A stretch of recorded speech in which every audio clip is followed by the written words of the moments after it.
Oh my god, welcome back, Syphila Pals! Like, hold on, I think I know. I thought I did. Like, whatever that is causing that audio autoplay thing to happen. So let me see. I might know where it is. Okay, turns out I don't know what it was. Oopsies! But yeah, welcome back. But I'm gonna go ahead and do my regular intro anyway. Good night, morning, evening, afternoon, whatever time it is for you right now. And we are playing Vivid Stasis. So actually, like for VOD Gang, we like just finished a collab for Fisher House Fridays, hosted by oh my god, I'm so dumb. Oh my god, my fucking Twitch things are like not where I need them to be. But let me see. Oh man, okay. I guess it doesn't keep the like shout out that I did. But yeah, we did like a collab for Fisher House Fridays where we raised money for the Fisher House, which is an organization that builds homes near VA hospitals and medical centers for families of like veterans. And like they build those houses for free, like the families can stay in them for free. And like we finished the Fall Guys tournament for that. But really like the only prize is bragging rights. So it's legit just us playing Fall Guys just for fun to like help raise money for a good cause. But yeah, now that we've done that, it's time, like, because legit, I could not resist the temptation to continue Vivid Stasis. Like, we're gonna, like, probably try to continue my current rate of going for a chapter a stream. And that's what we've been doing. And yeah, okay, good. Like, everyone's back. Like, yeah, I wanted to, like, go ahead and say all of that because I knew an ad would start at the start. But yeah, like, we are currently like playing, we're about to start chapter 3 of Vivid Stasis. And for those who don't know like what's going on, or like, because it's very, very plot heavy, it's like a rhythm game, but it's also like story, like it's also very story based, like it's in the form of a visual novel. And there's also like puzzle elements to it as well. So, yeah, the story starts out with Saturday. Like, yeah, literally just, the stream is big brain time. Oh my god. This is big brain time. Yeah, the puzzles have been known to be a bit tricky for me. Low-key, you're gonna hear the Splatoon 3 side order lobby, like, lobby music a bit, like, while I'm thinking about stuff. But yeah, the story is about, like, a girl named Saturday whose sister goes missing, and she stays on this island, like, and she's trying to find her sister. The little character we have, like, you can choose, actually, I can, like, use this to show the characters. Yes, this is Saturday. Isn't she cute? Like she's so adorable, Loki. Wait, what? Is it still in slow mode? It might still be on slow mode. I might need to disable slow mode. Maybe like Twitch just can't handle the fact that I like streamed multiple times like in quick succession. Let me refresh my stream manager. And if it still says slow mode there, then yeah. Okay, it's not. It's just the fact that like I should have refreshed my OBS and I didn't. That's all my beat. Yeah, Saturday is like looking for her sister, and like she's been like having to like she's had the help of like luckily some of her friends, like her friend Kotomi, Eri, who was Kotomi's sister, Chio as well, and then like we haven't unlocked her? Hold on, do I have enough to unlock? I do not. We can also use this. Oh yeah, and her friend Allison, like there's been so many dangerous like times where they're in peril, but they've been trying to like solve this mystery, and it seems like there's vague clues as to the whereabouts of her sister, and they've legit been held at gunpoint, and like it seems like there's like some force that's trying to stop them from figuring out where Saturday's sister is, which is also interesting. So, but yeah, we recently like healed up, like Saturday, like they found some secret underground facility. It started like crumbling, and Saturday like legit got her leg like injured, like there was like some gash in it, or like some type of something like from the ceiling, probably a rock of some sort fell on her leg, and she's been healing for like the past couple of months. But now it seems like there's actually gonna be progress, and we're continuing on to chapter 3. I did not mean to choose Chio, but I don't mind. Also, let me see. Have I already completed these nodes? Just making sure. Making sure that we've unlocked. Yeah, I think we've unlocked all the songs that we can. So yeah, all of these like little battery, like, cause yeah, these little battery currencies are what you use to unlock the nodes to continue the story. Yeah, let's go ahead and get started. Gotta put my voice acting boots on. I don't know who's speaking, and I've honestly forgotten all the voices I've used for everyone, so we're probably gonna get new voices this time. Yay! For a while now, I've been having this dream. In this dream, I'm not whole. I've been torn apart by something I can't quite comprehend. Split us apart not organically, but with brute force. I, as I exist, am doomed to the fate of being an observer, unable to interact with what I'm watching. A girl in a lighthouse overlooking a clay doll representation of humanity. While those I observe can move between spaces, I am signed to this space. All of this is to say, if I am between the binary and ternary, and she is on the binary, how does that make you? Vivid Stasis, Chapter 3, Frosted Memories. Director and producer Cheryl Stelly. Truck designer Cheryl Stelly, GU, Stupid Cat Timid. Oh, can't read all this. Oh, man. God, these fancy fucking intros are just getting fancier. I think it was also... Oh my god, more Latin. Great. Latin's always a good sign. Saturday's bedroom, 9:14 p.m. I looked up from my phone as Allison walked into the room, slumped over. She walked over and face planted onto the bed I was sitting on. I looked at her inquisitively. Oh yeah, Allison has a thing for Saturday, and Saturday finally figured out her feelings for Allison. And yeah, they're basically a couple, but Saturday was like, hey, I want to figure out all this shit with my sister first because I don't think I have the emotional capacity to be in a relationship at this time, which honestly is like very brave for her to say, and like so like, and like that just shows like the amount of level-headedness she has compared to like when she started out. So yeah, they're basically a thing, but their like relationship is on hold until we figure out all of Saturday's sister's mess. What's got you all tuckered out? I leaned over and poked her hair. Sit up, Allie. I can't make out a word you're saying. Allison sat up. Packing. The same thing we've been doing all day. Well, speak for yourself. I finished up pretty early, actually. Yeah, because you don't have anything to pack. All your stuff is still back at home on the island. Hey, don't fault me for being lightweight to travel. I don't need much to get by. You're the one that had, like, everything shipped from Tanegashima. Allison glared at me with an unserious, tired expression. Yeah, and I've realized now how bad of an idea that was, because now I have to get it all shipped back. Such is the struggle with a temporary home. Sure is. How about you? You already packed everything up? Yeah, did it this afternoon. Didn't really take too long, like I said.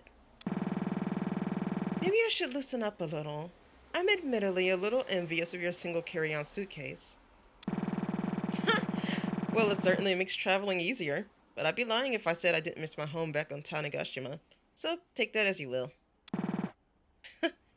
Fair enough. Just then, a rather tall silhouette appeared in the doorway. Hey, Kotomi, what's up? Kotomi walked into the room. Nothing much. Just making sure you're both ready to be up early tomorrow for the taxi to the airport. Everything all ready? Yep. I know you're ready, Sat. I was mainly talking to Allison. Yeah, I just finished up. All the stuff that's getting shipped back is in the boxes by the front door, and my suitcases are in my room. Cool, cool. Ari and I also just finished up packing. Don't stay up too late. We gotta be up at 8 a.m. sharp tomorrow. You got it.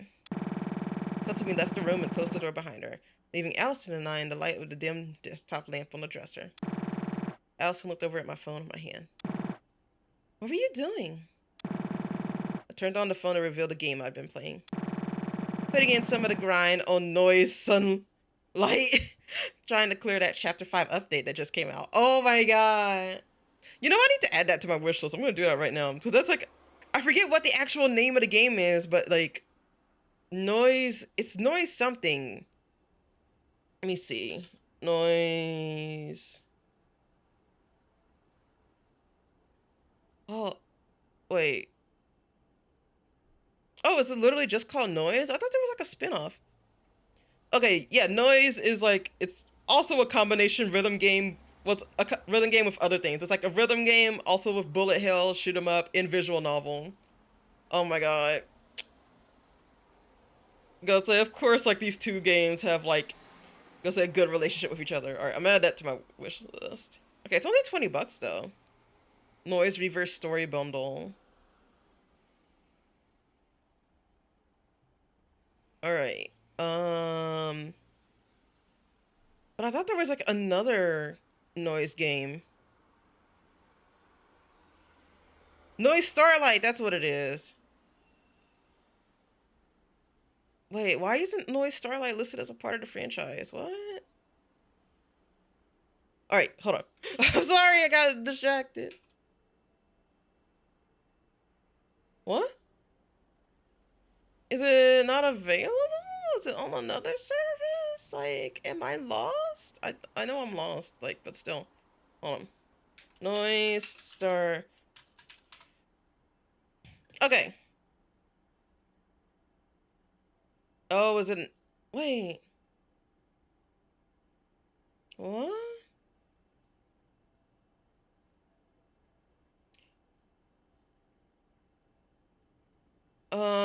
I gotta. Where is it available? Is it only on the App Store? Let's see. Cause yeah, there's two noise games. There's like the original one, and then there's like what? Game. I'm sorry, I got distracted. Okay. Is it legit just like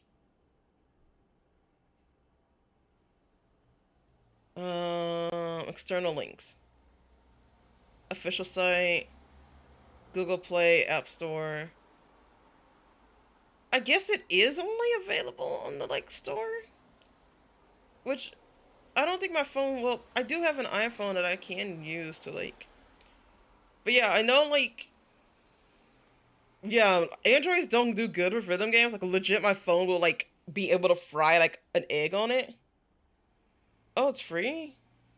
I might just go ahead and install it on my iPhone anyway. Because I also just like don't like, or maybe I should invest in like an iPad, honestly.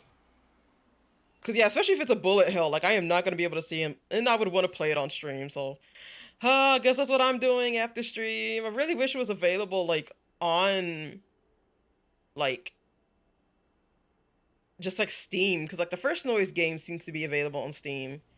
But yeah, this one is just like, yeah, it just seems to be able to like, it only seems to be available on like, yeah, yep, okay, platforms iOS, Android. It's available for free though, which is nice. But yeah, I wish it was available on like, oh, that's why she was playing it on her phone. Oh man. You know what? What if this does send me down a rabbit hole of like rhythm hell, like visual novel games? Like that would be so funny. Alright, anyway, back to the story. Putting in some of that grind on Noise Sunlight, trying to clear that Chapter 5 update that just came out. Allison gives a lighthearted chuckle. Oh, I should have known. The hit best-selling, I'm sorry. Whenever there's like cross promotion between things, like I always gotta put on like my advertiser voice. Oh, okay. I felt a light impact against my side and looked over to see Allison resting her head on my shoulder. I gave her a teasing smile.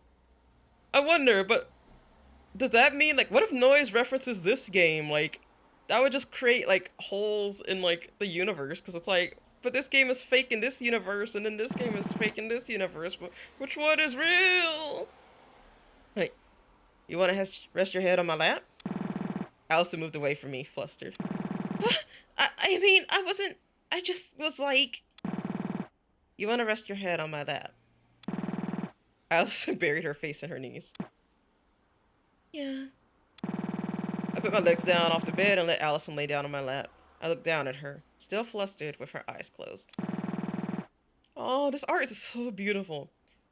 Hey, you can't fall asleep there, you know. You can't stop me. I can revoke your lap privileges. But you won't. I laughed softly. Yeah, you're right. I guess you're the Sleeping Beauty then, huh? Allison opened her eyes. If that makes you my prince, I'd say I got pretty lucky. Why is this girl the literal cutest human being alive? Oh, was that too far? Sorry. No, it's okay. I was just not ready for that. An awkwardly long silence passes. Hey. Oh, hey. I wanted to ask. Are you okay? You seemed kind of out of it all day. I guess you do know me too well for that to go unnoticed, huh? I guess it's not so much that I'm out of it, and more so that it really feels like this time, short as it was, is coming to an end. It's been 3 months since the stuff that happened at the shrine, and I guess I just got too used to things actually having calmed down. Because once we step foot in Tokyo, we're back in the case, and anything could happen. I'm scared, but more selfishly, I'm going to miss these few months. Even if they weren't easy, it really felt like this was a major change in my life for the better, you know? Sorry, I shouldn't dump all of this on you. Aw, Hallie, it's okay. I understand completely. To be honest, I'm kind of in the same boat. My life already took such a monumental turn earlier in the year, and it really feels like we're just about to take another one, doesn't it? But I think you and I both know this is something that we gotta do. It's not like either of us to go through all of that and just walk away. Yeah, I agree with you. But it's still scary, you know? Yeah, of course. But we're not facing this alone anymore. Neither of us are. You're right, as always. It's always going to be scary. But we'll press on anyway, right? Always. That's just how we roll. Yeah. We went silent for a while before I inevitably had to get Allison off of my lap so I could move into bed. Yeah, I'm not doing this because I want to be a hero. Looking back, it feels so foolish that I was worried about that. It's been so long since all of this began, and it doesn't even feel like this is connected to Suki anymore. But I still need to see this through anyway. See. And if there's something awful waiting for me at the end of this, I'll face it head first, with those I love. Oh, I forgot, I gotta put my fucking... Sorry, my settings were weird. Alright, Minami-Yosumi, 9:33 a.m. It was about a 2-hour drive from Minami-Yosumi to the Kagoshima airport. Luckily, the weather wasn't particularly bad, so most of the drive was scenic. Ari and Kotomi had taken a different cab, which left just Allison and the one I was in. About halfway through the drive, I got a text from Ari. Or Ari. Oh yeah, Ari is the cop lady, okay. So, I got everyone their own burner phone for while we're in Tokyo. Why? We're diving headfirst back into the situation that ended Saturday, and we now know that there is at the very least some kind of organization with actual power involved in all of this. I want at the very least for us to have some kind of protective measure here. I agree with Ari. Whatever group is involved in all of this, without a doubt knows we've been poking around. The more we can do to keep ourselves untraceable, the better. Wait, but wouldn't they be able to track this conversation if that's the case? Why are we talking about this in a group chat, lol? Wait, yeah, Saturday has a point. They can technically track this conversation, yes. But they wouldn't actually be able to get the numbers of the phones from this alone. Ah. Okay, I get you. I've given Kotomi hers, and I'll give you 2 yours once we arrive at the airport. Just letting you know in advance to save explaining it in a crowded space. That makes sense. Thanks, Ari. Yeah, it's no problem.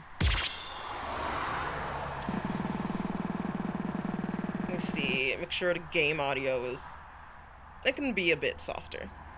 Alright. I put away my phone and looked out the window. We were passing through Tarumizu. The ride was relatively quiet after that, with the occasional light talk between Allison and I. Eventually, the 2 taxi cabs met up at the Kagoshima airport. Kagoshima airport taxi drop-off, 10:40 a.m. Airport? Sweet airport. Here we are. No, I am not letting you do that again. Party pooper. Kotomi laughed. I'm still not used to you two actually getting along, you know. Ari, you hated Saturday's guts just a few months ago. Hey, I never hated her. I just had a strong idea of what she was like in my mind. You know, they say not to judge a book by its cover, right? Being fair, the only part of the book I had was the cover, and when the cover involves that much ranch, it's easy to assume what the book is about. I'm not following along with this metaphor. Sorry. Of course you weren't. Allison and Kotomi chuckled, and we moved off the taxi drop-off area into the actual airport building. By the time we got through security, it was afternoon. At Kagoshima Airport Terminal, 12:13 p.m. What gate are we again? Allison reached into her pocket to check her boarding pass. Uh, gate 37 looks like. So that's down that way? Oh, wait, hold on. I want to ride the Movator. Movator.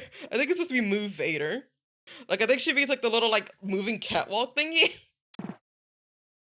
The what? I mean, wait, sorry. The what? That! The Movator. Right there. I pointed at the treadmill like thing on the ground. The moving walkway? Yeah, the Movator. Nobody calls it a Movator. Wait, you guys have never called it a Movator? I have never called it a Movator. It's a Movator, like an escalator, but it moves you.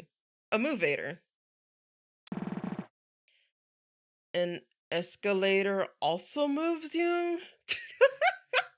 This is so dumb. I know, I'm like, wait a second, an escalator moves you too. Like, where's the logic in this? When I lived in Canada, people called it a Movator. No way, that's a Canadian thing. I don't think I have any Canadians in chat, but if there are, like, can you tell me if that's a Canadian thing? Like, am I gonna start hearing people be like, yeah, you go about the movie eater. Yeah, don't you call it a movie eater? Man, I don't know any Canadian things. I know Tim Hortons and a boot. That's all I know. Oh, and maple syrup. Well, this isn't Canada, is it? That doesn't make it any less of a movator. I hope you realize that in the time you've been arguing, you would have reached the end of the movator. I'm going on the movator. Then go! Nobody's stopping you.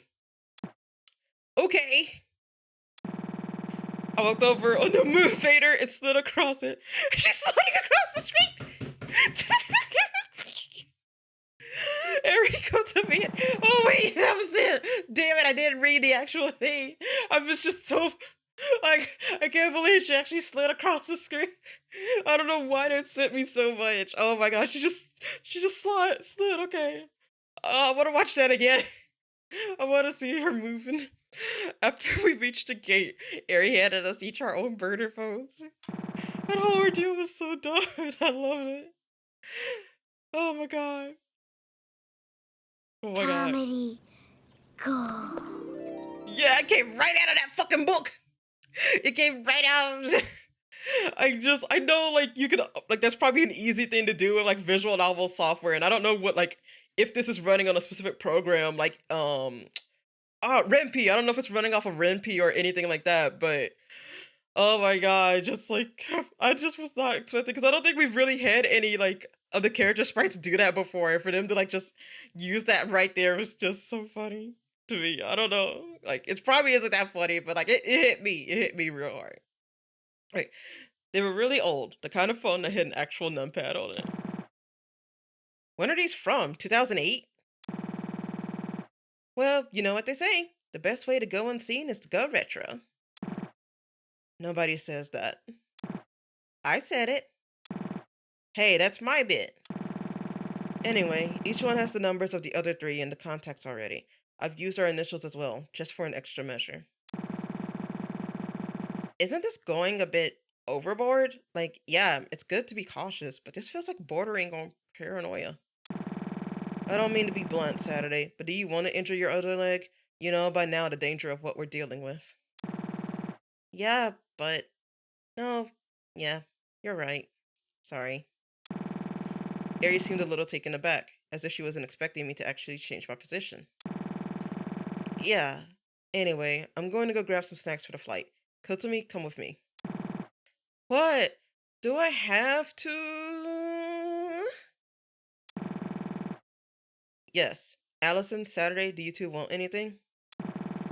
Any bag of chips should be fine. What about you, Sat? If you can find one, a flaming hot Mountain Dew. I've kind of become hooked on those. That shit's bad for you. What isn't in this economy? A very good point. Oh, look anyway. We'll be back shortly. Eri walked off with Kotomi slouching behind, clearly not amused. I guess we should take a seat. It didn't look like it was going to be a very packed flight, so there were plenty of open seats for us to sit in while we waited to board. We took a seat and waited for Eri and Kotomi to come back.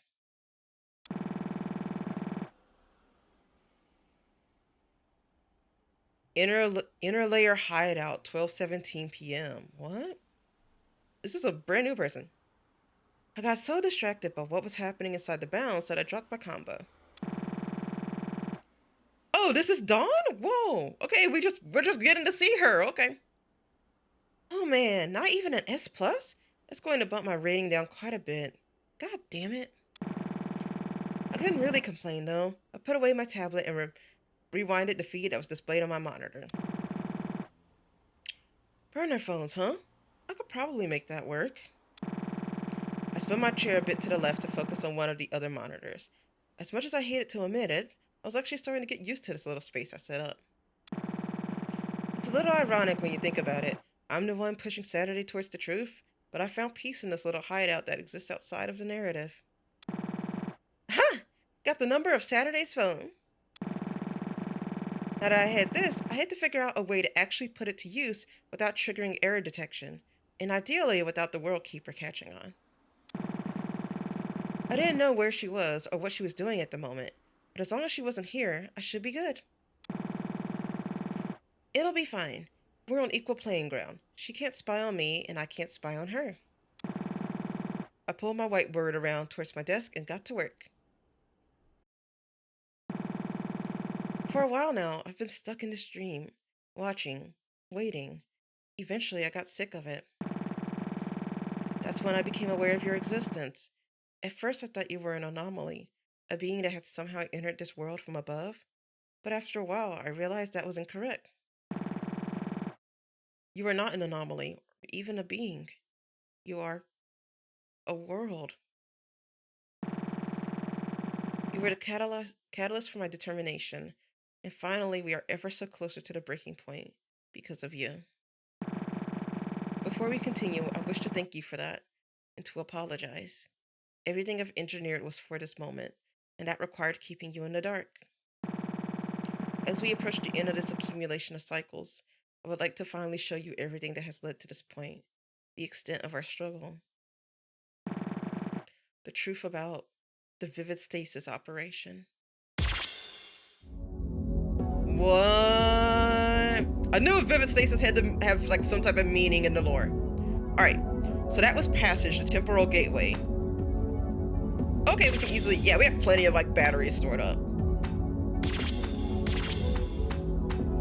I want to unlock 2 story nodes at least.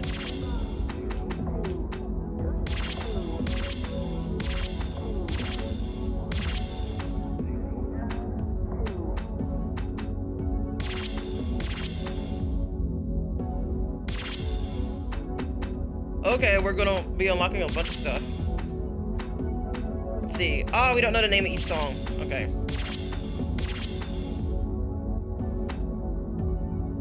Okay, so we barely have enough.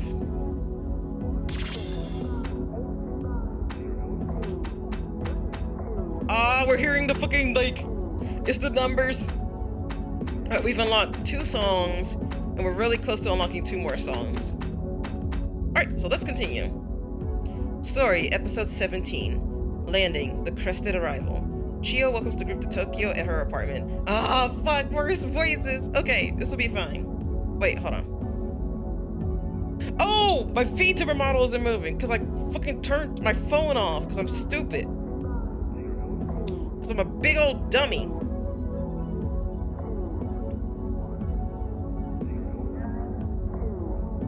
Alright, there we go. COVID! Sorry! Apologies for me not moving. Oh man, okay. We're good now. So yeah, more voices. Shit. He'll be okay though. Zora sport. I am so sport. I have big brain, real big. Like that's why I have this big old hat, cause it's gotta fit my big wing. All right, Tokyo International Airport, 8:12 p.m.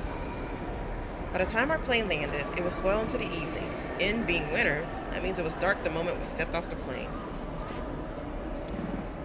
Ah, Jesus, cold. You literally just sat in a heated tube for a few hours. I'm not surprised you're cold.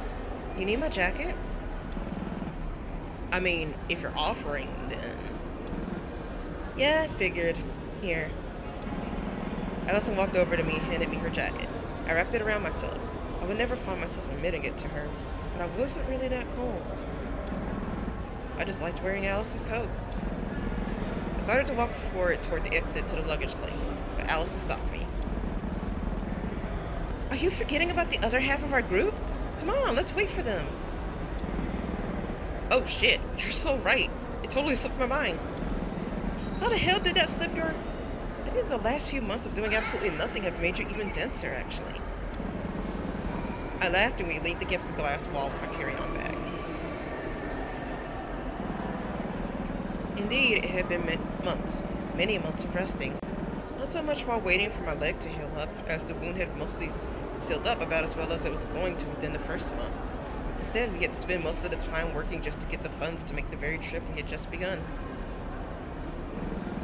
We spent day after day, week after week, and month after month saving up just enough to allow us a month in Tokyo. All of us figured that would be enough time to accomplish whatever it was we were going to accomplish here. I found myself wondering what the next month would have in store for us. After the commotion that was the first few days in Minami-Yosumi, the topic of what had happened was tread around very carefully. Nobody knew what to say for a while. Eventually, though, we all agreed that spending some time in Tokyo would be beneficial to all of us, both for the reason of giving us something to take our minds off of everything that had happened, and also to do some further investigation into that very same everything.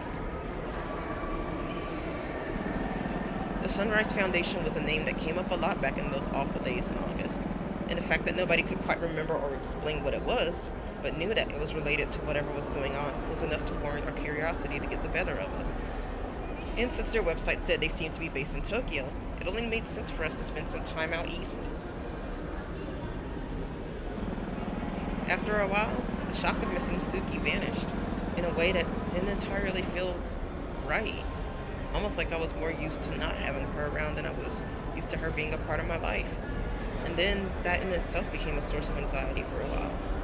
Luckily, Allison helped me through many panic attacks, and they calmed down with time. Allison, I genuinely don't think I could ask for a better person in my life. Even when I'm thinking this to myself, it sounds cheesy as all hell, but it's how I truly feel. Even though we said we wouldn't date until after everything had calmed down, my overwhelming feelings of love for her never got any weaker. It's not to say that Allison and I didn't have any romantic interactions at all these past few months. It's more like we're waiting to make it official. Of course, everyone else had already realized long before we told them. Ari even said she didn't know we weren't a couple until after the Geology Museum incident way back in July. But when I'm with her, I genuinely feel like I could overcome anything that's thrown at me. It's even more than that. I just know I can. In a way, it feels like it's already happened, time and time again, and yet... Wakey wakey, eggs and bakey Saturday! Ah! Huh? Jet lag getting to you, bestie? It wasn't even that long of a flight. I looked up to see the ever-opposite sisters. I guess they had caught up to us while I was deep in thought. Hey, shut up! I had an energy drink at the start of the flight. Aren't those supposed to keep you awake? Well, yeah, but I have a weird brain. Caffeine is just a knockout drug for me. Same, but also, like, I've heard that apparently it has something to do with, like, what is it, like, your brain chemistry or something, or, like, it's, like, something that, and especially with, like, people with, like, ADHD or, like, various, like, mental illnesses, apparently caffeine, like, actually has the opposite effect on them than it does, like, regular people. Because, yeah, like, whenever I drink coffee or something, I just feel so sleepy. It's true. I can back this up. Oh, God, she can back this up. Allison looked over at me. So, have you heard from Chio about her current whereabouts yet? She's supposed to be picking us up. Oh, yeah, she says she'll be right outside the baggage claim by, like, 8:30. We best get going then. Come on. Kozumi sprinted down the long passageway leading to the baggage claim. The remaining three of us looked at her defeatedly. It's still 8:20. Regardless, we ran after her. Better to be early than late, probably. Tokyo International Airport exterior, 8:31 p.m. It turns out Kozumi might have been right to run, as all of us severely underestimated the size of the airport. Yeah, those things could be fucking huge, especially big ones. Like, yeah, like the fucking Tokyo one. That probably has, like, flights from all over the world. Meanwhile, like, the ones near me are just, like, regional ones that, like, usually have, like, you have to take a connecting flight to, like, Los Angeles or, like, a big city to go, like, somewhere international, usually. Alright, in the end, however, we managed to make it on time.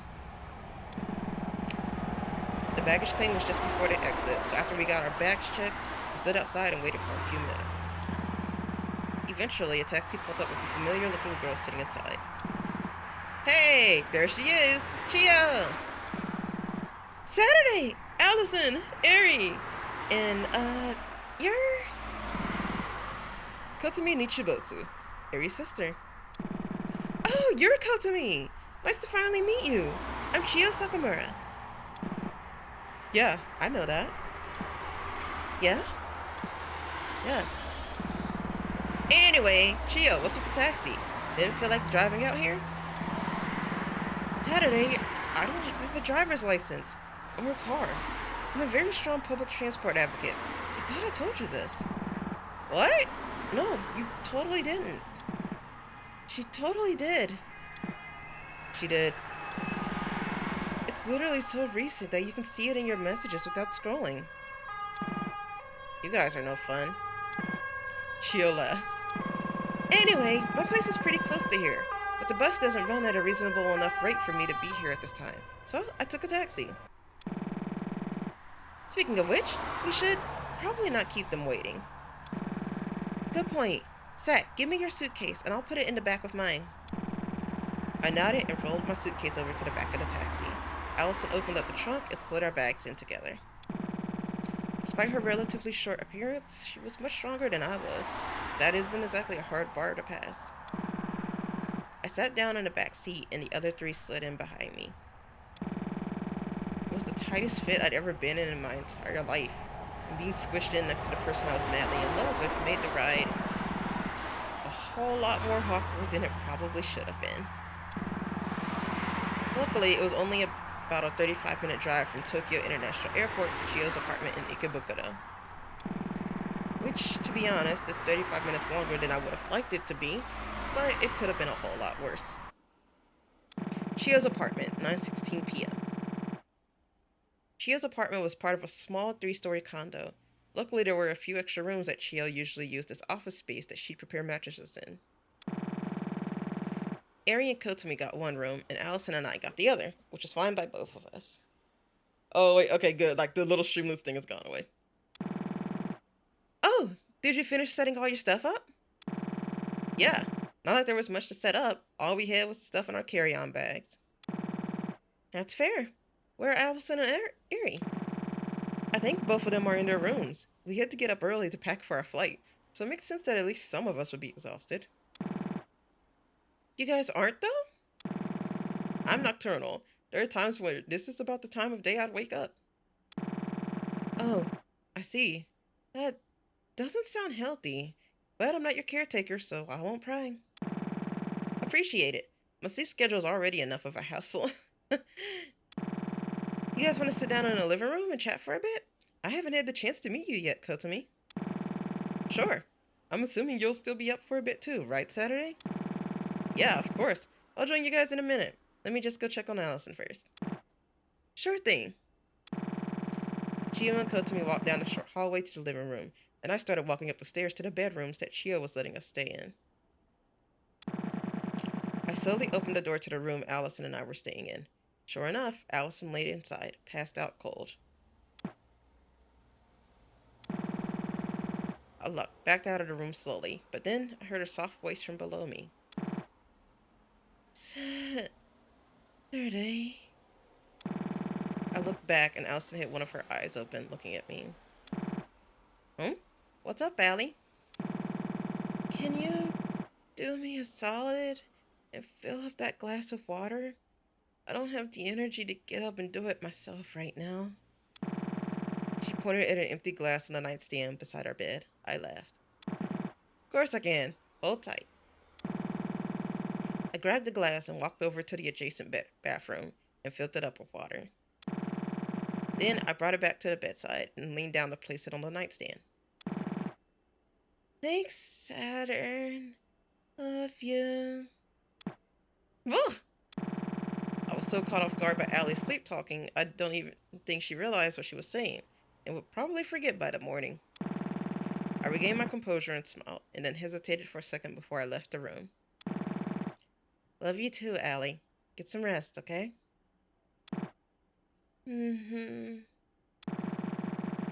Closing the door, I stood in the hallway for a solid few minutes to wait for myself to stop blushing before I went back downstairs.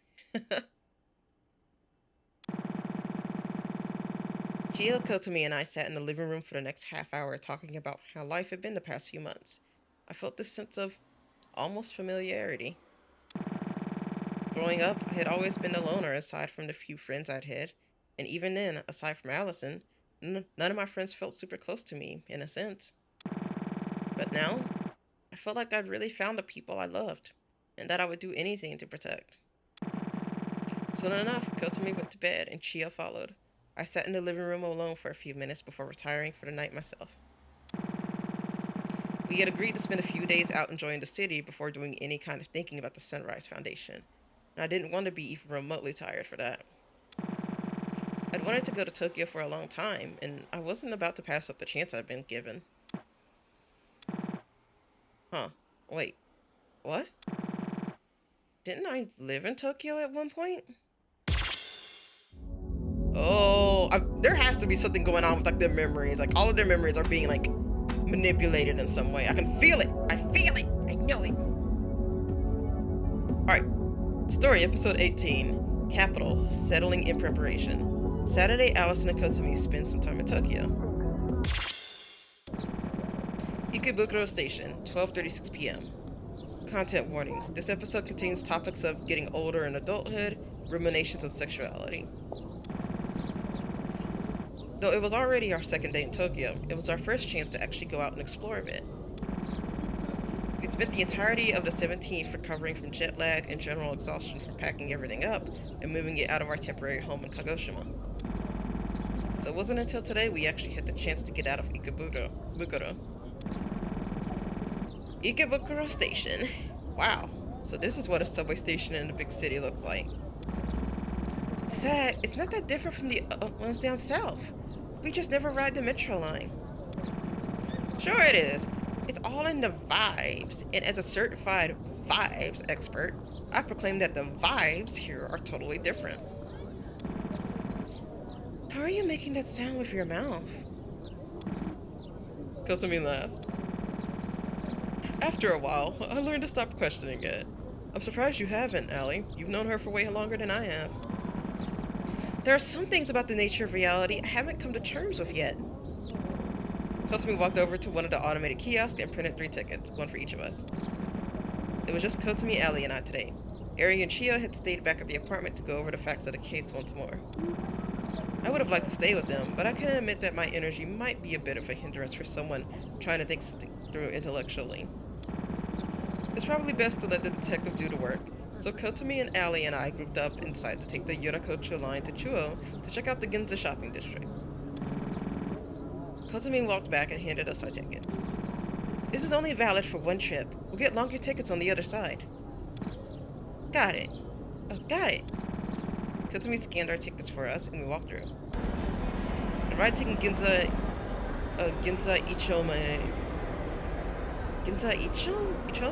Alright, station was about half an hour. The train we were on was decorated with a lot of cute advertisements and decorations. Alright, also, yeah, Yurakucho line, 12:55 p.m. Wow, this could be the future of public transportation. These are all things we have on the other metro line, Saturday. You just always take the bus. I glared at her jokingly. You're ruining my whimsical sense of discovery. That's bad vibes, Allie. Allison sighed, but chuckled. Though the ride was uneventful, just looking out and seeing the sights of the capital of Japan as we rode through Bunkyo and Chiyoda made the ride feel like the gift of a lifetime for me. I was never really partial to the nature vibes of Tanegashima, even if I missed it a little having been away for so long. Even despite that, I often find myself forgetting I had lived on Tanegashima in the first place. It was probably natural after not living there for a few months, but it felt a little unnatural, like the fact of living there in the first place wasn't right. But I shook the thought from my mind. Ginza Ichome Station exterior, 1:20 p.m. Stepping out of the station, Kotsumi pulled out her phone for directions. Here we are! We can split up from here, but make sure to keep in contact through text. At the absolute latest, let's meet back at this station by 4:30. Yeah? Sounds good. Where are you two going? I'm going to Ginza 6. I heard a lot about it for a while and want to check it out. How about you? I'll probably just wander around the streets for a bit. It's not often you get the chance to just wander around Tokyo. What are you going to do Saturday? I'm going to take a taxi up to Akihabara. More my kind of vibe. That's pretty far out. Should I come with you? I mean, if you want to, but I know how to use a taxi system. I also seemed to contemplate for a second, but thought it would be better to just trust me, which I appreciated. Okay, just text us if something happens, okay? Yep, will do. The three of us split up, each exploring the big city in the way that appealed to us most. Despite the rough circumstances that led us here, the chance for a trip to the capital isn't worth wasting. Eri and Chio could discuss them at home, but we were all more than willing to take a much-needed breather. Akihabara, 1:45 p.m. Immediately after stepping out of Akihabara Station, I was assaulted with a wave of sound. It made sense, after all. Akiba was the biggest electronic district of Tokyo, covered from head to toe, or floor to ceiling, with anime and video game merchandise. Holy shit, this is insane! Of course, my excitement and adoration tripled once I actually reached the main strip of Akihabara.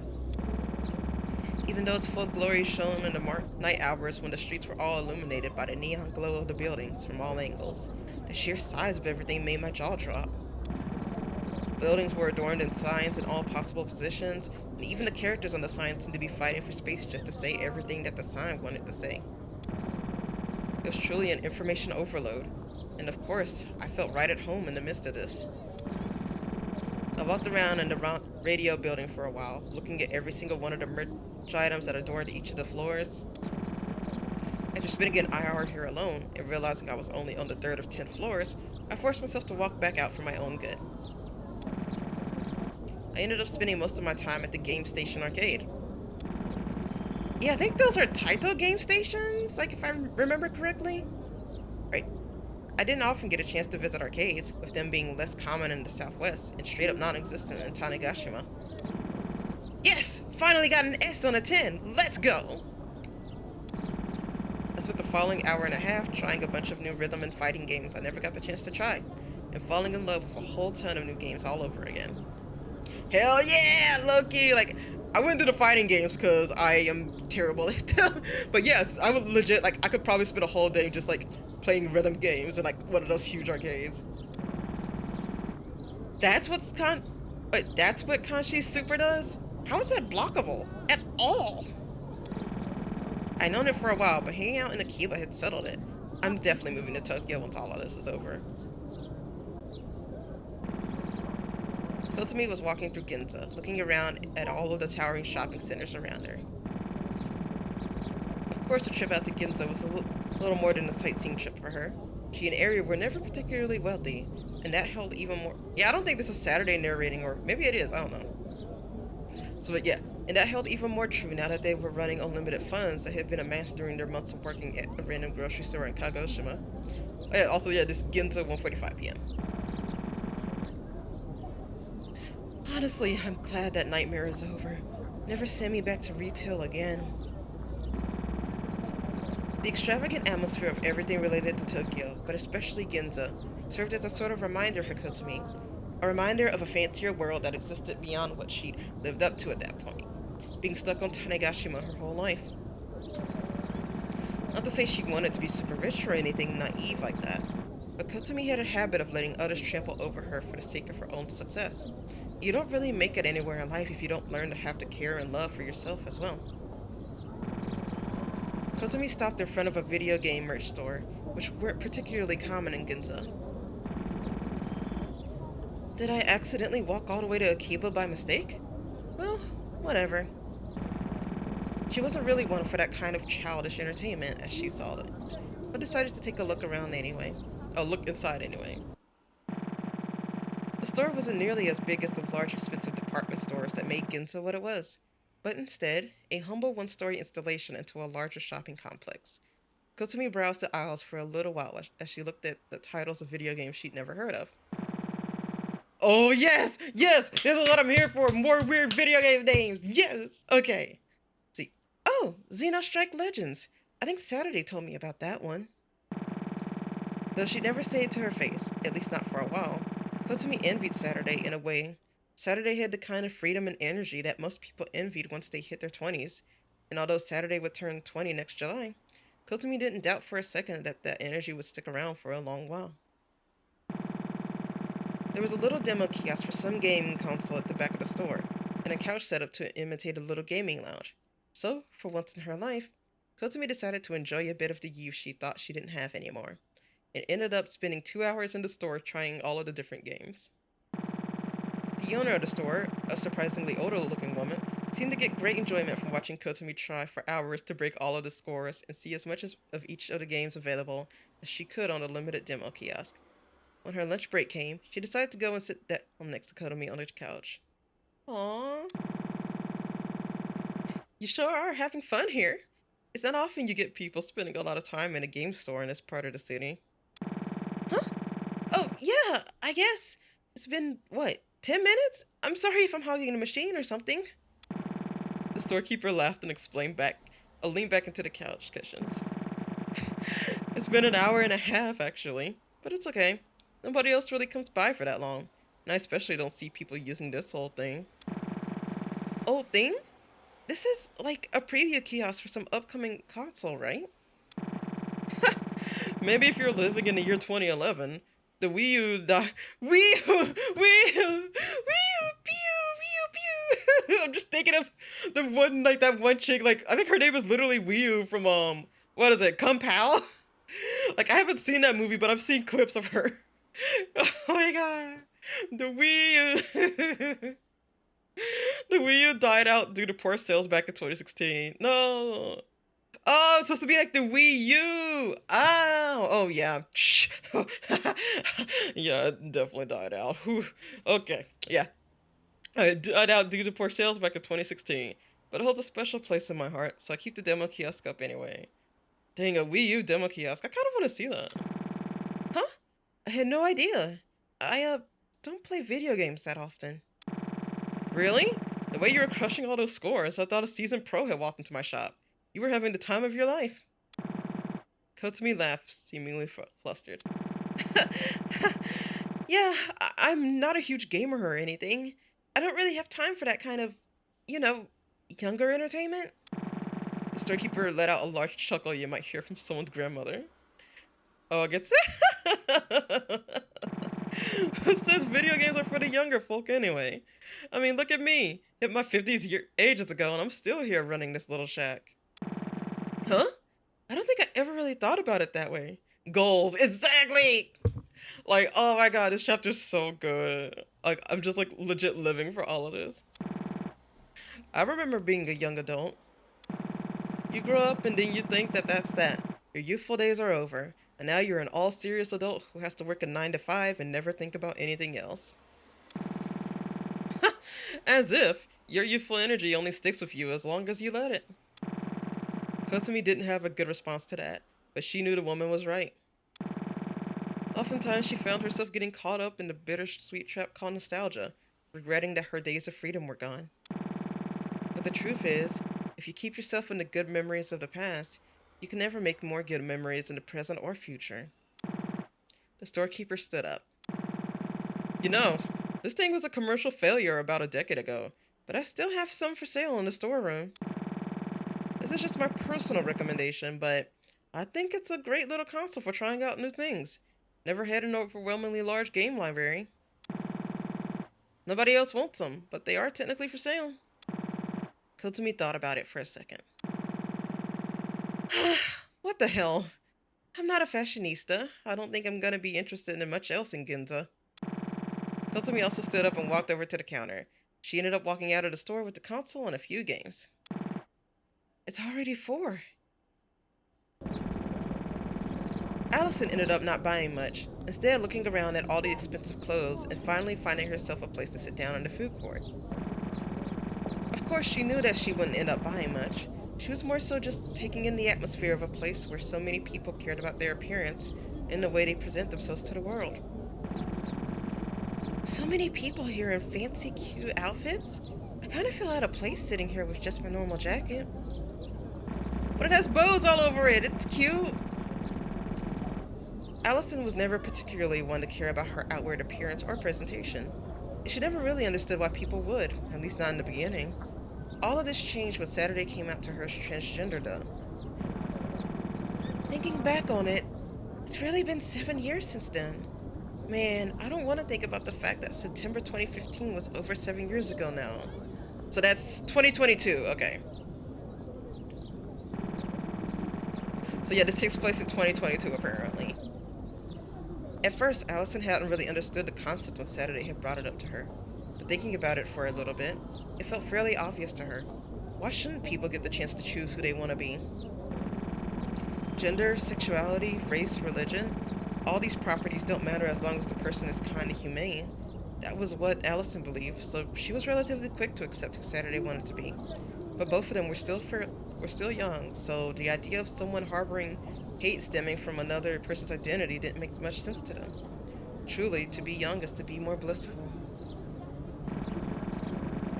Though Allison had always been more confident about her gender and being fine with who she was on that front, Saturday's own realizations about her identity did lead Allison to think a bit on her own life throughout the years. It was through this that Allison realized she was asexual. I remember growing up thinking, wow, all that stuff is kind of gross. And then everyone would tell me, you'll stop thinking it's gross when you're older. And then I just never stopped thinking it was kind of gross. Allison had struggled with that for a long time. She had felt like because she wasn't seeing what everyone else saw, she was defective or something was wrong with her. Saturday helping her out with her own journey of self-discovery was what made her fall in love in the first place. Even from the start, Allison and Saturday had always been the most important person in each other's lives. One might wonder how it took so long for their true feelings to blossom. Yeah, low-key, like, that's very similar. I think that's, like, also a common experience of just, like, me growing up and being, like, seeing people falling in love and literally people dating in fucking middle and high school. Well, like, high school's not, like, bad, but, like, I'm just like, y'all dating in middle school? Like, damn.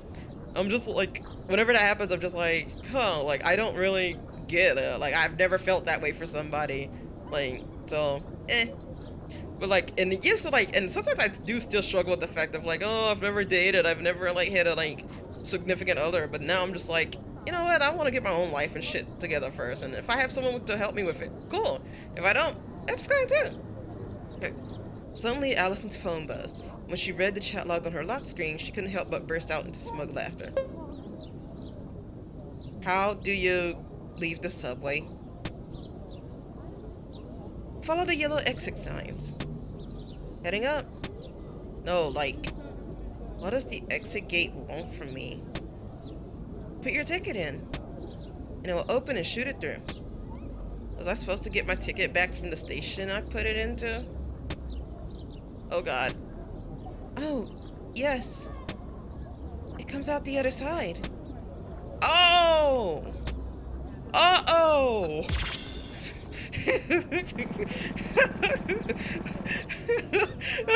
It's so fucking real.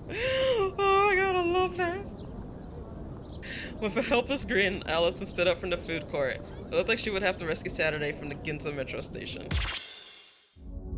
That's so good. The oh, and then uh-oh. Oh my god. Yeah, it looks like an ad break is about to start too. Oh yeah, it's been an hour, so you know what? Yeah, since I've been talking a lot, yeah, I'm gonna go ahead and take an ad break as well. So yeah, like as always, please go to the restroom, get a snack, stretch, do what you gotta do, and I'll see you guys in a little bit.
Oh, Morning Glory is such a good song. Like, fuck, it's like, I don't know, something about it's just like really catchy. All right, but yeah, and I did hydrate. Literally, I hydrated a bit before like I started streaming again, but I will do so again.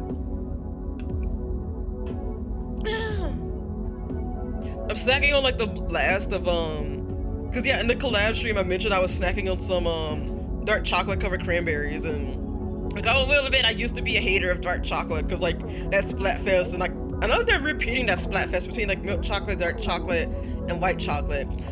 I know white chocolate's gonna win again because haha, funny ink color buff, but like, and I still do like milk chocolate the best, especially like I can't eat American milk chocolate anymore. It has to be like, oh, I should do that. I don't know if I'll do it tomorrow. Yeah. No, I'll do it on Sunday, because like Sunday, oh wait, no, I'll be out for a while then. Sorry, I'm like, my brain is like, because I know I had mentioned too that tomorrow I want it to be like a self-care day. Like, I don't know if I'm going to stream tomorrow, but I know like I wanted to like take like a bubble bath and like do my nails and like just treat myself to like feeling good, especially like after the past 2 months I've had. But yeah, like, but then I was also like, maybe I should go to like Cause yeah, I follow one of those accounts that's like, oh, look at these like cute, like, or like cool places to eat that have like unique like menus and stuff, like in like my area. So like I follow one of those accounts, and there was a place I think it was like a barbecue place I really wanted to go to. But I'm also like, oh, it's the weekend and there will probably be a bunch of people there, so you know what, yeah. But I do want to treat myself, so yeah, I probably will just like do my nails and maybe I'll like get some good food or something. I don't know. All right. Story, episode 19, World Breaker. Question mark, question mark, question mark, question mark, question mark, data incompatible. Also, I'm readjusting my chair. I should have gotten up and walked around. I did not. I'm dumb. But also it has one of these nodes, so... But luckily, I have a fucking notebook near me this time. I have a notebook so I can take plenty of notes and I don't have to write down sticky note, like stuff on sticky notes this time. So yeah, I am all set for the fucking puzzles. I am gonna kill them this time. I'm gonna rock it. I'm prepared. Content warnings. This episode contains topics of eerie atmosphere. Inner layer hideout, 6:23 p.m. I opened the door that only she and I could see. Light streamed into the room, though it immediately left when I closed the door and disconnected my room from the world. I'm home. Not like anyone's going to answer that. Stepping into the artificially lit room, I placed the groceries I obtained on the counter and flopped onto my bed. I let out a loud sigh. Then I heard a quiet pinging sound behind me. Why do you always talk to yourself like that? Nobody's going to answer. Hey, shut up! It's not part of my existence to break a habit anyway. Whoa! Okay. Sitting up on my bed, I saw the tall figure of the woman that paralleled me in every aspect, looking down at me with an exasperated look on her face. So that's Suki! Whoa, she dresses like pretty. She's pretty. I like her. But also, she tried to kill her sister's friend, so I don't like her. But, pretty woman. Ooh. What are you talking about? You still haven't figured it out? Well, I won't be the one to spoil the story for you then. As unserious as ever, I see.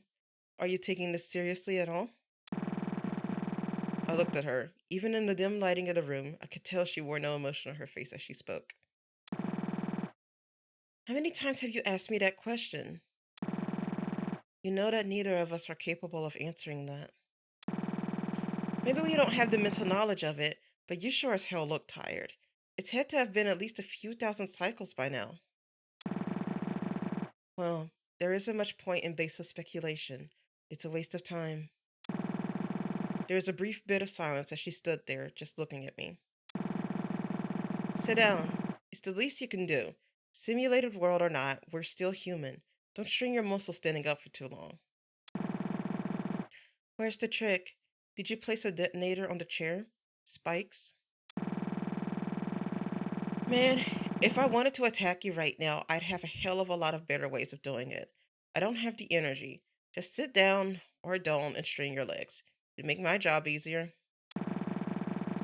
Suki, whose actual designation was the World Keeper, took a seat and started rummaging through the bags of groceries I'd brought. Hey, I spent money on those! Hands off! Money that you artificially hacked into reality? I wish I could fucking do that. Money's money! I don't want your grubby hands getting anywhere near my stuff, thank you very much. Suit yourself. I was just seeing what someone like you would get to eat. I felt like it had been eons since I had first met the woman before me, and in a way, it's possible it had, and I never have any way of knowing. But as far as my own memory is concerned, it only been about half a year. Tanegashima Geology Museum. Time unknown. Half a year ago, I'd been vacationing in Tanegashima when I saw her for the first time. It was the exact appearance of my old friend Suki. I tried to speak to her, but... Sorry, who are you? I don't recognize you. Huh? It's me, Dawn. You at least remember my name, right? I'm sorry, I don't have any recollection of ever knowing a Dawn. Huh? That stung, but it was within the realm of possibility. It'd been over 10 years since we'd last seen each other. But the more I thought about it, the more it had begun to strike me as strange that I was ever even seeing her at all. Because my last memory with Suki was her unexpected death in 2010. Wait, what? Despite my better judgment, I decided to investigate, knowing that I'd likely be hurt more by the unknown than by anything I could uncover. So is someone using Suki as a skin suit? Do you think we'll ever close this loop? Well, a pretty easy way to close the loop would be for you to just forfeit your little game. I guess, but we both know that's not happening. Sometimes I wonder if an alternate way out of all of this would even be in the realm of possibility, but Suki pressed her fist down on the stone countertop. It's not possible. And any time you spend thinking about the idea of it being possible is taking away from the time you could be spending furthering your own goal. Are you talking to me or to yourself? Suki didn't answer that. The truth would destroy you, and I like to think I have at least a little bit of compassion. You keep alluding to this big truth that you seem to know, but I don't. It's probably the thing I'm getting the most tired of about this whole song and dance. This prompted more silence from Suki. Tokyo City Hall, time unknown. To tell the truth, this was nothing like the Suki I'd known during my childhood. The Suki I'd known was honest to a fault. I think that sole fact about the way the World Keeper carried herself was the first nail in the coffin that had led me to become suspicious of this new Suki in the first place. After returning home from Tanegashima during the late spring, I tried to investigate the Tasagare family register, but for obvious reasons they wouldn't let me, a Hisameru, look at it. I was about to give up and simply blame it on coincidence, but something happened that changed everything. Huh? What's going on there? I spotted something out of the corner of my eye, but when I looked at it, it went away. Well, went away wasn't a great way of putting it. More so, it returned to how it should be. It was a piece of the terrain of the world that had begun to glitch in my peripheral vision, but stopped when I focused in on it or moved my eye. Is this Troxler's fading? Troxler's fading? Yeah, you know, that effect where if you look at something for a while, other things in the background either blur or disappear. Oh, I didn't know. Well, of course it has a name, but yeah, like I sometimes like do that just like, I don't know, I just do that randomly where I hyper concentrate something and then like everything else becomes blurry. Oh, that. Wait, who said that? Suddenly, the entire world around me began to glow a bright light, and everything around me froze, turning into wireframe.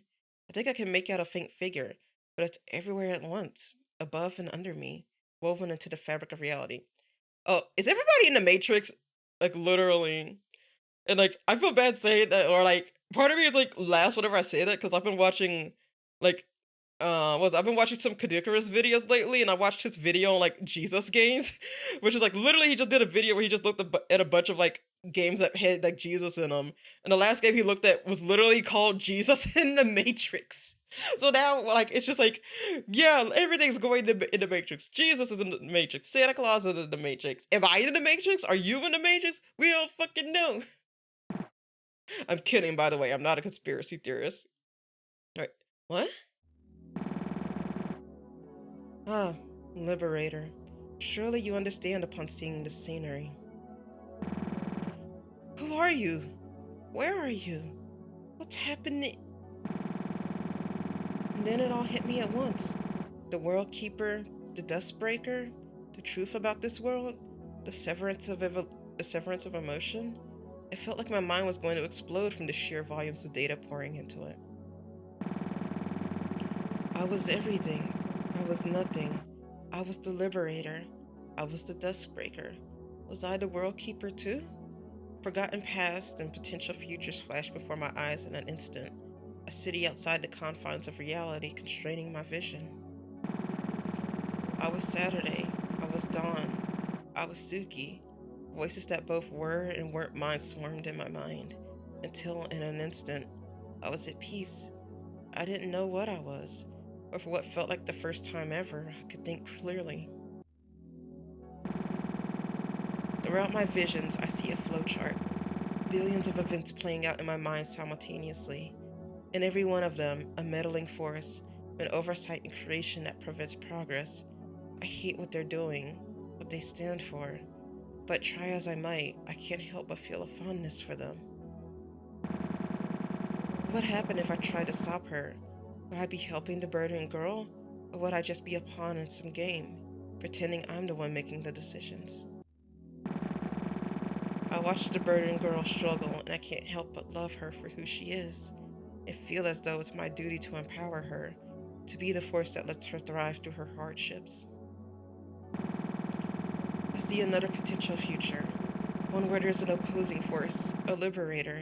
I feel fond of it too, but in a different way. I can't tell whether that's me or some other entity entirely. It doesn't act like me. It feels like it's a version of me playing a role on stage, and my body is simply a puppet for it to act through. The voices swarming around my head come back, and I clutch it in frustration. Came back? Will have come back? Time becomes a meaningless construct, a fourth dimension in a world that so clearly to me has a fifth that I simply can't quite reach, a boundary that I can't quite shatter. The world is a fractured mess, and I feel like it's my duty to put it back together. Our duty? My sense of identity is crumbling around me, and I try desperately to hold on to who I think I was, to who I hope I will be. Okay.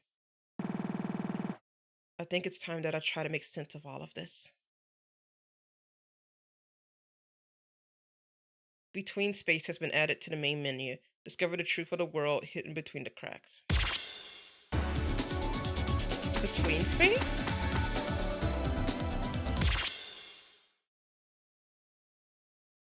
Huh? What? What?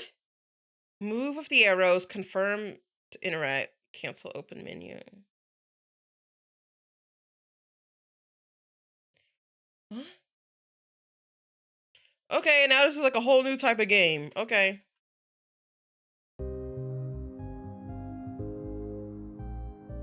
What's this? All right, I need one lock. All right. Sunrise 001.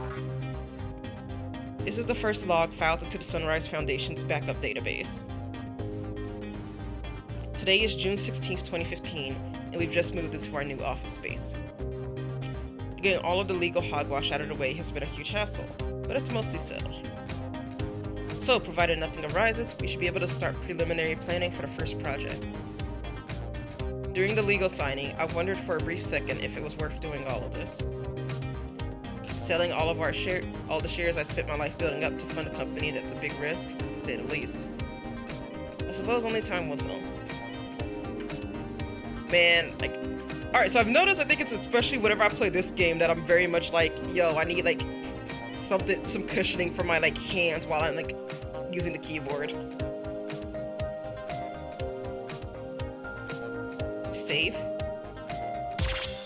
Safe position.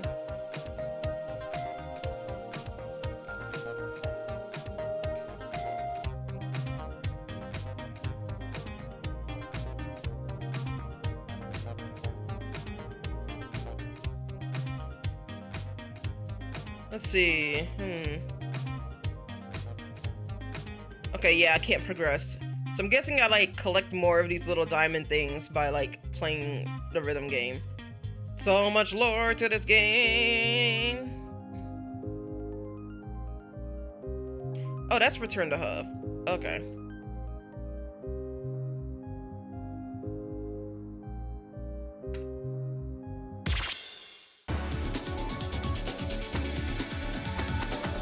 Okay.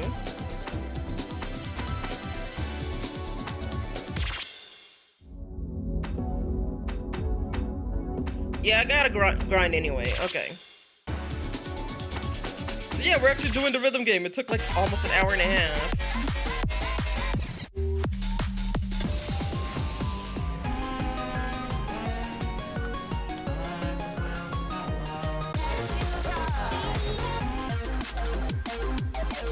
see.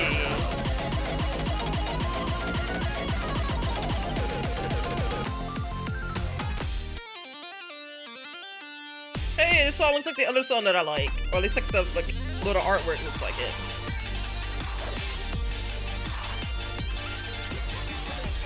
Yeah, we'll boost battery, and then we'll do charge. Okay. But yeah, we're rhythm gaming. I just gotta remember the controls. Okay.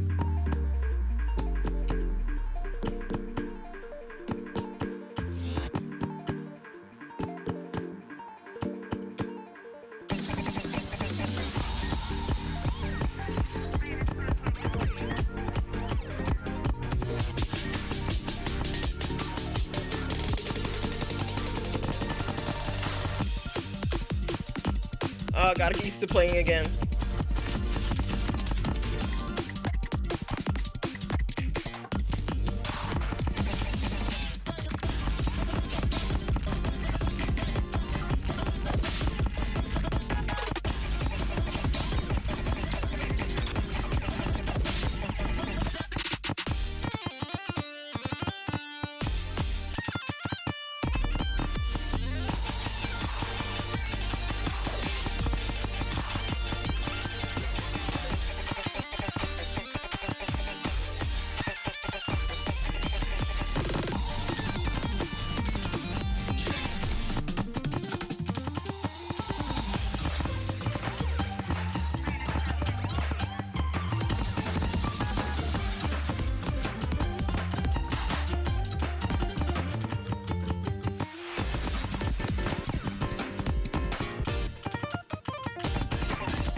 I still can't believe this whole game is free. I don't know why that thought was just like randomly entering my mind, but like the fact that this game is fucking free is like,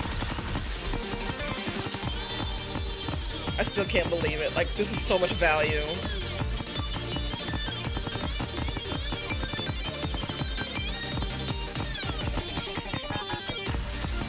Like, there are some games that like you gotta pay for that like have less value.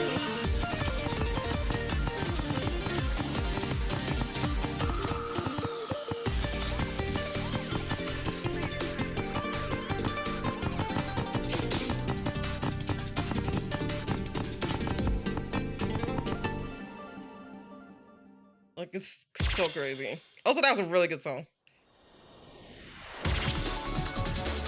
Alright! See.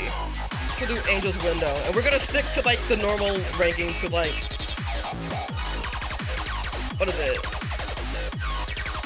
I forget, like, the name of the difficulty. But, like, whatever this orange one is, like, the boss cells have been getting harder and harder, and I'm like, I cannot do these. Alright, next is Angel's Window.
Full combo that.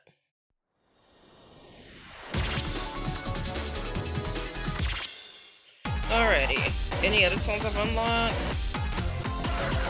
Oh, Ion. Alright. Yep, everything looks good. Ion by Type R.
That was a lot at the end.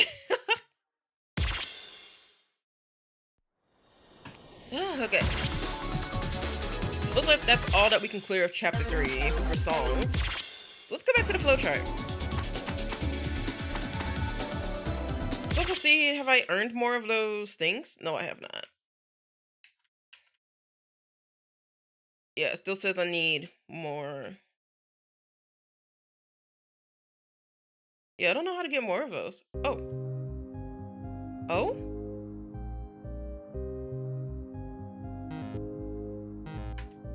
What is this?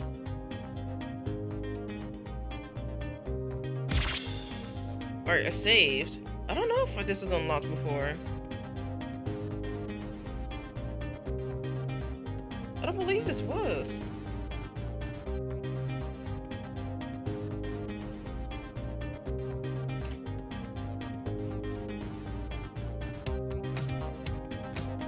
Yeah, this isn't unlocked. I don't know.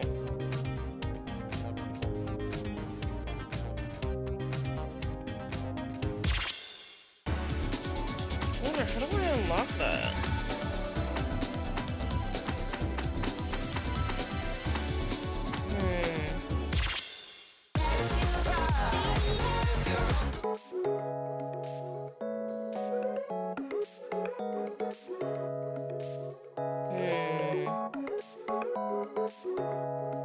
Sound scan map?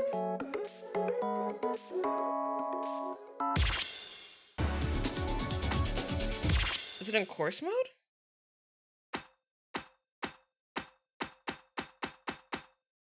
Okay. Maybe we'll do something in course mode at the end of stream. Oh yeah, I did say I was gonna try to unlock more songs.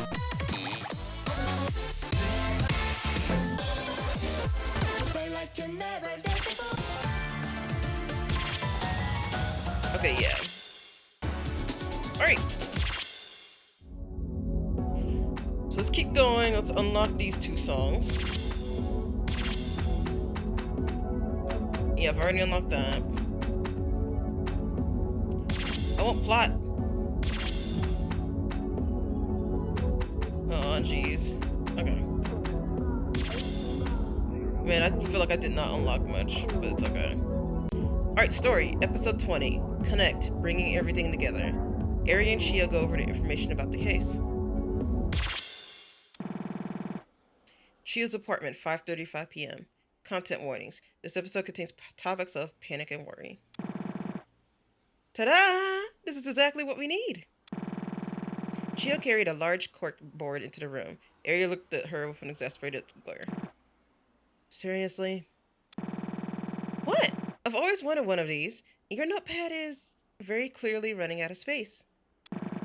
Ari looked down. It was true. Her notepad had been her primary method of taking notes since she started working as a detective, and it was almost completely filled up. She sighed. Okay, one more time from the top. We know that Suki went to work, disappeared on her lunch break, boarded a ferry, went to the shrine, and then nothing. Do we even have anything else? Shio thought to herself for a second. Nothing I can think of, unless you count the fact that the universe is conspiring against us. A fire without a source and a coincidental cave-in are kind of suspicious, don't you think? What? You think that there's a god out there that's pissed at us? She had said it as a joke, but Shio didn't flinch or laugh. At this point, would you be surprised? It all seems fake, I guess. Or like we're following a trail of breadcrumbs that strayed just far enough from the truth for us to follow it without question. That's an interesting take, actually. Do you think... At that moment, the door slammed open, and Shio and Ari both jumped. Allison, Kotomi, and I walked into the room. Oh, welcome back. How was Ginza? So cool! We got a lot of fun stuff, and I definitely did not get lost in Ginza Station on the way back. It didn't happen! Allison, Kotomi? That happened. I glared at them, and then carried the bags full of apparel and goodies that we brought over to the kitchen counter. Kotomi slumped over onto the couch, absolutely exhausted. Allison, on the other hand, noticed the comically oversized corkboard and started fawning over it. Whoa! That's the biggest corkboard I've ever seen! And you've organized it so well! Are those texts color-coded? Oh my god, and they're organized by date, followed by an alphabetical sort? This is the most beautiful thing I've ever laid my eyes on. Ari and Kotomi looked at this strange turn of character with confused expressions, while I stood in the corner just smirking. Even Chio was surprised by her strange passion for quirkinization. Yeah, and the verticality shows approximate time. I have it looping from around 7 a.m. at the top to 6 a.m. at the bottom. Because that's the lowest concentration of events, so it leads to a more coherent organizational structure. Oh my god, yes! She's gonna be at this for a while. I decided to leave the two of them to their excited ramblings about organization and quirk. Ari walked over to me. So, what did the two of you manage to figure out? What did the two of you manage to figure out while we were gone? Anything new? Ari sighed. Nothing, unfortunately. We were spitballing a few theories, but unless you have a good explanation for the random acts of nature impeding our progress, you've kind of hit a roadblock. I think we'll need to look at some of the lesser places of interest in the Tokyo area and hope to find a new trail. I was kind of expecting that, honestly. But I have good news. I got you a plush while we were in Ginza. I shuffled around a bit before pulling the plush in question out of my bag. A crudely drawn cat vaguely shaped to be huggable. I will cherish this greatly. Oh my god. Ari, I love you so much. I love everyone. Everyone's so like wonderful. Ari quickly scurried to find a spot in the room to act as a pedestal for it. I'm glad she likes it. Next time I glanced over, I saw her placing what I can only assume is an offering bowl in front of it. She placed a handful of coins from her purse. It's strange seeing this side of Ari, but it's sweet. Looking back at the corkboard, Chia was exasperatedly guiding Allison through every single note placed on it, seemingly running out of stamina.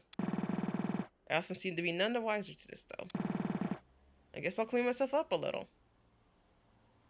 Kozumi was just standing there. I hope she's okay. Alright, Chia's apartment, 6:02 p.m. I walked into the washroom and splashed some water on my face. When I was washing my hands, however, I felt a vibration in my pocket. My phone? What could that be? I fumbled around in my jacket pocket and pulled out my phone, but I didn't have any notifications. And it slowly dawned on me that I didn't have vibration notifications turned on my phone in the first place. What's going on here? Reaching into my pocket again, I pulled out my other phone, the burner that Ari had given me. Maybe it wanted to let me know the battery was dying. Unfortunately, that was not the case. The display read, "One new message." Huh? That's not possible. I opened the rudimentary messaging app and opened an unread message. When I saw what was in it, I froze. Hexadecimal? Is this some kind of prank? Of course the hexadecimal wasn't what caught my eye first. The sender was... Yourself? Alright, it's a bunch of numbers. My own phone. I rushed back into the living room, out of breath. Allison was done with her corkboard fantasizing and was sitting on the couch with Kotami. All of them looked up at me. Saturday? What's wrong? My phone, there was a message and... Seeing that I was panicking a bit, Allison stood up and walked over to me. Come on, sit down. What happened? I sat down on the couch and exhaled. I explained the text message that appeared on my burner phone with myself listed as the sender. Ari frowned. Yeah, by all means, that shouldn't be possible. I don't think I have to ask you if you were actually the one who sent the message. Yeah, of course I wasn't. I'm more concerned with the message contents itself. That's readable hexadecimal.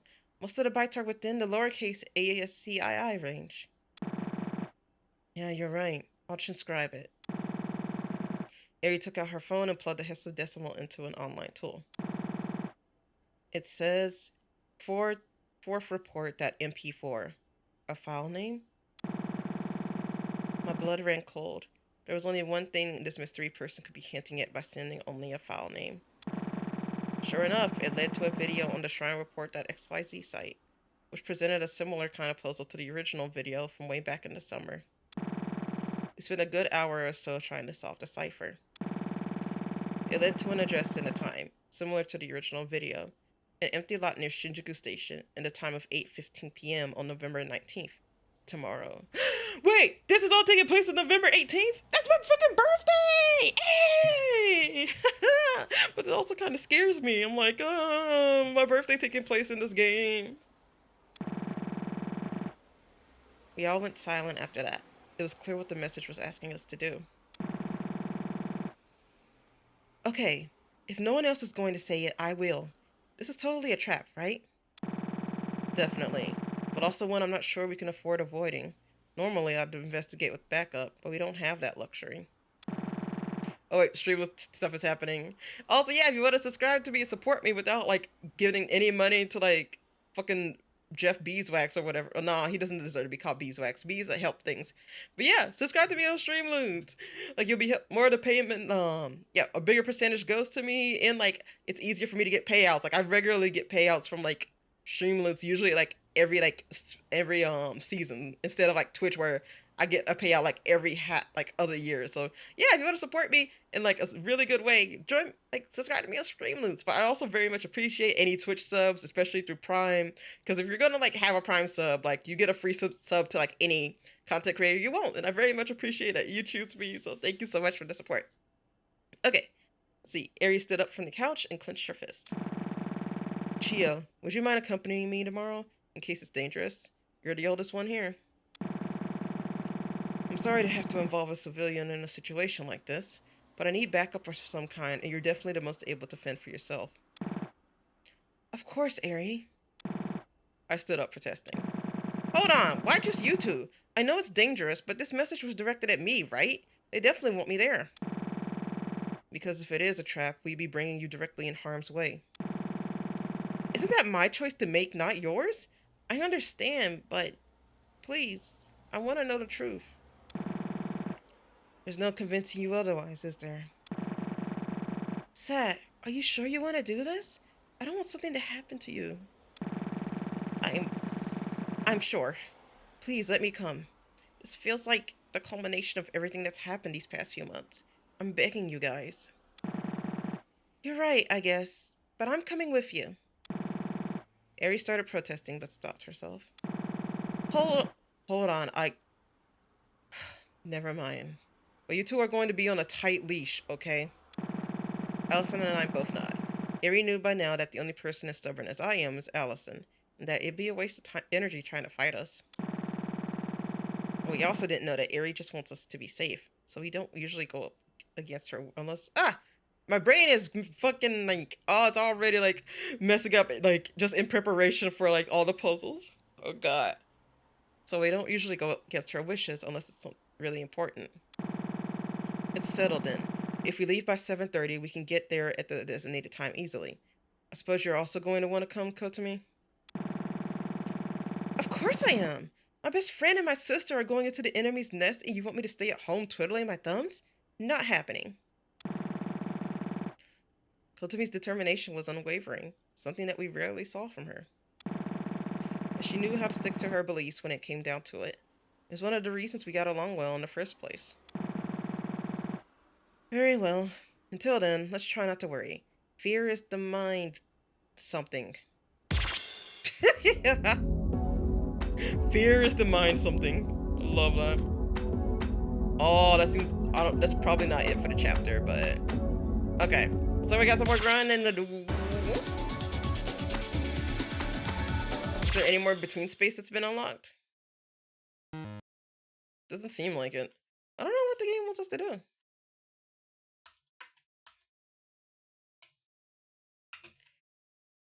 Yeah, I don't know. I don't know how to unlock this stuff.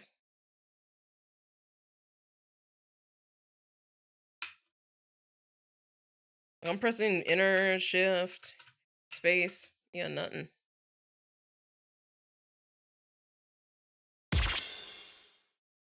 No, I don't know how to unlock more of those diamonds. Like, I don't even know what it wants.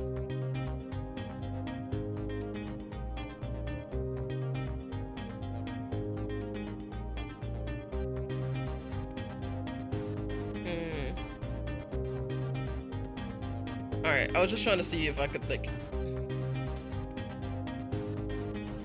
Alright, I was trying to see if I could pick up those diamonds too, but I cannot. Why does this lead to nothing?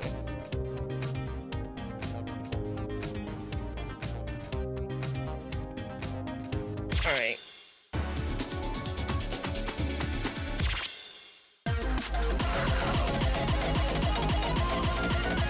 Oh yeah, we have unlocked more songs, right.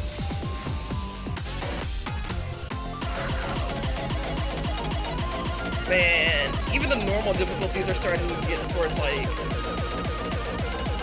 UTF, what is that? 1,000, 100, billion. So UTF 8 billion by Spartan Ariel. I'm sure that the boost try to just still type I won't. Yep. Okay.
Holy fuck. Okay. Damn. Yeah, I know, right? Oh my god, these songs are getting tougher. I think these... No. Apparently simulated realities. I think it's the toughest. Alright. Jeez, though. Yeah, like, difficulty scaling is fucking real in this game.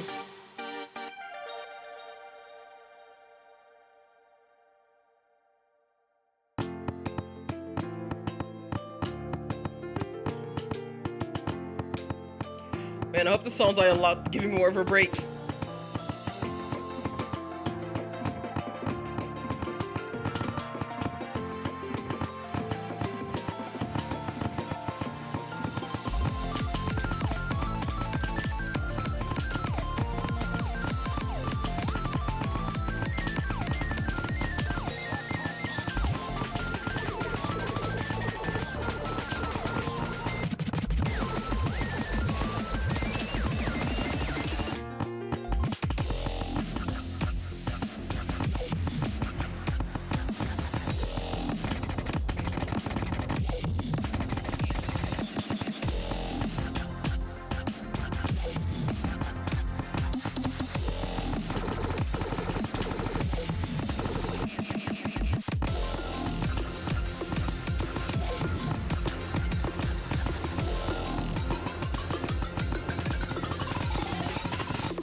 Oh my god.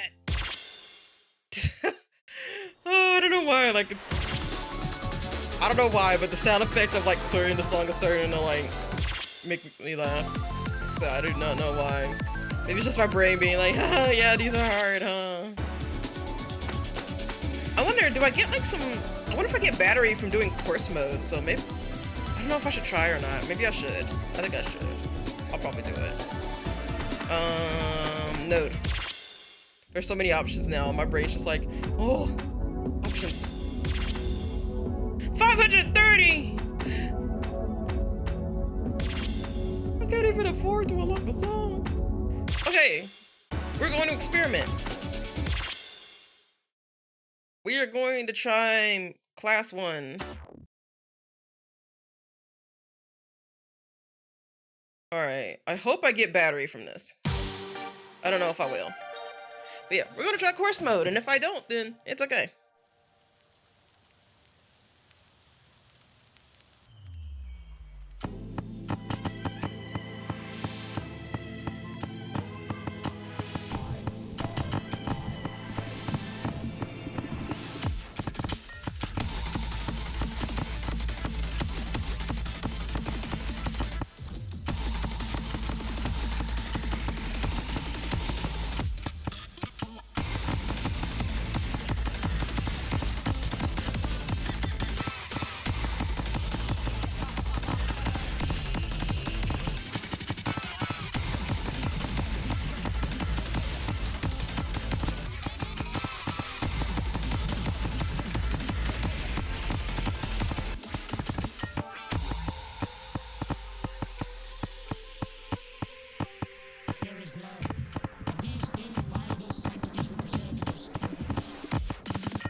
Okay, I actually really like this song. I need to look to see if like some of these songs are on Apple Music.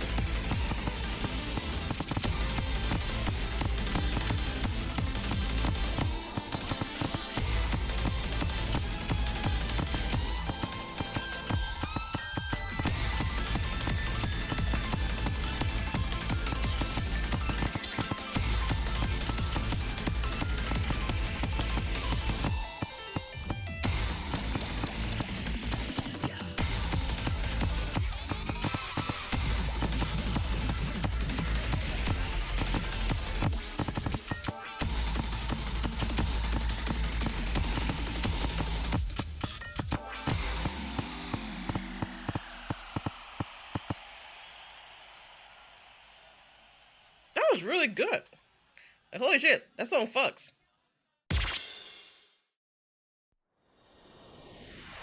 Ah, only missed one note. Man, that was the easiest difficulty, I think, for that song. That was on the opening. That was still a really good chart. So yeah, I think this is proving that this game is basically intended for rhythm gamers, at least like the actual songs. So I feel like they're like, yeah, this difficulty scaling is like not for like, I feel like for rhythm gamers who are like new to the genre.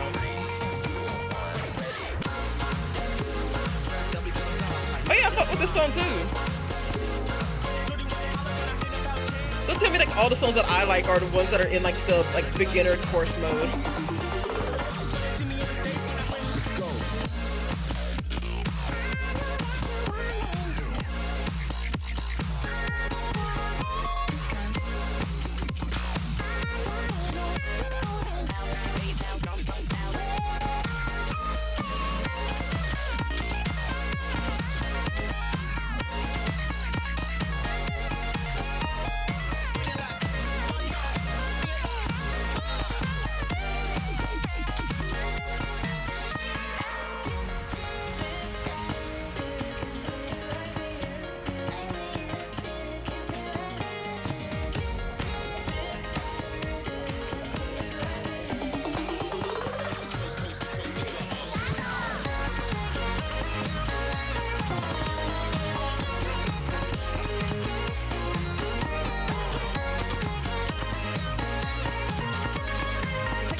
Alright. Oh, looks like an ad break's about to begin in 2 minutes.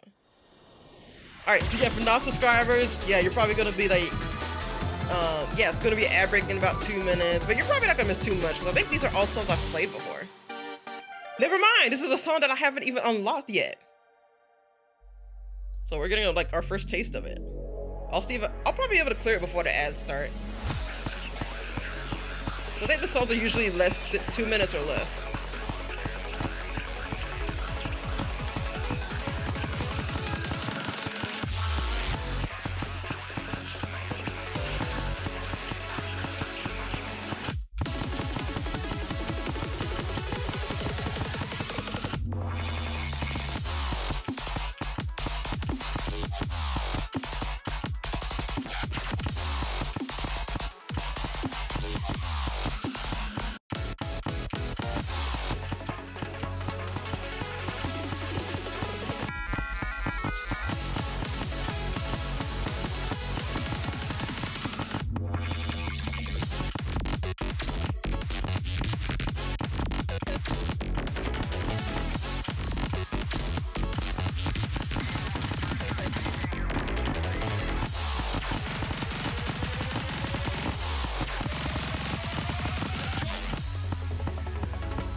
very much appreciate this break.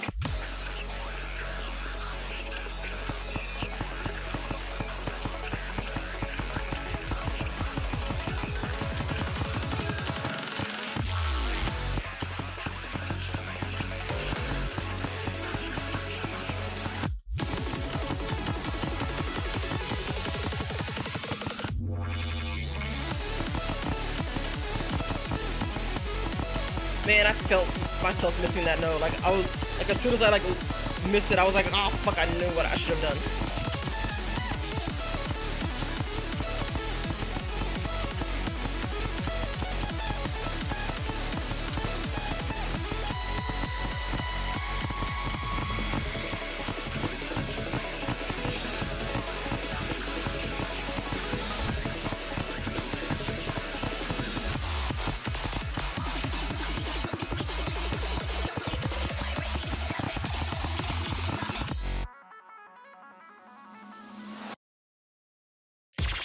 Yay, I think I did clear it. It says ad starting soon, but it has not started.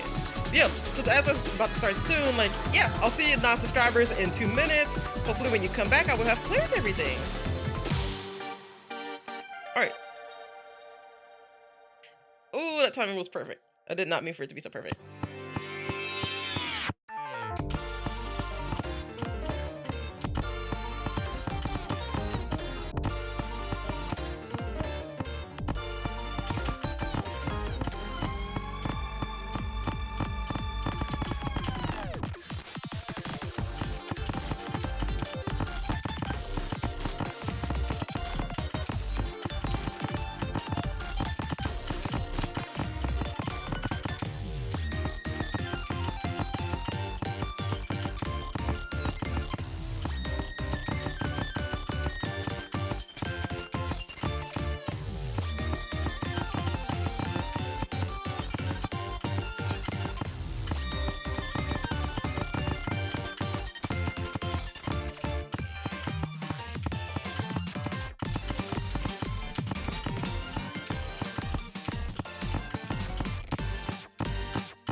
Ooh, full combo on that last one. And I think, like, yeah, everyone was back just in time to see, like, the ending. Endurance test. Clear any set of songs in course mode. Yeah!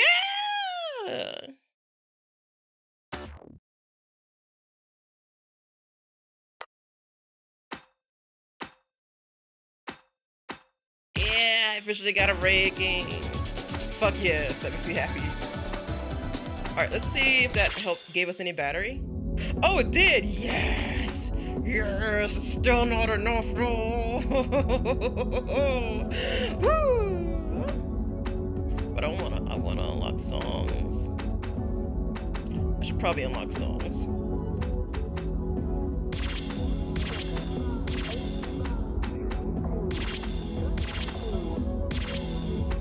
Alright, just one more song, I think.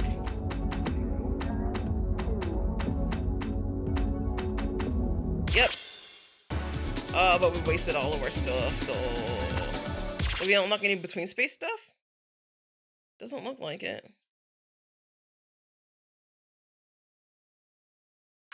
Yeah, I don't know how we unlock these little diamonds.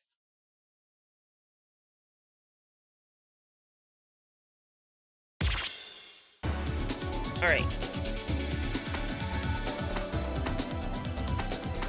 Probably has something. Yeah, we can unlock some stuff. Wow, that song sounds intense. Oh yeah, we don't have enough. Oh wait, what's the dailies thing? You're already on the song. Dang it! Camellia! I have just enough! I'm sorry, I can't believe it took me this long to like unlock the Camellia song. Alright. So yeah, looks like we have 2 more songs that we have to unlock. Alright. So yeah, let's get some grinding done. Alright, yeah, middle, okay. So middle is like the middle difficulty. You know what, you would expect for me to like know that, but it's logical, which means of course that's why I didn't think about it.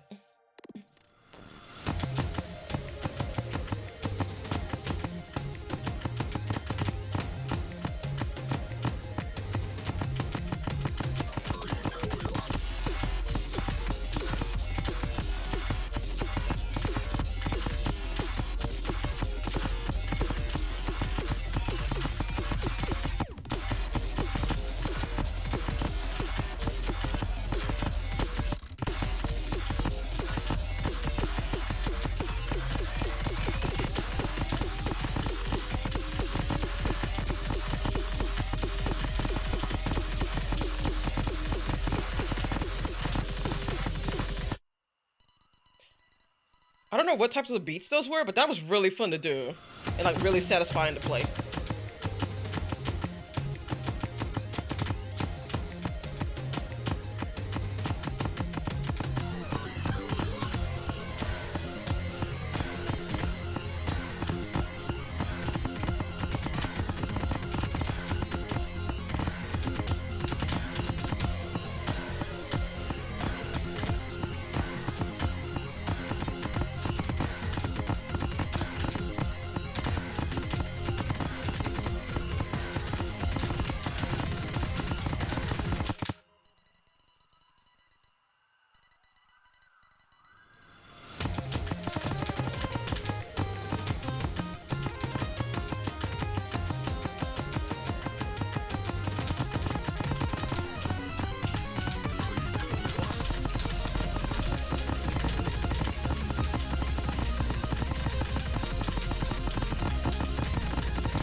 I was so close to getting a full combo. I literally mucked it up right at the end.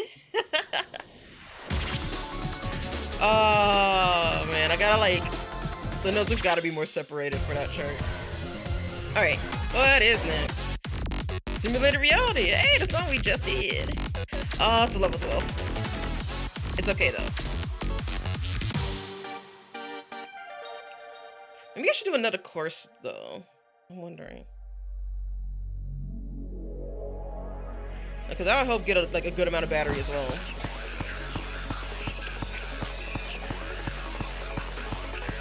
And I don't know if I did this difficulty when I played the course mode.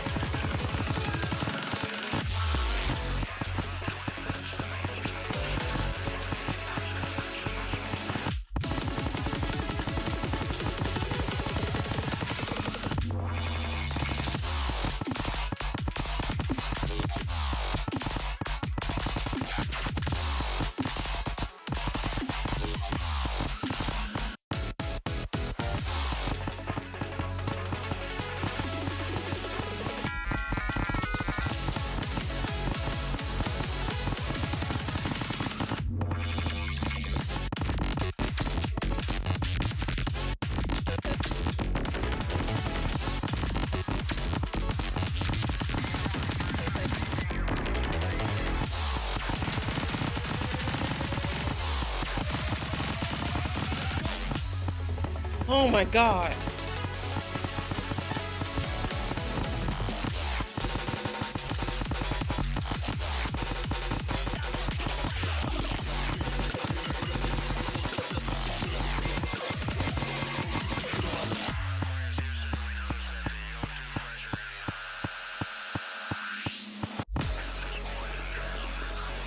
Oh. Man, those few seconds of a break were so great.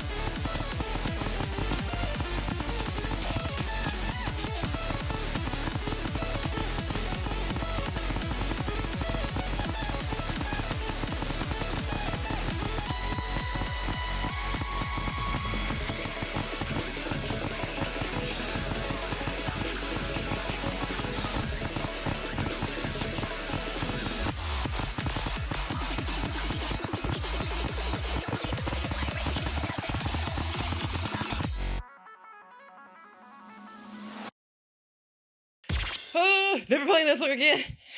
For as long as I can help it. Fuck, man. Alright. Alright, at least Claudia Stella seems like it will be easier, because like it has a lesser difficulty. But also like the BPM sounds atrocious. Alright, Claudia Stella by I couldn't read the artist. Loki, I might take a break soon.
Fucking insane, man. Oh my goodness. Okay. It's literally just 2 more songs. What do we need? We need like 300 or 400 battery.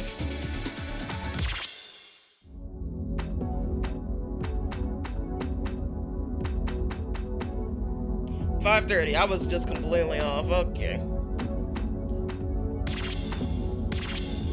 Well, might as well should unlock the last song. Okay. So you know what? I'm gonna go ahead and take a break because low-key, like, I need it. So I'm gonna stretch a bit, like hydrate, like blink my eyes a bit, like walk around. Of course, encourage you guys to do the same thing. So please go to the restroom, get a snack, do what you gotta do, and I'll see y'all in a little bit. Oh, and also intro fighters are enabled. So yeah, you can type exclamation point emote to like specify the emote that you want to do battle with.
Hello, welcome back, Civil Pals. I hope you guys had a good break. Like, I don't know, I feel like you can definitely hear it in my voice, but I feel good. I feel pumped. Like, I had a bit of a snack.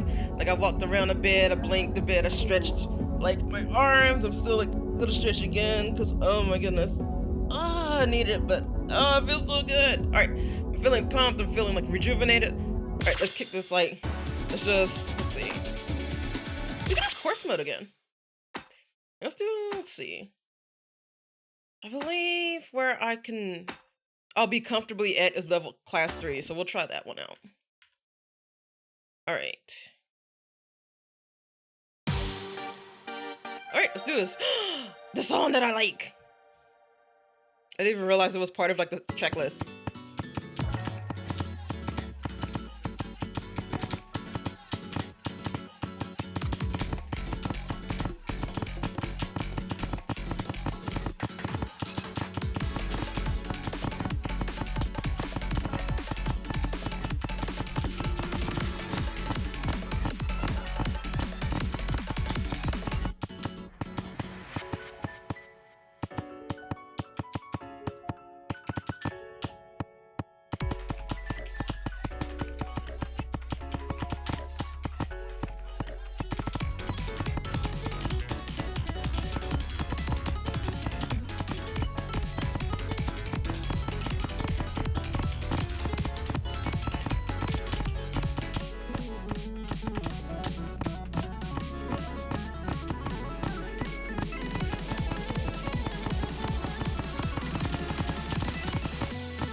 God, I love this part right here.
All right, a good start. Let's see. All right, double S plus. All right, missed 3 notes, but that's okay. All right, Sternstund. I have not played this one yet. I don't even know if I have this unlocked.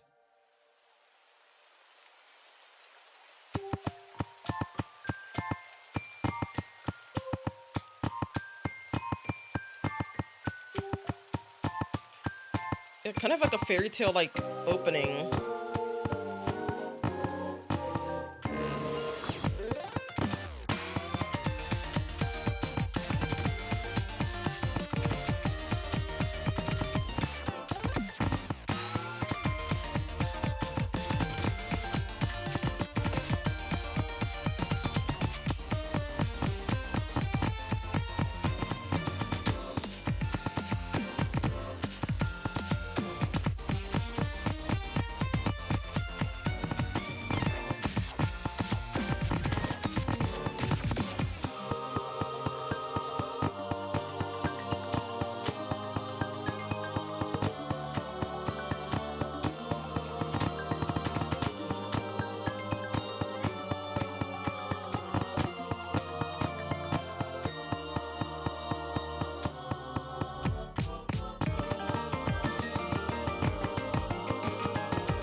Yeah, it feels like there's some time signature shenanigans going on.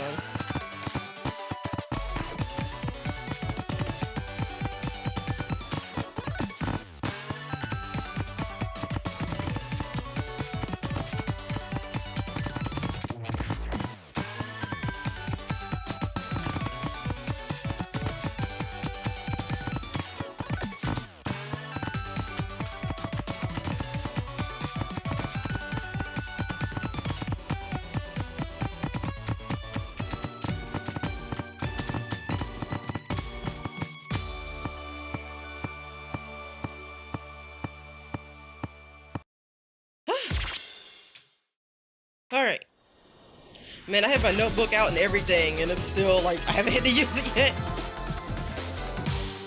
But that's low-key because I have to like grind to unlock stuff. All right, Star Dream Millennium Vision. Interesting name and also art.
God, these whole notes are tricky.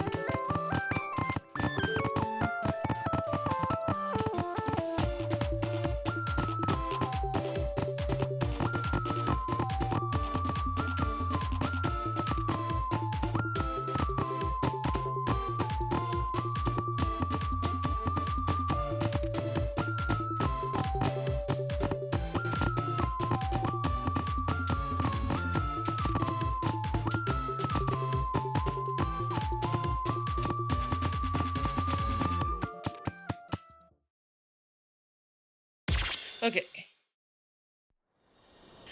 Also, I don't know why I was thinking about it during the last few songs, but yeah, like the tweet I made at like, I think it was at like 5 a.m. yesterday. Because yeah, so I made a tweet that was like, yo, watch the first episode of Kamen Rider Geats, and like, oh my god, like, I think the show hooked me.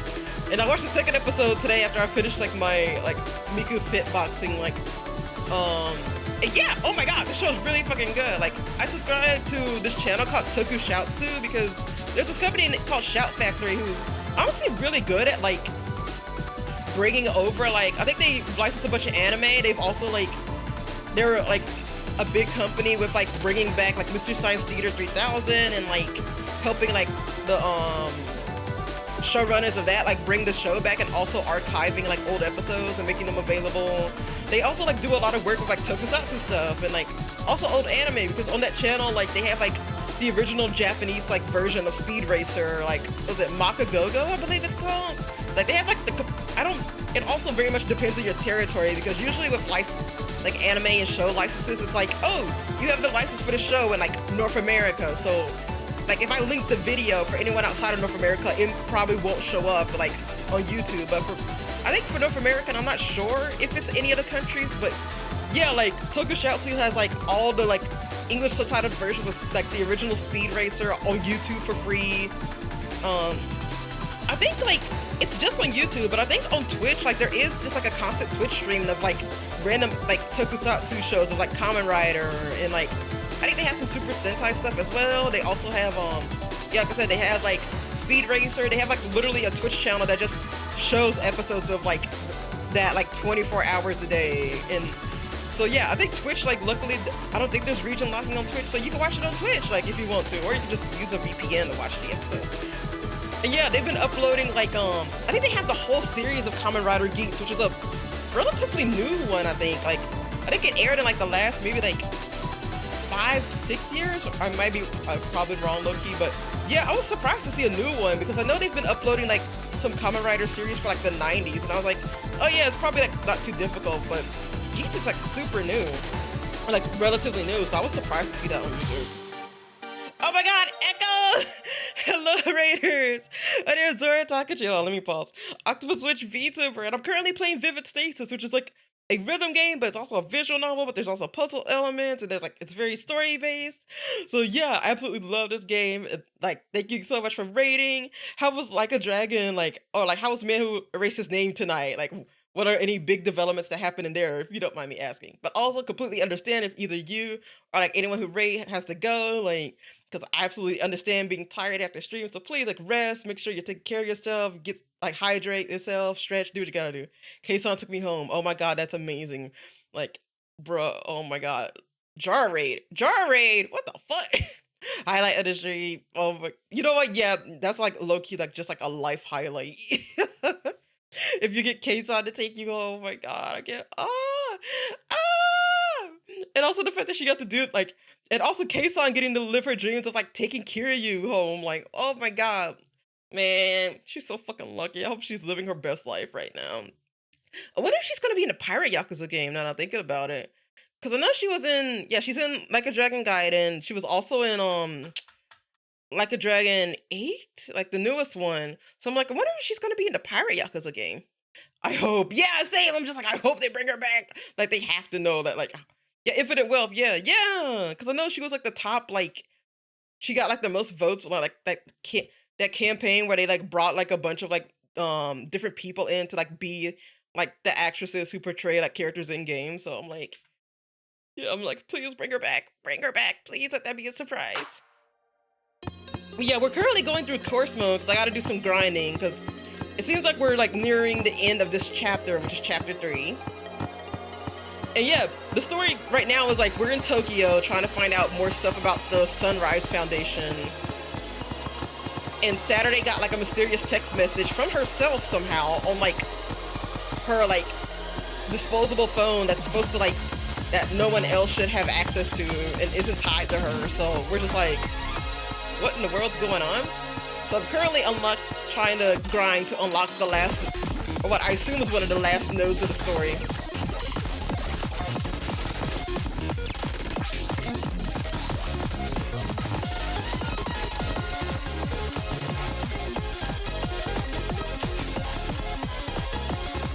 Oh man, I fucked with this song too.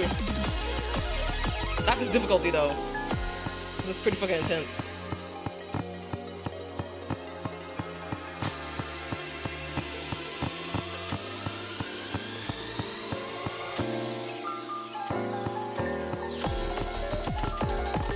Ooh, this jazzy part.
Oh yeah, and I was also talking too about how like I watched the first episode of Kamen Rider Geets.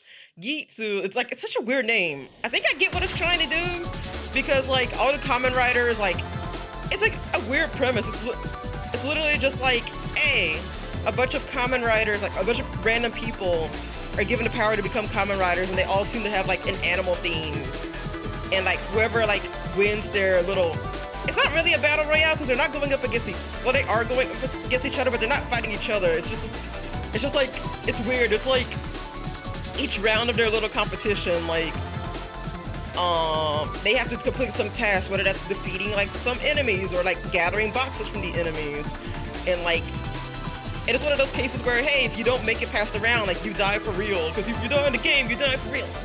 And yeah, like Geet seems to be like themed after a kitsune, so I noticed like Gitsu can be kind of like, if you like take away like the little like marks from like Gi, it becomes Ki, so it becomes Kitsu, like kitsune. So I think that's what they're trying to go for. I still don't know why it's called Geets.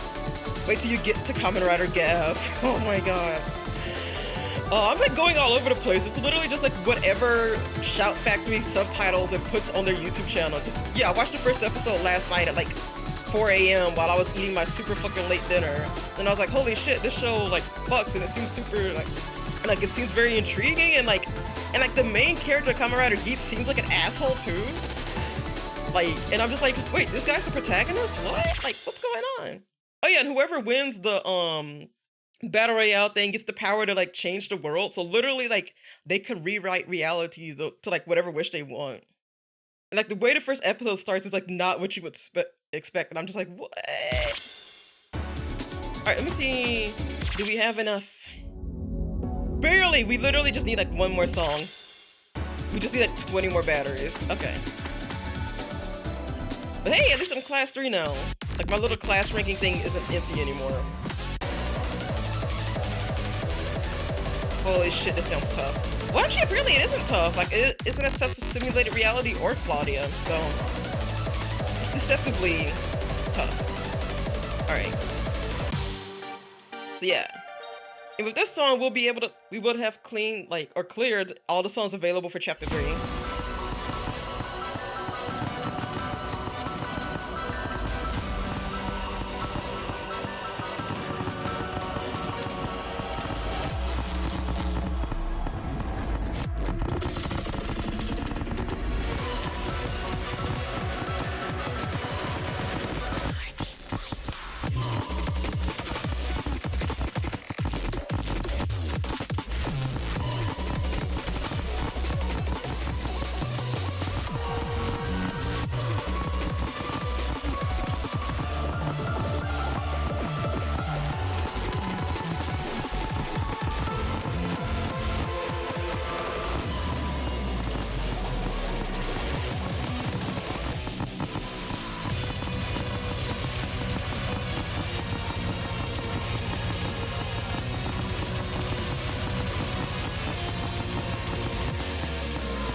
Oh, okay. Man, speaking of Gav, like, yeah, I finally went to my mom's place and got like the last bit of like items that I owned that were like at her place. And in those items was like a bunch of silverware, and like there was like a lot of fucking Rooster Teeth merch, like both from like merch that I bought on my own, but also stuff I got from being an intern at Funhouse. And low-key, like, it just made me feel sad, like, just looking at all this stuff. I'm just like, I mean, I was like, it's good, like, it's good silverware and cups, and like, I'm glad to have them, but also just like, it just makes me sad because Rooster Teeth as a company is just like There was so much potential, and like it's just so fucked.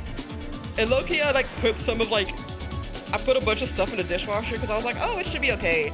But then it turns out one of my like, what was it? It was like an achievement hunter set of like glasses that like had like fake labels on them as if they were like products like produced like by some of their talents and stuff. It was like Gav Spaff, because Gavin was like, yeah, Gavin's like British, and like they would make fun of like his weird like Britishisms, or not even just Britishisms. He would just say some weird shit. Like I remember there was like one bit where it was like he was like obsessing over like the little like intro blurb in like Star Wars, where it was like a long time ago in a galaxy far, far away. And he's just like, wait a second, doesn't that mean Star Wars takes place in the past? And like he just like it was so difficult for him to come to grips with that. But yeah, like I put him in the dishwasher, and low-key I'm kind of happy because like, so it turns out the labels on those glasses were like made out of like paper, and they were starting to get like they got removed, like part of them got removed when they were in a dishwasher, and part of me's kind of like, you know what, I'm glad they got removed, because like, so I kind of don't want the Rooster Teeth Association to be with them. Anyway, yeah, seem to be near the end of chapter 3, but I feel like some stuff is gonna go on. But anyway, we're gonna unlock this. God, that took away so much. Story, episode 21, Breach into the Sunrise. Saturday visits the Sunrise Foundation at night. Oh, yeah, okay, we're literally going into like this mysterious organization. Oh, and we're getting the warning too. Okay, get your popcorn and like your drinks and stretch, like, we're in this for the long haul. Alright, this story episode is very long. It is recommended to be prepared before selecting a node. I'm as prepped as I'm gonna be. Content warnings. This episode contains, boy. Okay, this episode contains topics of panic and worry, eerie atmosphere, being overwhelmed, confronting difficult truths, panic attacks, yelling/arguing, unreality, and guns. All right. So yeah, if you're like sensitive to any of these topics, like absolutely no worries if you need to bow out. Like, if anything, I'm glad for the content warnings for each episode. Like, so that's both of service to me and of course to you guys as well. So yeah, if any of those subjects are very touchy to you, no worries if you gotta bow out. All right. Chio's apartment, 7:14 p.m. We had tried to take our minds off of what was coming, but it was a fruitless effort. It was approximately 90 minutes before the time specified in the puzzle video, and I was sitting on the bed in my guest room in Chio's apartment. I wasn't sure how to explain the feeling, but it felt like everything was converging to the single night. But Yakuza never gives me a content warning for curious gags. Nah, that warning, like, instead of like the real Yakuza, like, use gamepads, like, that should be the fucking warning. Even though I love this Yakuza Kiwami 2 silly mod where, like, it's like real Vocaloids use gamepads and they change the opening, like, or like the title sequence in, actually, yeah, since I didn't play the, I played the stream safe version, so we didn't get to see the alternate opening, like, when you're in the main menu, because the main menu is supposed to be, like, it's supposed to be, like, all the cast, like, dancing to Catch the Wave, like, by live tune. Like, literally, yeah, it's, like, Kiryu, and, like, literally, it's, like, everyone suddenly broke out into, like, a musical number or something. It's great! I gotta link it! It's so good! I love it so much! And, like, Kiryu's Miku and everything, it's so good. Oh, fuck yeah. Alright, I wasn't sure if I was ready to find the answers that were waiting for me, but the video message's appearance had made it plenty clear that I no longer had any choice in the matter.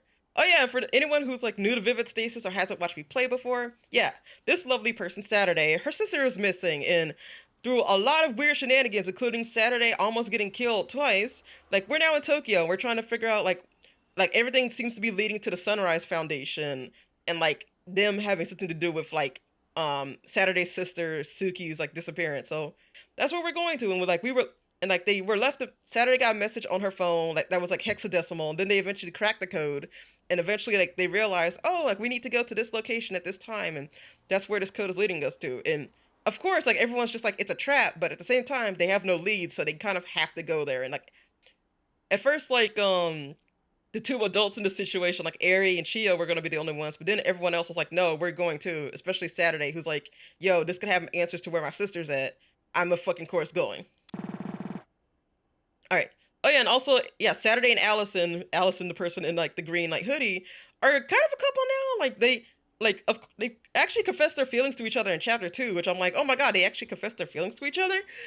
But, like, Saturday was like, yo, like, I don't think I'm emotionally able, well to handle a relationship right now with everything going on with my sister and all this mysterious codes and stuff. So after all this stuff is finished, like, yeah, then we can absolutely date and be cute girlfriends together and everything. So I'm like, yay.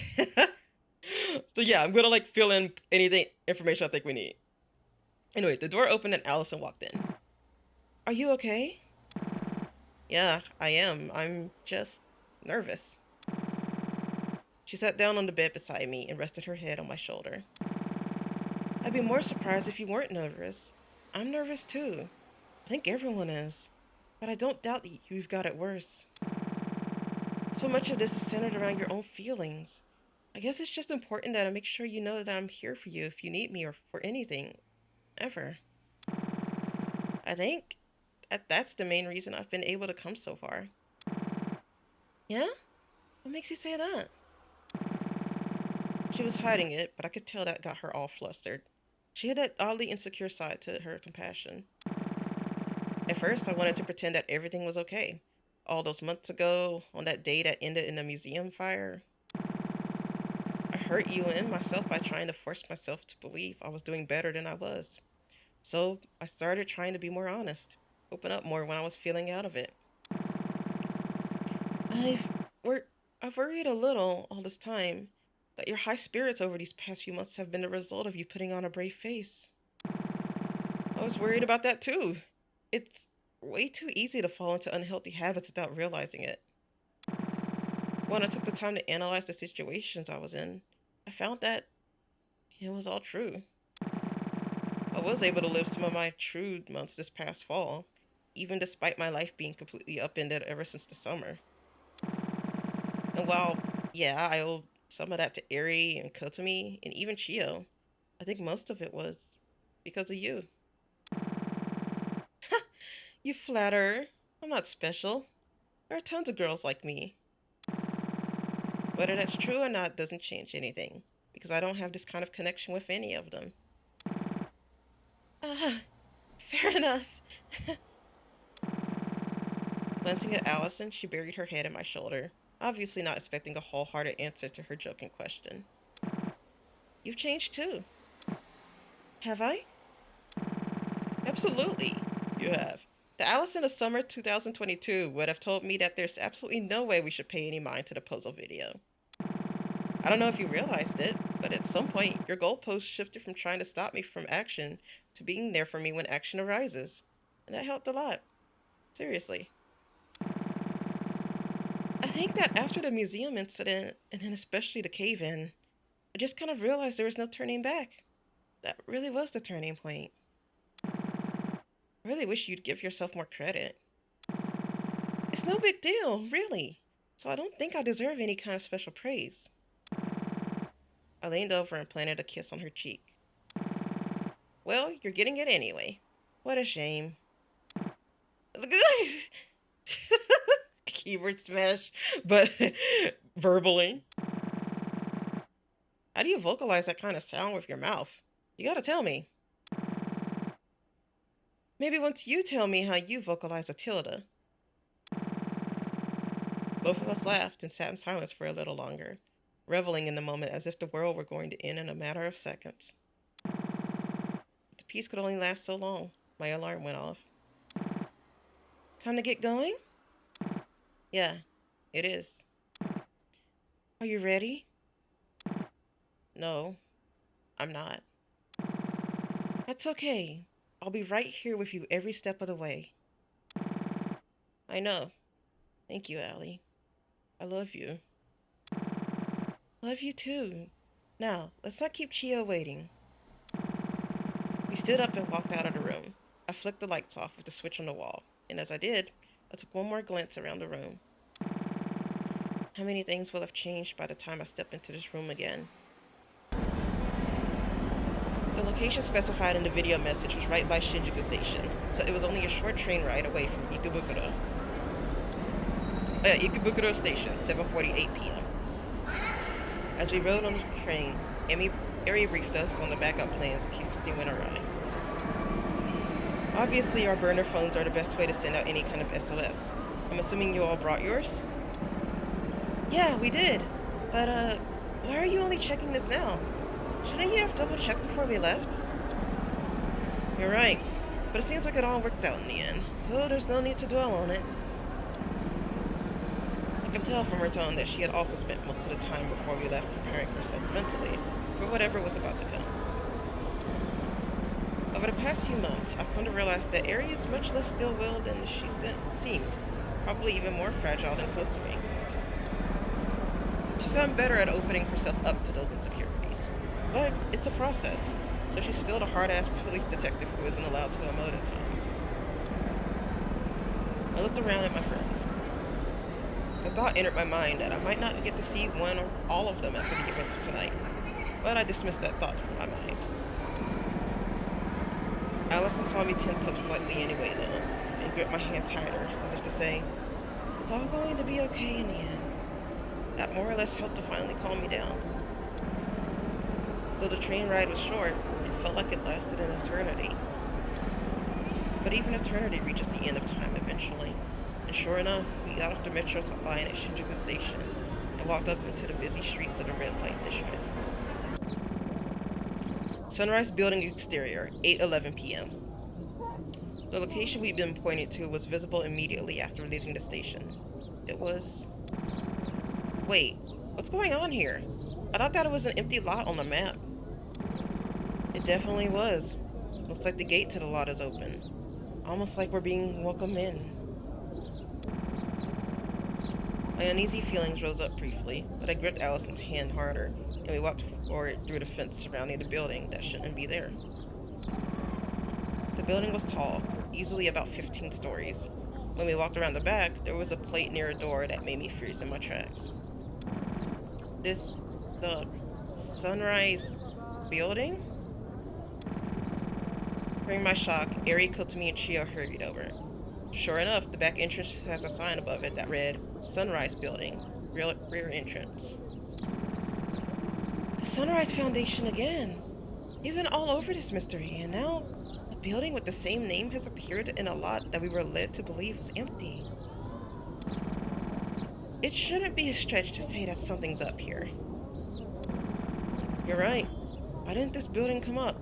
Something else is bothering me. The four of us looked at Eri. What is it, Eri? When we were walking in here, I saw one of the pedestrians look at me and overheard them say something along the lines of, "Why are they going into that empty lot?" You think they can't see the huge-ass building for some reason? It's not impossible, as if to them, it doesn't exist. So then, why can't we see it? Because I have allowed you to. The five of us jumped at the sudden arrival of a voice unfamiliar to us. Spinning around really fast, we saw a woman in a long dress leaning against the side of the building. Who are you? Are you? Relax. I'm not your enemy. I'm the one who called you here in the first place. I take that to mean you would be Kisho Biore then. Yeah, that's right. I'm the one who sent you that message. How did you get the contact for our burner phones? Careful surveillance. Have you been stalking us? No. Are you done with the questions? I called you here because I thought it might be time for you to learn the truth. And why should we listen to you? Because you came all the way out here in the first place. Why did you do that if you have no intention of listening to me?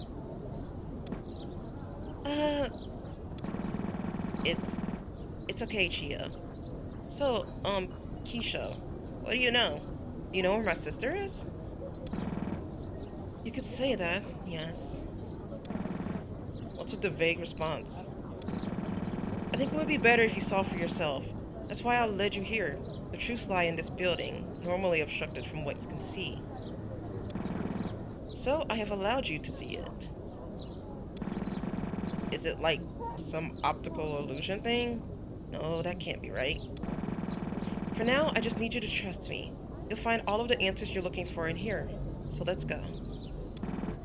You can get us in? Yes. Hurry up now. With an attitude that clearly said she had no time for fooling around, Keisha walked to the door and opened it up. It appeared to already be unlocked, but that couldn't be right. I tried to open that earlier and it was locked. I didn't hear her unlock it either. Just who is this girl? The five of us exchanged a worried but determined glance. As we discussed, Kotami, I'd like you to stay outside here and notify us if anything goes awry. You're still okay with that, yeah? Yeah, I am. I'll message you immediately if something pops up. You four ready? uh, no, not at all. But let's go anyway. I let go of Allison's hand, and Allison, Ari, and Chio walked toward the door. As I started following them, Kotami tapped my shoulder. Hey, Saturday, come here for a minute. Huh? What's up? Noticing that I'd stopped, Allison turned around inquisitively. I assured her I'd be right there and ran back over to Kotami.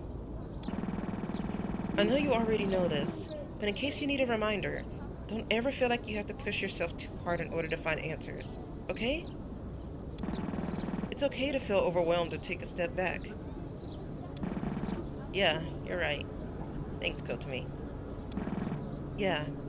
Good luck in there. I rushed back over to where the others were standing, and we entered in the door, following the strange woman who called herself Keisha Biuri. Sunrise Building Lobby, 8:32 p.m. The lobby, as we could tell from the windows outside, was dark. In fact, none of the lights in the entire building appeared to be on, which further helped to drive home the uneasy feeling that we were inside a building that shouldn't exist. Good, you're here. Where did Kotami go? We decided before coming here that if it came to us having to infiltrate some kind of building, she'd remain on lookout outside. That's not a problem, I assume? Chio spoke matter-of-factly with a cold tone I'd never heard from her before. She clearly didn't trust Keisha, and for good reason. Keisha sighed, but ultimately didn't argue back. Yes, that's fine. We should be quick. Regardless, I can't keep this up all day. Keep what up? You're going to have to start actually explaining, you know? If you're going to bring us out here to a building that nobody else can see and make us infiltrate it with you, the least you could do is lower your condescending attitude. Keisha looked like she wanted to snap back against that, but ultimately decided against it. Fine. This building is the headquarters of the Sunrise Foundation, which is under almost all circumstances hidden from the public eye. What I want to show you is on the top floor, which we can get to via the elevator. Sunrise Foundation, huh? What is it really? There's no way it's just a geology corporation. And it's all over this case, even from the very beginning. Of course it's not a geology corporation, but there's a reason that everyone is led to believe it is. I think it would be better to explain it on the elevator right up. Mind following me a little longer? Yeah, fair enough. The four of us followed her as she led us down a few hallways to a staff elevator. Despite the lack of lights in the building, the power to the elevator seemed to be working. After a short while, the door made a ding sound and opened up. Ah! God! Light! The elevator blasted us with light. It looked like light was on in there, at least. We followed Keisha into the elevator. Inside the elevator, Keisha pressed the button for the topmost floor, floor 17. The elevator whirred a bit, and then the doors closed. Our Sunrise Building elevator, 8:43 p.m. It felt as if the last thing connecting us to the world had been sealed shut, and the elevator cabin began to ascend. I suppose I'll ask you outright. Do you know what the Duskbreaker project is? Dusk... what now? Upon hearing the word Duskbreaker, I felt a minor headache coming on, but I managed to push through. The Duskbreaker project is... well, in a way, you could say it's the true purpose of the Sunrise Foundation in its entirety. The geology business is a front of some sort, hiding what the company is really all about. So, what is this Duskbreaker project? Why is it so secret that they have to fake being a geology company to hide it? Well, they don't fake being a geology, whatever. The Duskbreaker project, or just the Duskbreaker as it's usually called, is effectively a neural interface supercomputer. Neural? Like it messes with your brain? Well, in a sense, yes. But that's not what its main purpose was. So, what? What was its main purpose? Keisha stopped for a second, as if for the first time, she was hesitant on whether to continue. I gripped Allison's hand again, and she gripped back as if to assure me that everything was going to be okay. Keisha finally spoke again. The Dustbreaker's main purpose is a world simulation device. If you've ever seen that movie from the 80s, The Matrice, it's like that. I fucking knew it! I knew it was good! We're gonna get some Matrix shit. The Matrice. Oh my god, okay. Well, not exactly. Just the part where it's simulating a world. Nobody was really sure what to say. What Keisha was saying was so outlandish, but all of us knew deep down that she had no reason to lie. Why were we so sure of this? I still don't know. But nobody tried to call her bluff or tell her that she was full of shit. The technology was obviously very secret. I'm not privy to knowing why the Sunrise Foundation was formed, or why they sought to create such a powerful machine. But the facts remain that the Dustbreaker does exist, and it's at the center of everything relating to your sister's disappearance Saturday. To tell the truth, even from the start, I knew that there had to be some big company involved with all of this. But a world simulation is... I didn't even know humanity had the technology to make something like that. Well, you could always ask the lead engineers. Both of them are in this elevator. What? All of us jumped, though we had been less surprised by the revelation that a world simulator existed than we even thought we'd be. Nobody seemed prepared for that one. The lead engineer on the project was Keisha Biori, myself, and the assistant lead engineer was one Chio Sakamura. What? Me? Everyone turned to look at Chio, who seemed the most surprised out of anyone. Are you serious? Why don't I remember this? Do you not? It makes sense that you would forget the exact details, but you yourself said that you had memories of working at the Sunrise Foundation, didn't you? It was said so casually that most of us didn't think much of it, but Eri, being the natural detective that she was, didn't let that slip up past. Hold on. How do you know about that? We just met you today, and Chio definitely didn't talk about that any time within the last few weeks. Hey, wait, yeah, that's not right. What are you playing at, Keisha? Who are you? You're not Keisha. As if the next domino in a row of revelations had fallen over, all of us turned to look at Chio, surprised. It's true that I have fragments of memories of working at the Sunrise Foundation. I don't remember working on any Dustbreaker project, and I don't know why the hell I would have forgotten. But I do remember one Keisha Biori, and she was not you. So who are you? The woman who had to this point called herself Keisha sighed as if she were minorly inconvenienced. It was the most believable way to get you into the Sunrise building. I just took the most logical path. You tricked us! What the hell are you going to do to us? Nothing. I'm doing what I promised you I'd do. Showing you the truth. This was just the best way to present it. Of course, I knew this would happen as well. It happens every other time. Every other time? You'll see. Look, I know it's a lot to ask for your trust after lying about my identity, but I'm not here to be your enemy. The answers for everything are at the top of this building.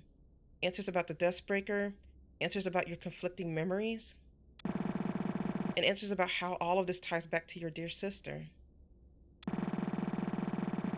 As if on cue, the elevator finally stopped its ascent, and the doors opened into a dark hallway.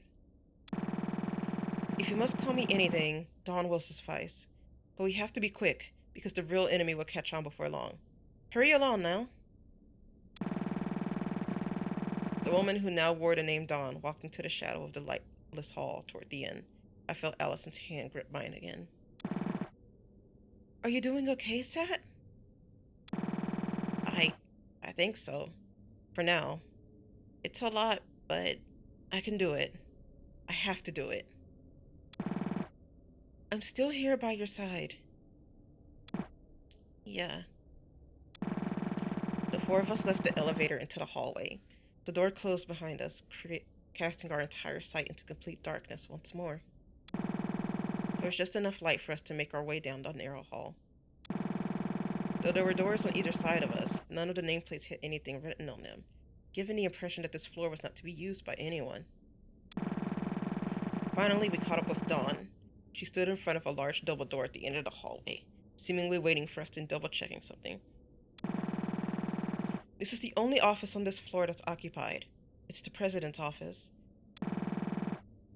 As in, the president of the Sunrise Foundation? Yes, this is his office. It's the first truth governing everything. Are you prepared?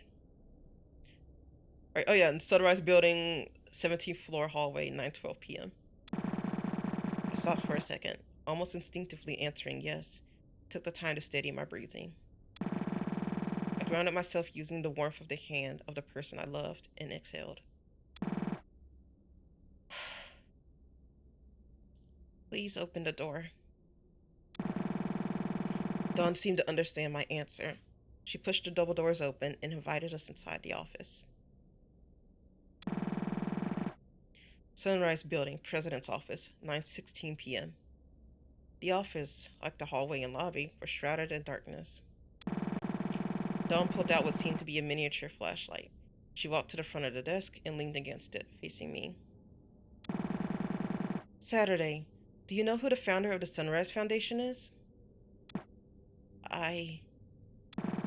Did I? I thought about it.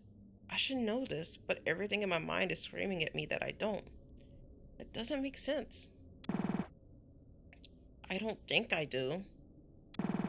I see. Then take a look. She stepped aside and threw me the flashlight. I caught it and turned it on, pointing it at the desk where she was just leaning. The light illuminated a small nameplate on the desk, adorned in sun-related decor. The nameplate read, Setsuki Tasogare. Setsuki... Of course I knew whose name this was. Setsuki Tasogare. My father. My dad is the president of the... My breathing intensified and my heart rate rose rapidly. Sensing that I was beginning to fall into panic, Allison rushed over to the front of the desk where I was standing and took the flashlight from me. Placing her hand back in mine and squeezing it tight, I breathed.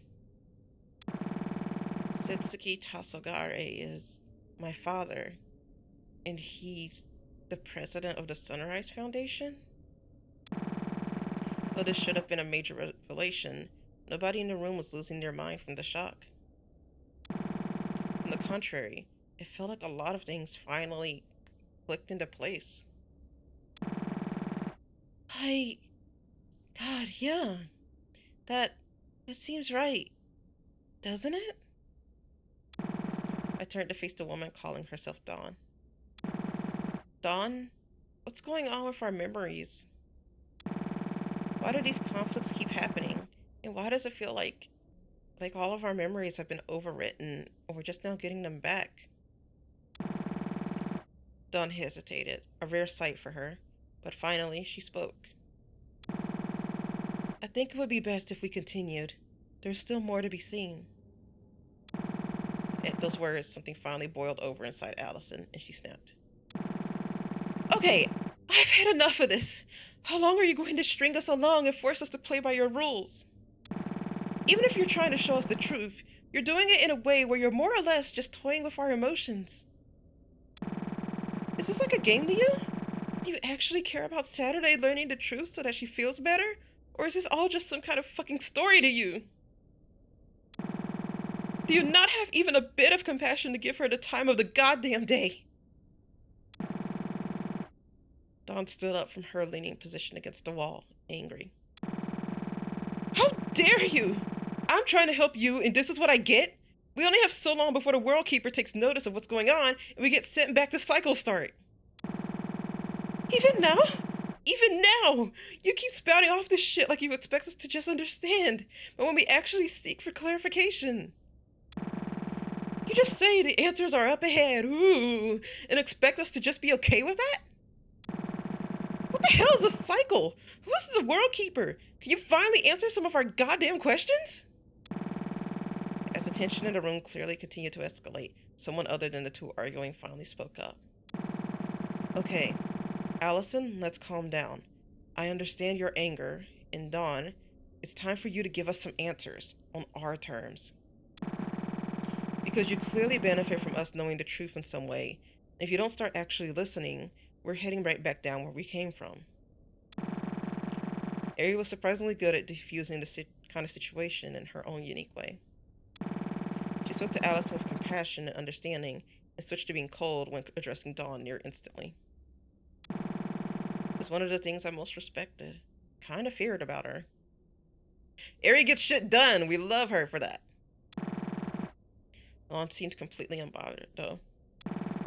She changed back into her normal, serious self instantly, so fast that it almost felt like she never lost her temper to begin with. It felt inhuman. Dawn, I'd like to ask you a question about the Duskbreaker. It's the hypothesis I've come to with all the context you've given us. All you have to do is confirm or deny if I'm correct. Yes, I can do without the in-depth explanation. I'll answer. Before I ask, Saturday. Ari turned to face Allison and I. Depending on the answer to this question, everything could change, and I do literally mean everything. Are you sure you'd like to stay in the room, or should I wait to ask? After a few more deep breaths, I answered honestly. I'm staying. Please ask your question. I want to know. Very well. She turned back towards Dawn. Between all of the insane things you've mentioned tonight, and looking at the state of the building in itself, a lot of things don't make sense. But there is one possibility that makes everything fall into place. It's insane and unreal, but only as insane and unreal as a device capable of simulating an entire world is. The question I'm trying to ask is, the world that we live in, that we walk around in, that we're standing in right now, is this the real world, or the simulated world inside the Duskbreaker? There was a short moment of silence. I let out a completely forced laugh.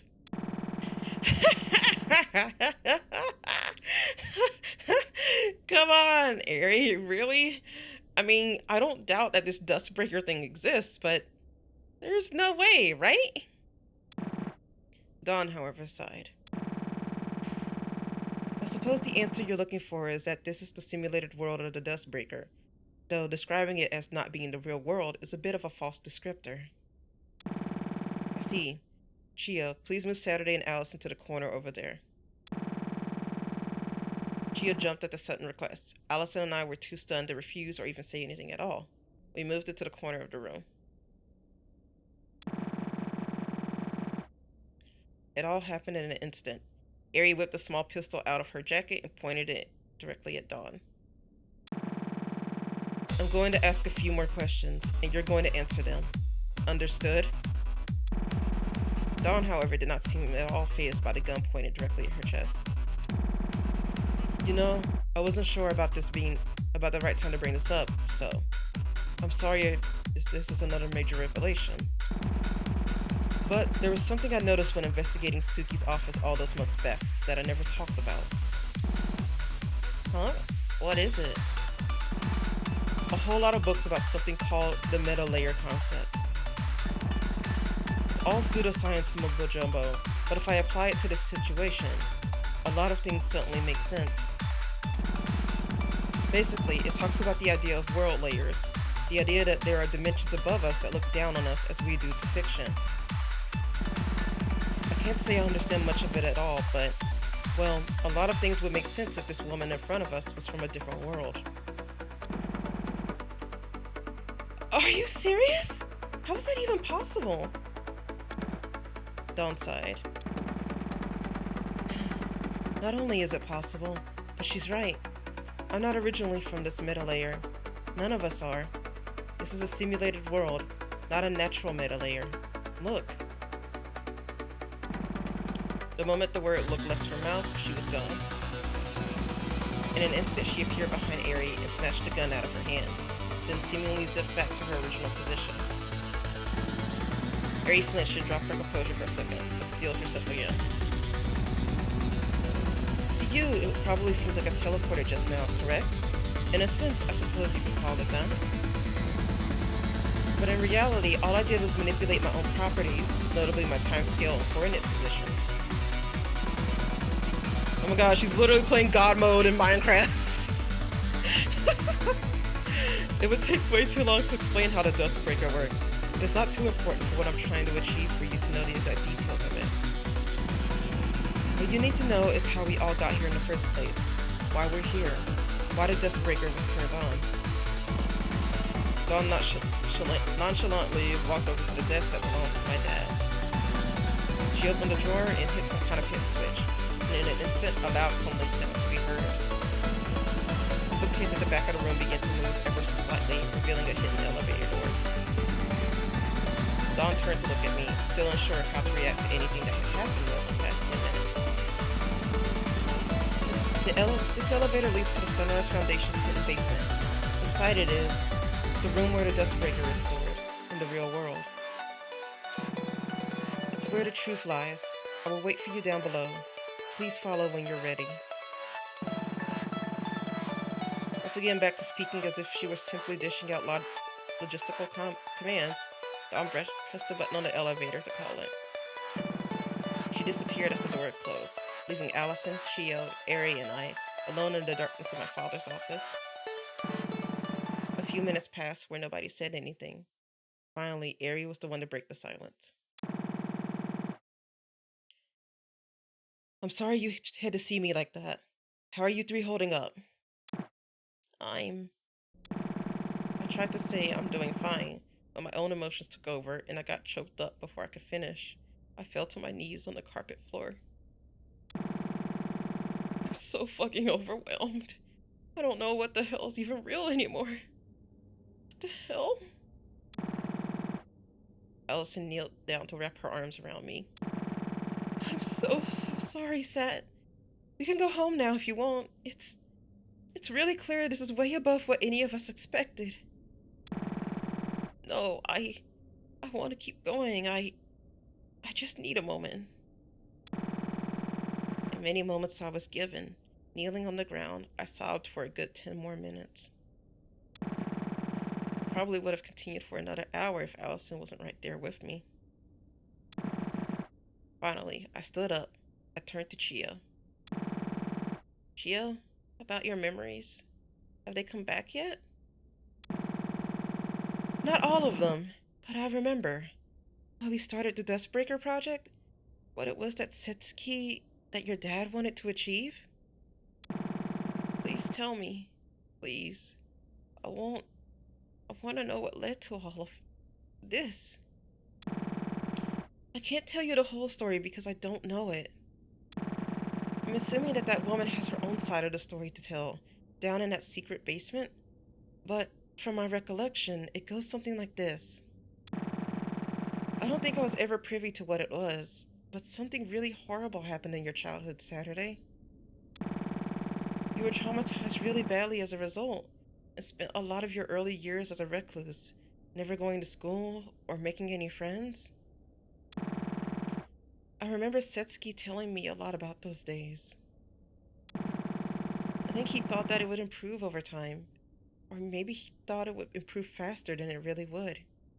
For whatever reason, Setsuki was really down when it seemed to him like you weren't feeling any better as fast as he expected you to. I don't think he wanted to rush you or anything. I don't really understand the feelings of a parent, though. Regardless, growing up and observing how much you were hurt by whatever it was that happened to you changed Setsuki's outlook on a lot of things in life.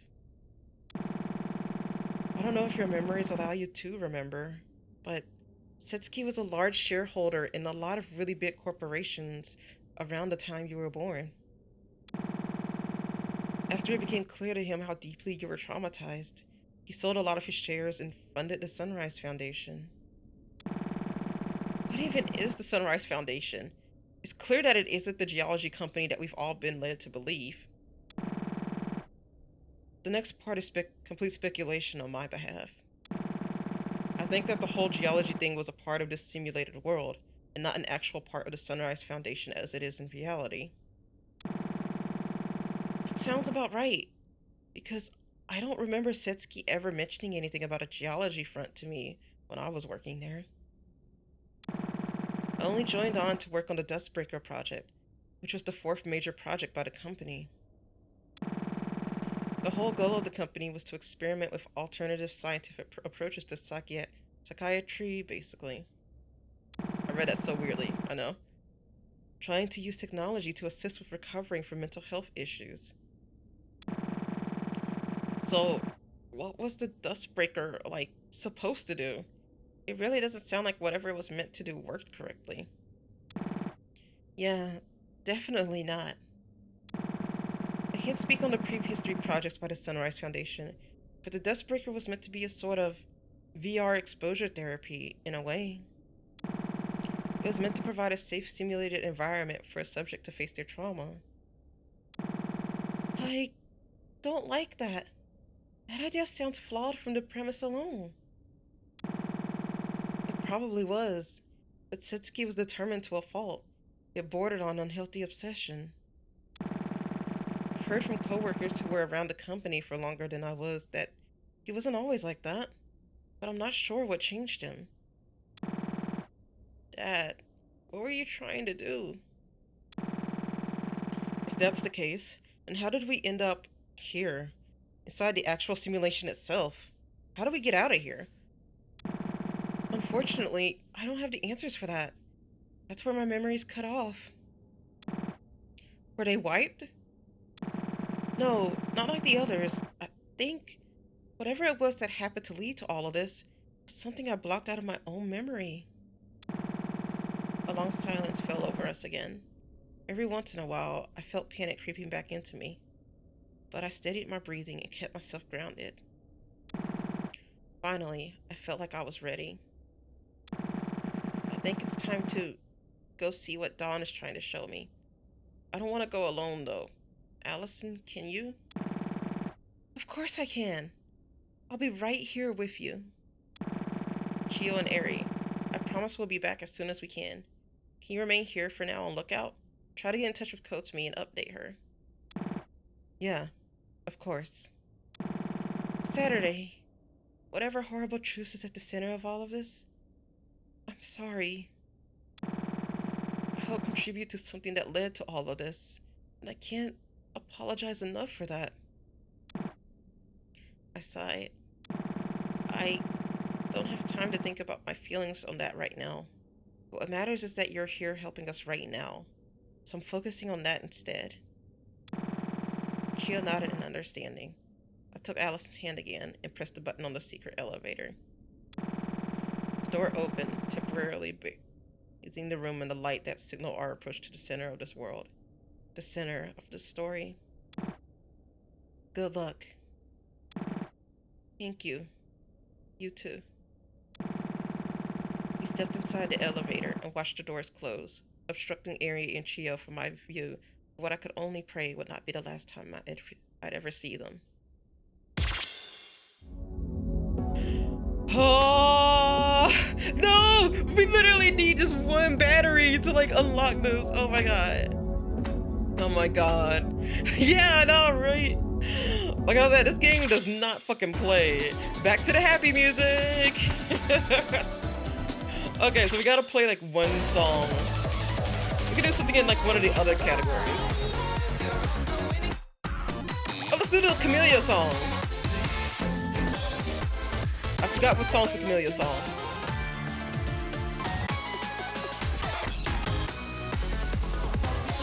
Wait.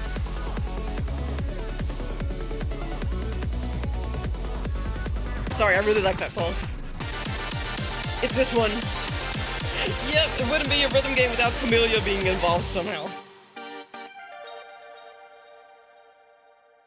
I don't even know how to. Oh wait, terabyte connection. That's where it is. Did you see Neri call themselves horny Beethoven? What the fuck? No. Wait, where? Horny Beethoven. Oh my god. I love the memes where it's like, oh, like Beethoven listening to like modern music. And it's like one of like the rhythm game remixes of like his classical music, and he's just like getting down.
What is this?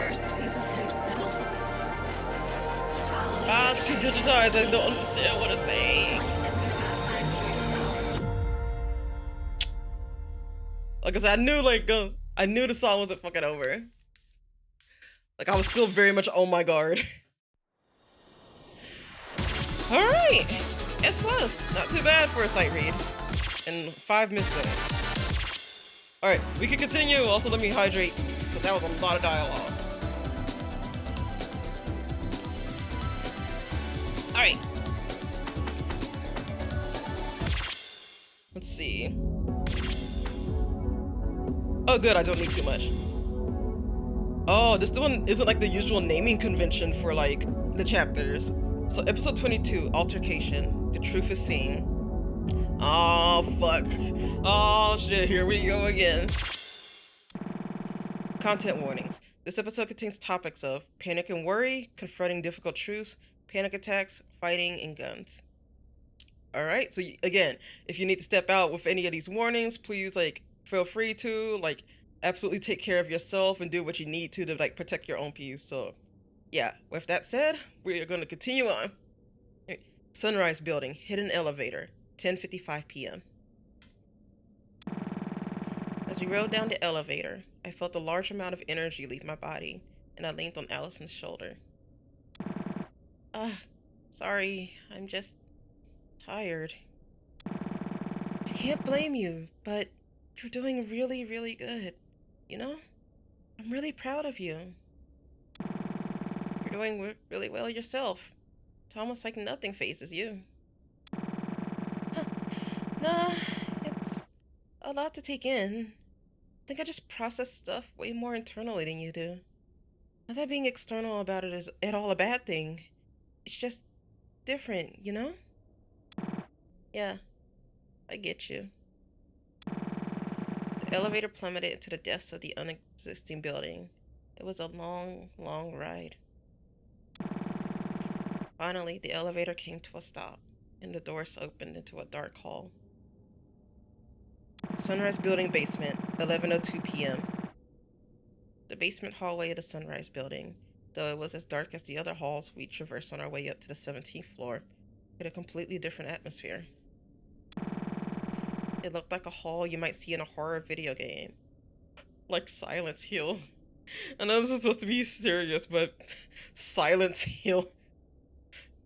I mean, I guess it's the same, but like, I don't know, Silence just isn't as catchy.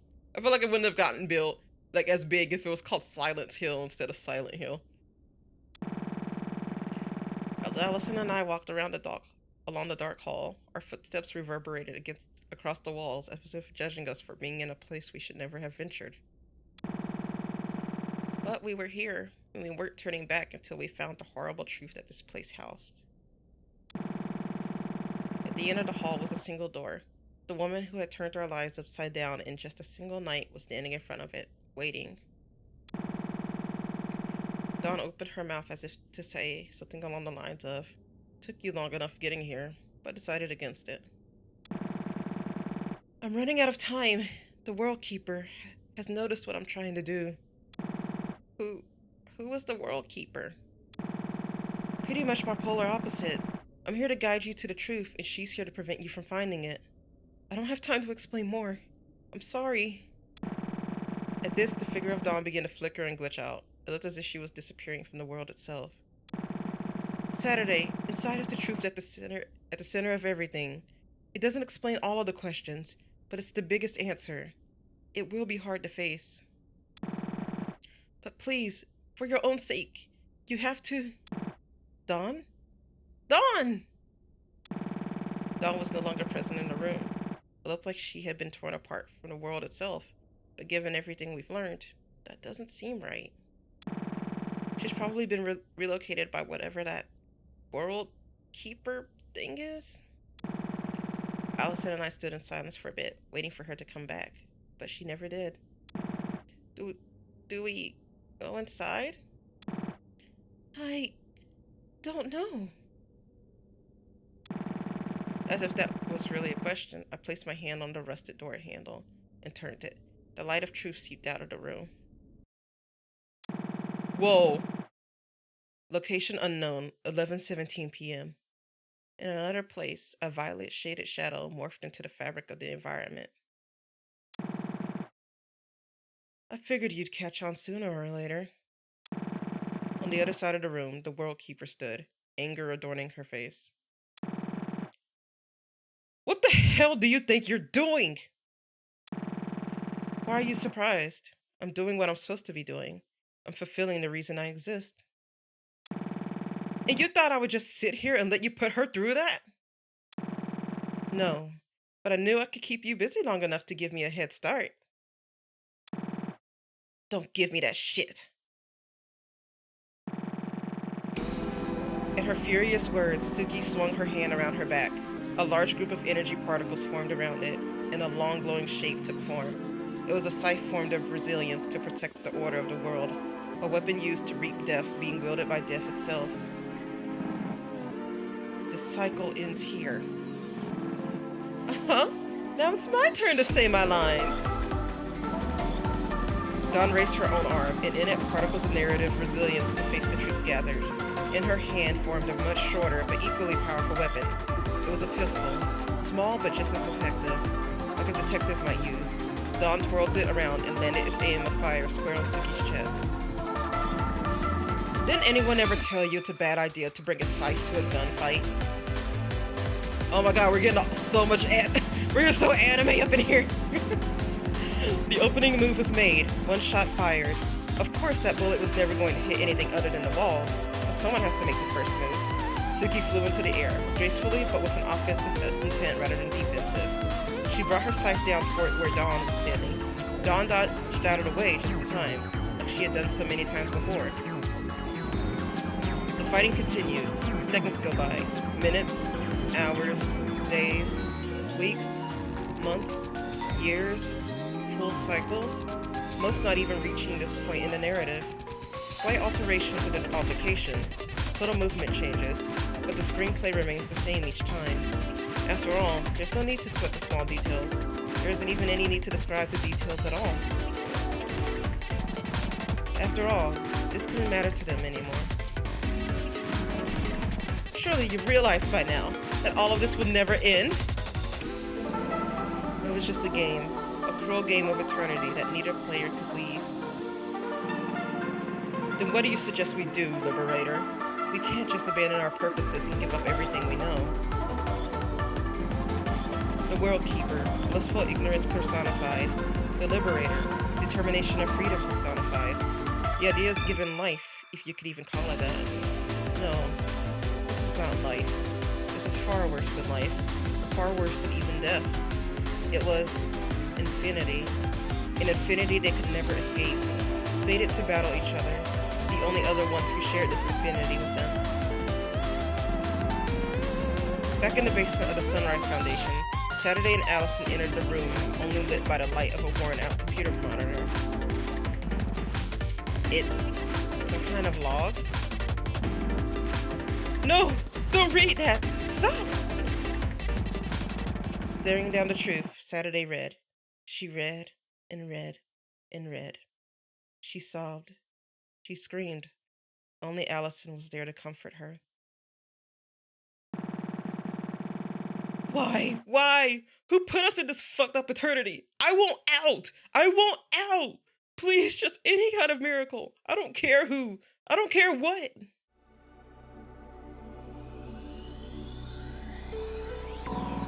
At some point, Suki's voice had started coming out of Dawn's mouth. No, it was more than that. It was my voice. It was also hers.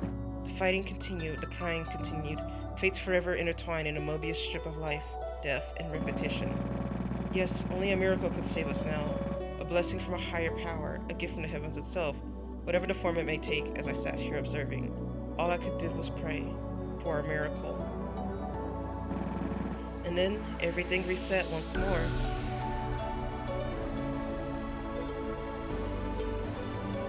No, that's not it. That is not it.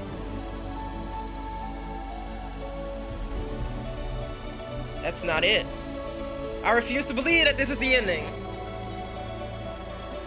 This is not it. I'm gonna let these credits continue.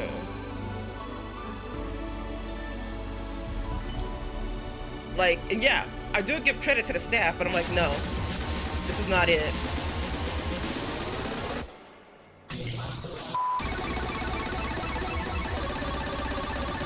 Wow, they're really trying to make us think that this is it, huh? Yeah, nah. I refuse. They give to like the artists who made the songs and you know, all the staff, but yeah, no. I'm not that gullible.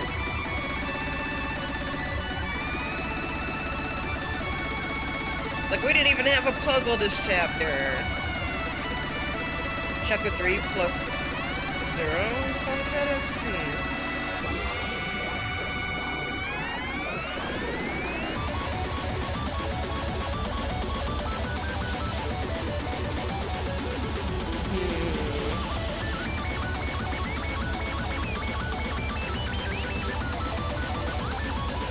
Chapter insert songs. Oh yeah, the chapter insert songs are pretty like good. No, Streamlets, we do not need you right now.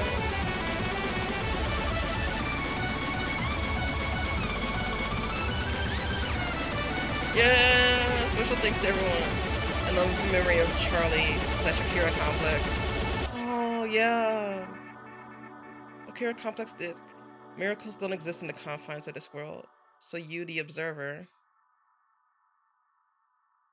Am I supposed to be the god of this world? No way.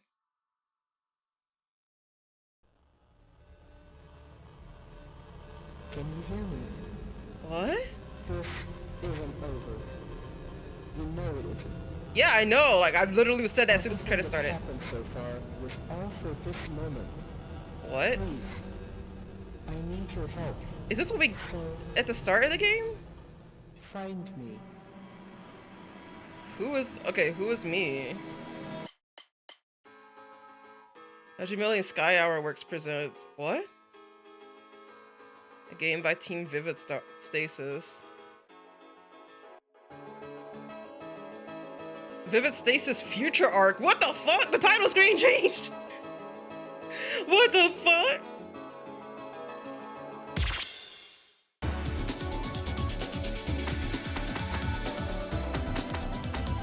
Node flowchart. It's not letting me continue.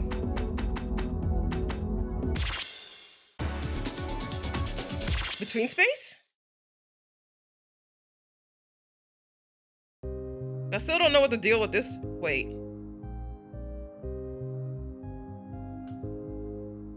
There's like little prints now. What the fuck?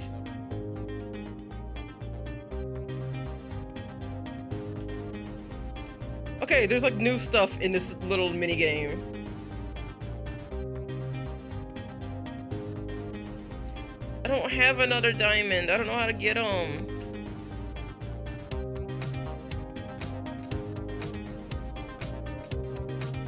What the heck? Me checking all the trash cans, like, there has to be something in.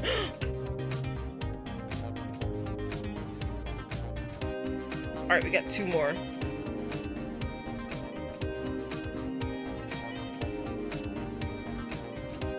So let's see. So yeah, I'm guessing we gotta make progress in this in order to like continue the actual game.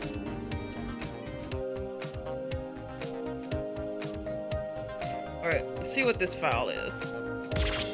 Dustbreaker 001 prelim.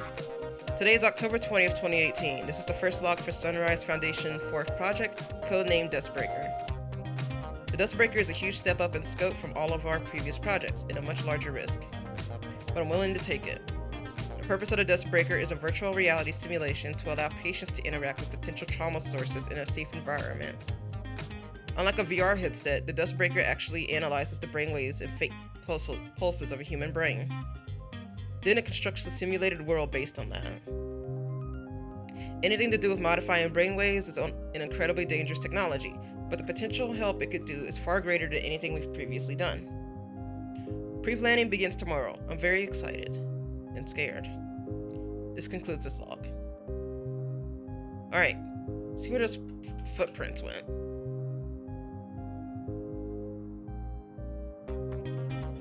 Thought it was down here. Ah. Anything over here? Anything? Oil drum? I see. Ah, it's not over here. Just random oil drums for oil. Oh!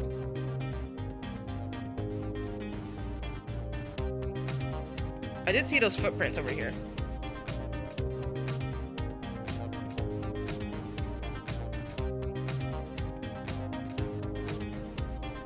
Alright. Kinda wish I had a controller, but I don't know if like it would. Whoa.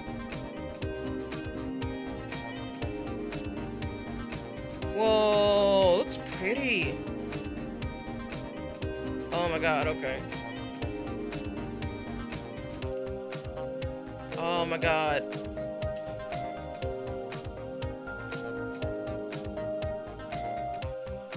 Alright, there's nothing over here.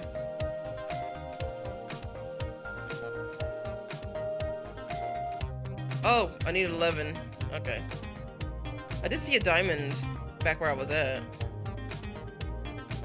So let's go. I don't think I could get to it though.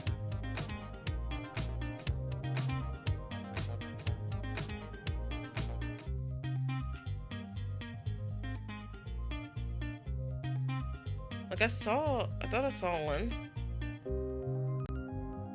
Yeah, I did. Okay. Let's go back.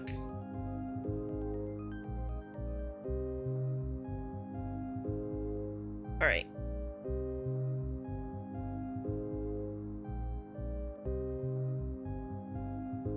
So back up here. Oh, I hate how it like does that. It's very confusing. More.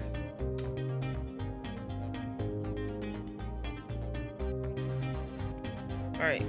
Seems to be the right way. Yeah, save. Position.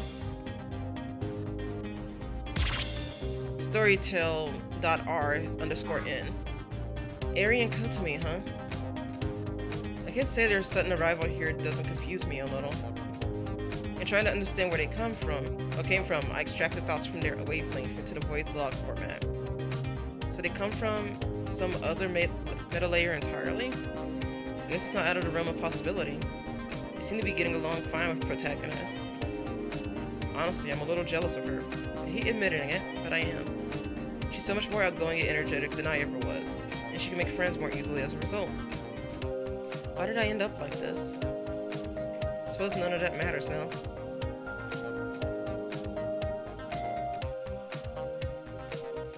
Can I go into like this little building? So I need to save up like to make sure I have at least 11. Egg. It's an egg. I have collected egg. The egg is mine. We will not cook it. It probably has some type of importance. More.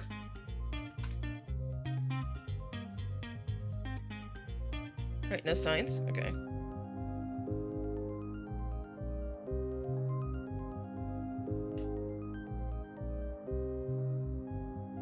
Whoa, what is that? But yeah, at least we're actually collecting them now.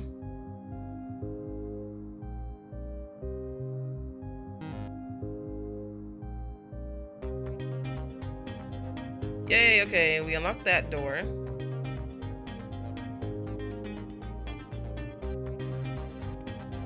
I want to like unlock that weird symbol.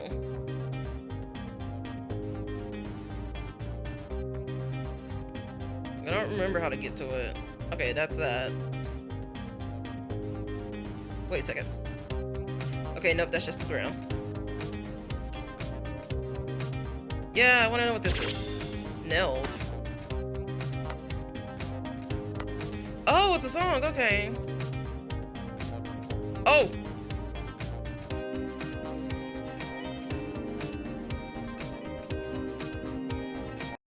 The game did not like that.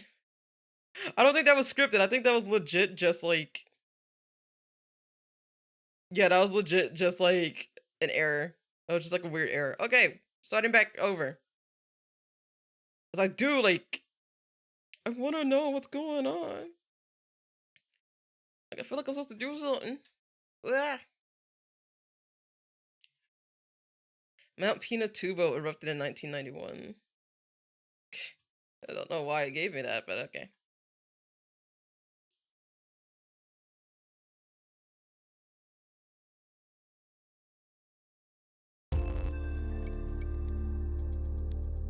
Alright. The title screen is normal again? No way. Tamasachi? Wait! Oh my god. We have a fucking Tamagotchi shit! Oh my god. Class change available. Okay. Oh my god. Can I give... Do I have anything? Apathy, antipathy, sympathy, power saves.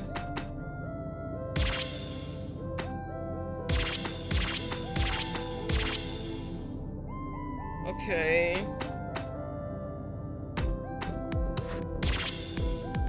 I'll confirm to spend 1 ticket to roll for a random item.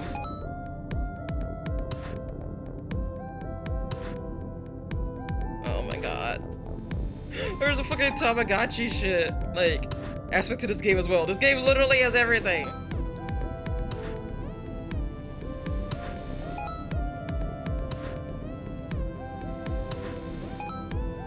Okay.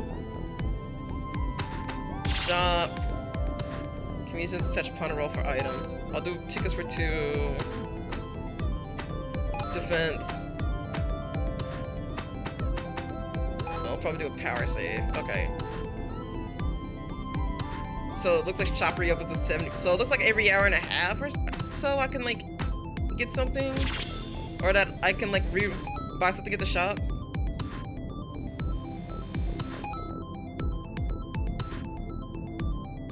Alright.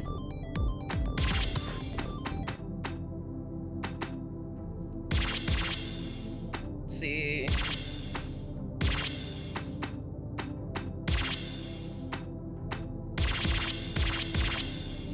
Alright, it's level 6 now. Class is Saturday. What?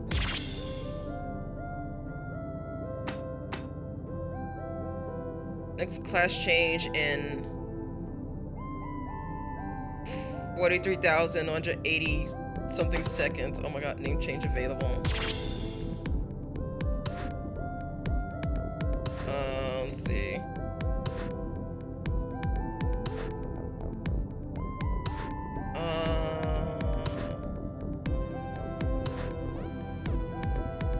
Let's see. I don't know. Okay.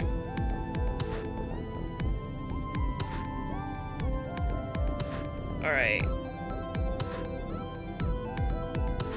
Let's see. I don't know. I don't want to call it me. I'm gonna call it confusion. Because that's what I am right now. Just confusion. Next animal, Sploinky, level 1. Hit that Yoinky Sploinky. Literally hit it. He'll double the amount. Attack.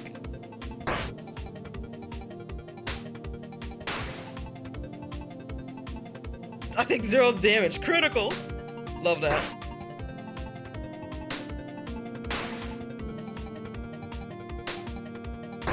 Alright. Oh yeah, I finally took damage. Nice. Trial complete. Obtained 1 power saves. Next trial, Card Boy, level 2. You know what? I might as well should like, yeah, raise my level. Card Boy. I love it. Yeah, you know what? Oh my god, this is turning into a fucking RPG now.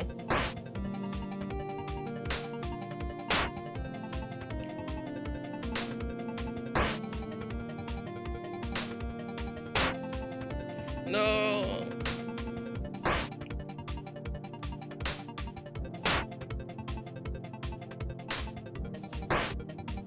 Yay, we defeated Card Boy.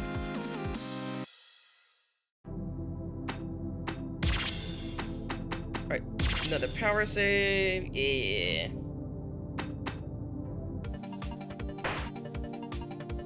A Candid? Oh wait, I didn't even look to see like what level they were. Actually, they're pretty close to me.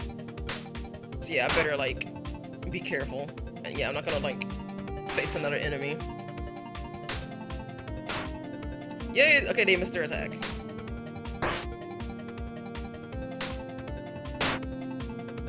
These names, OMG. I love whoever thought of these names. I hope like, oh, I love them. Like they have a good sense of humor. A Candid. I think like what the like cursive on the like the can says stove. Oh shit, yeah, okay. We're not gonna battle again. Yeah. Alright, yeah, the next enemy, Nightmare at level 10. So yeah, we'll raise level. Let's see. Yeah, okay. That's enough for the Tamasachi. Alright, let's do between space. Let's see. Is there usually there was like music playing when I was in this area, right? Oh wait, no, I remember what happened, like the fucking weird glitch thing. Alright, I still got the Tamasachi. You know what? Fucking where is it? Where did I put it? Yeah, it's video outputs, that's what it is. And then delete, interact, dismiss. Since we don't have music ourselves. Yo. Like fuck it. We're making our own music. We're adding our own music. And this pretty much matches. Did I? Yeah, I've already unlocked this. Okay. Oh, now the music wants to start.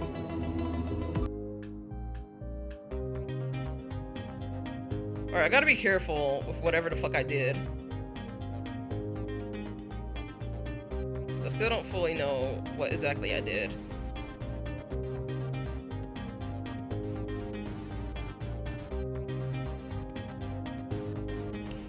Oh, it's the song. I didn't clear it.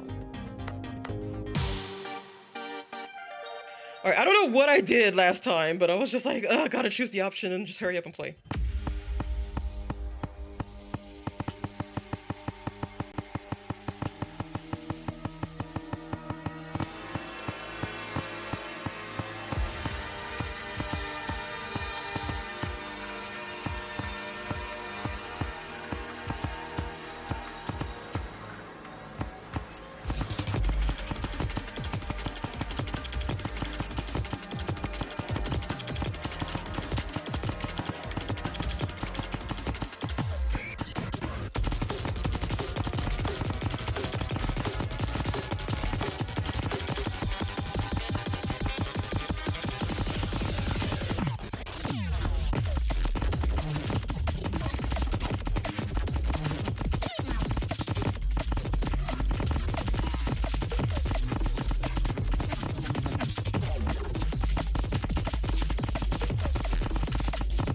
Oh my gosh, should not have chosen this difficulty.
Ah! Literally, I zoned the fuck out. It's 16 notes, but that's okay. Still got an S. Hopefully that helps with something. Yeah! Alrighty. Let's get out of this area. Oh, the music stopped again. Yeah, there do appear to be some bugs in this game, but it's fine. Let's see. Boop. Alright, let's see if we can find any. Alright. See, I'm guessing all the other doors, like, we gotta find the areas. Oh-ho. I see some little footsteps over there. Alrighty. Where to now? Gotta find those footsteps.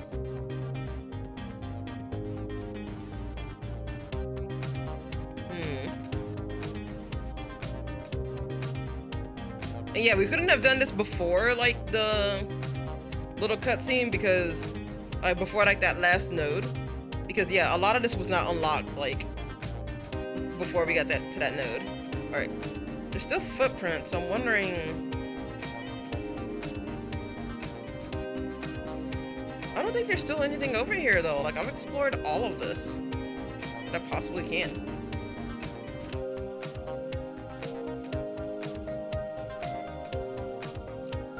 Yeah, I've tried going every single direction. Yeah, I can't read the signs.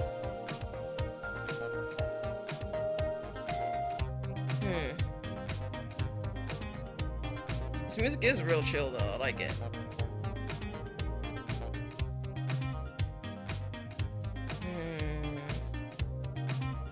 Okay, yeah, this whole area I cannot unlock yet. Do I have to keep playing? Like, will I get nodes for just like doing that? Oh shit. Okay, I have not noticed this. A library or like a room of some sort? Hey, I have just enough to get here. Whoa. Alright. So, I don't know, something's telling me to go over here first. Oh, okay, it doesn't take away the, which was that? Cycle defined. It is currently cycle 16. I guess that works for a form of measurement. My theory of cycles has been confirmed. The narrative once again made it to what I've called Lock S. Of course, the story remained the same this time as it did in cycle 8. So the narrative is looping in cycles. Has everyone been? Okay, so yeah, I'm guessing the cycles mean that like this is the 16th time that these events have occurred.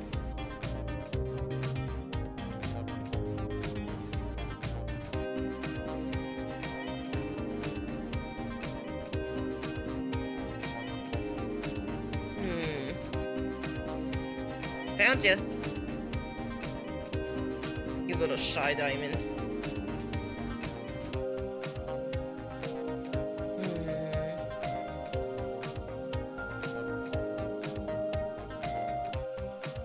More ropes. Whoa, this background's crazy. Hold on, before like we start all that, let me just check something. Cool.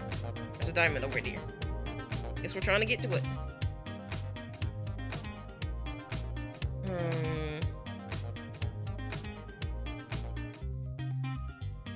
I don't know, it seems weird to just put something here and not like have an explanation for it.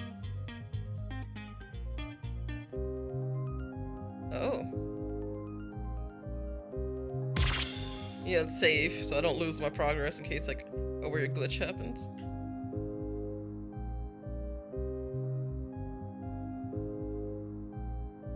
Alright.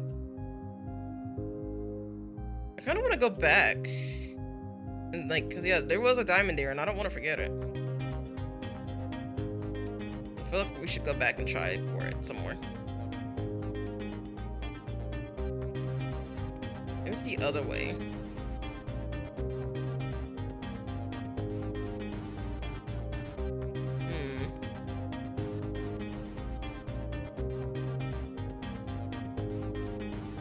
Alright. Knew there had to be some more stuff over here. Cycle. Hold on. Cycle underscore ITRTYP. It is currently cycle 33. Oh. So I've noticed that there are two properties that largely drive these cycles. Iteration type and cycle lock. Iteration type seems to correspond to the answers that the protagonist gives at the beginning of every cycle. What? They change slightly each time, which I haven't quite figured out the reason for yet. And basically there are 4 types. Empathy, sympathy, apathy, and antipathy. Wait, so did that quiz I took at the when I literally started up the game determine like how the story played out? Like what? These don't usually change that much, but they're enough to cause slight alterations to some properties of the story. Like in apathy cycles, Chio has a car and a license, and she's the one who drives the group out to the shrine. But in sympathy cycles, she doesn't have a license, is a strong public transport advocate. So apparently, like, I'm in a sympathy cycle right now? And my answers linked towards sympathy?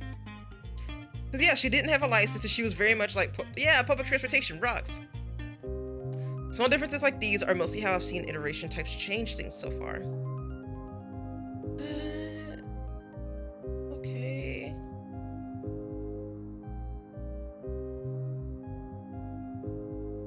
Oh, I went back to the beginning. Frick. Okay. Or did I?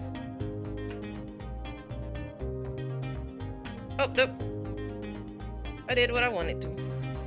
Hehehe.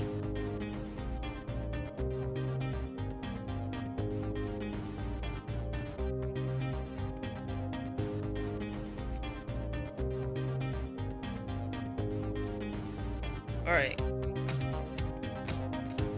Let's get out of here.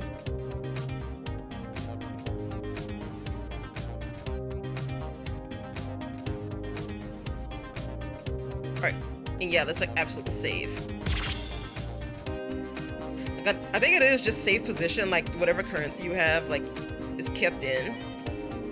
But I still like was just like, I feel like I should.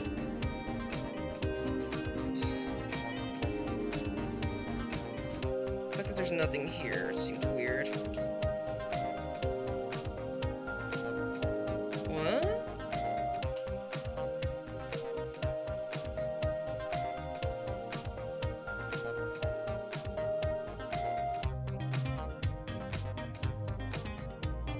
I want to explore before being tossed out somewhere. Or I guess I can't. Oh wait, that's layers.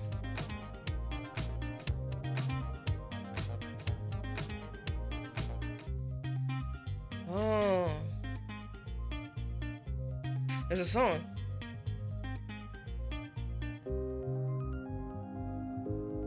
Oh my god. The layering of this stuff is like so confusing to my brain.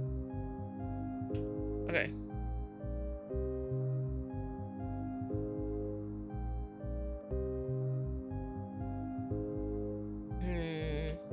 It was up there. So now we're gonna go the other way.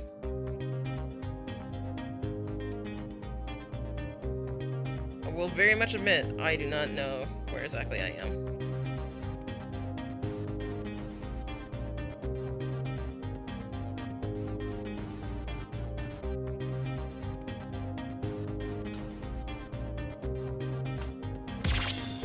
Alright, safe position.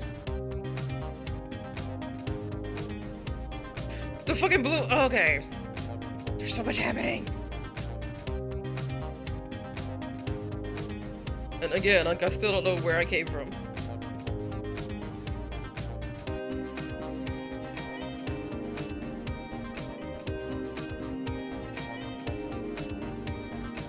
Okay. I realize where I am now. Alright, so we're gonna go down here first.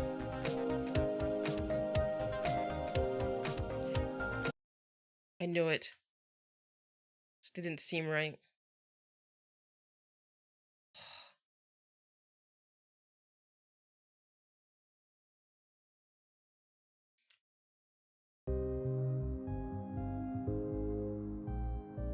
Hey, we've at least unlocked that door.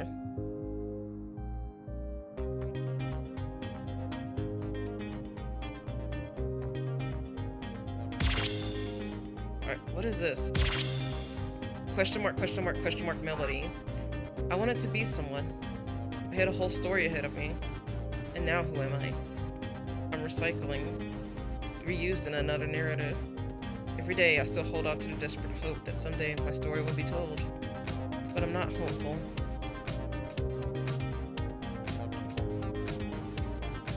Oh, that's not a wall. Okay. Or that is a wall, but that's just like not somewhere you could walk into. Got it. Gotcha, gotcha, gotcha. Just checking down here to see if there's any more diamonds.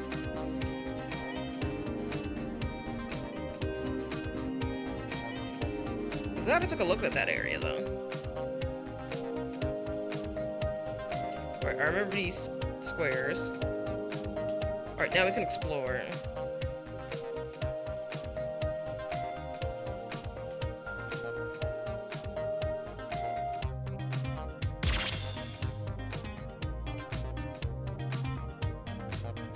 Alright.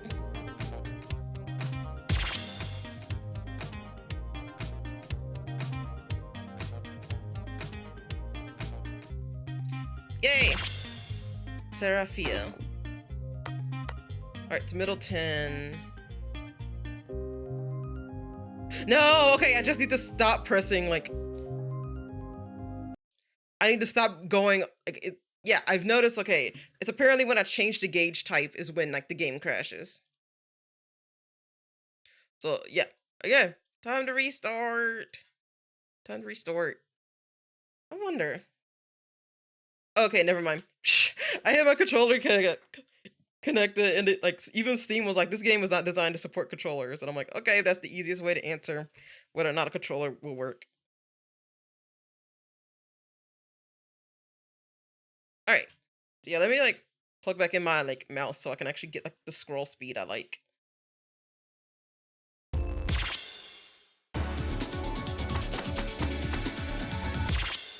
All right, good thing I literally had just saved. Like luckiest shit ever. That doesn't look threatening as fuck.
Okay. Yay! Oh, I only missed 2 notes. What the heck? I was absolutely expecting to like get my like shit wrecked way more. All right. Over here. But I did see some like footsteps somewhere. Okay, I guess it's over here. No, maybe it wasn't. I think it was somewhere around here.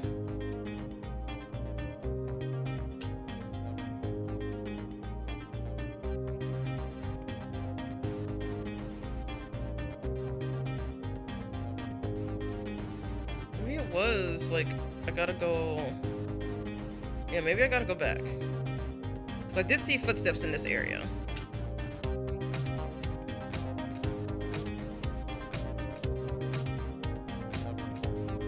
Yeah, maybe it's like on this side?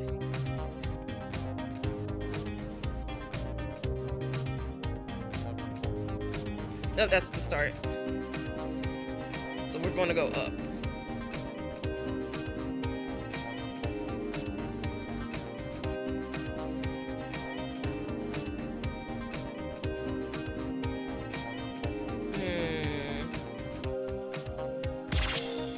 we're gonna save position here.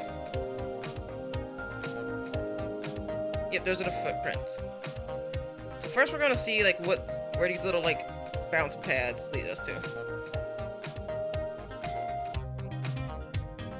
Alright, nothing it seems like.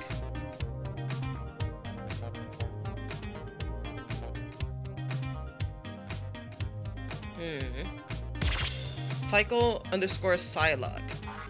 It is currently cycle 33. Cycle locks are more or less how far the narrative gets. There are 5 of these.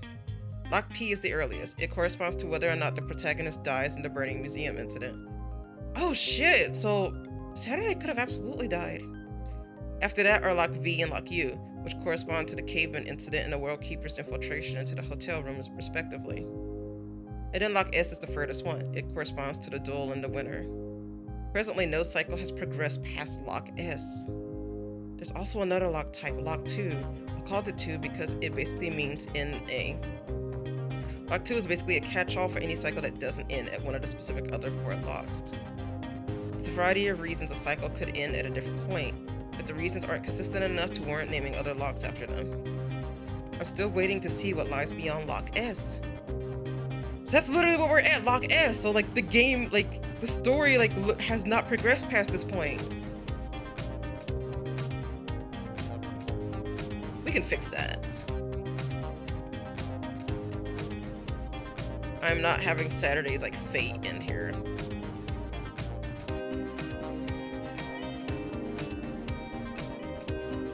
I wonder.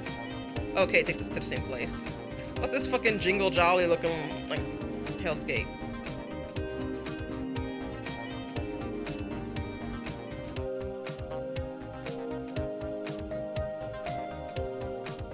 Red. We need to go towards red. I want diamond.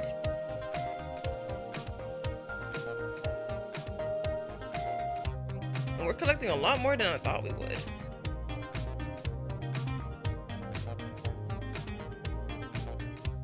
Alright.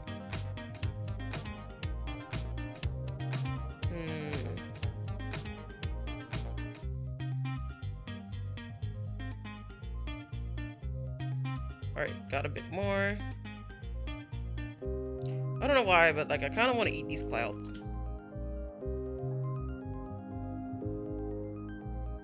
I don't want to make too much progress. Alright, 4. Storyteller _ SF. I've been thinking a lot about the severance of emotion lately. I wonder if it was fated to happen, or if there's some other timeline out there where the operation went exactly like Dad planned. It's definitely fruitless to consider such a thing, but it's interesting to think about from time to time. Surely other timelines exist, if something like world layers do. Man, I haven't even begun thinking about how I'd approach Dad once we're out of this mess. I mean, he's definitely in Turbo Mega Jail, that much is for certain. Turbo Mega Jail! But I think I'd still want to see him at least once. Probably no more than that. I don't think I can forgive him, but he's still my dad. It's complicated. Guessing that's Saturday?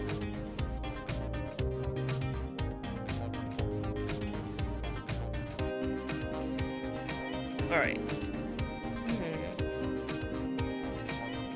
Okay.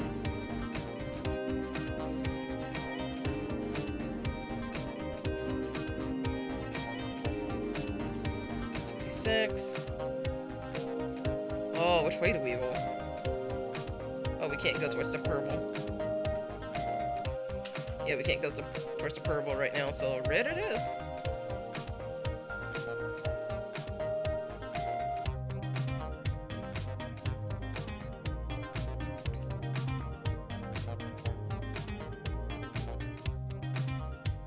What are these blocks?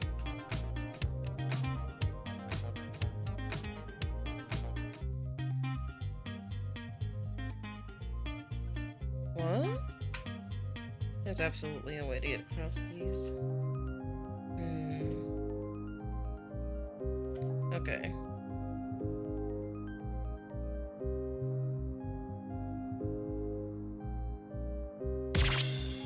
Infinite energy overdose. Yep, not changing the options this time. Oh shit, this is only level 6? Heck yeah. Finally, a breather.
Full combo!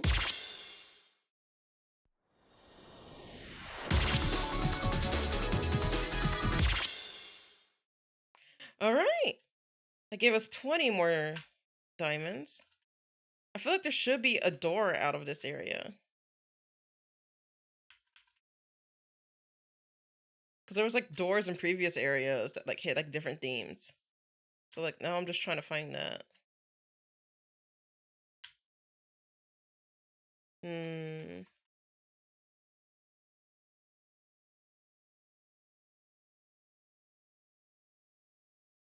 see. Yeah, I really feel like there should be a door of some sort.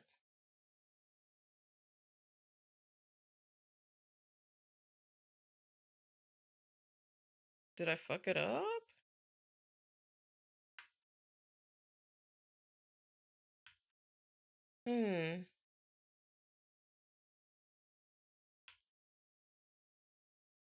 So I really feel like there should be a door.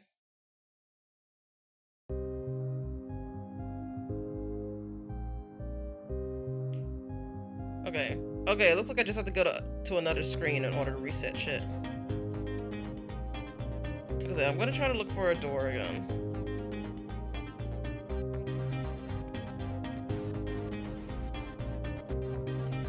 Yeah, in every single like area that has like has separate theming, there's been like a door that corresponds to something.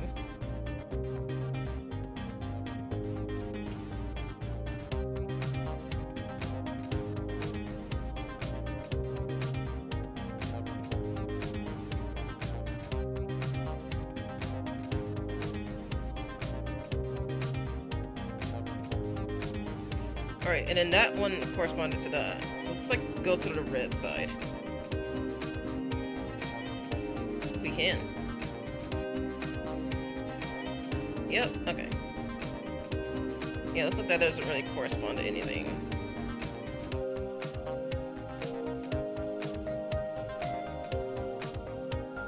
Again, I'm double checking.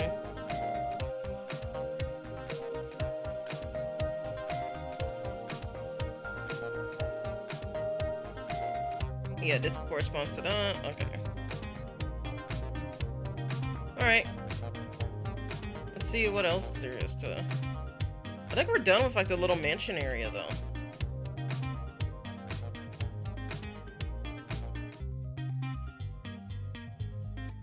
Let's see. Man, I wonder if there's like a speedrun guide to this game. Cause like this game... I was gonna say, you could already like have memorized the answers. Like, but yeah, speedrun of this game would be crazy. Alright. Let's see. Yeah, let's save.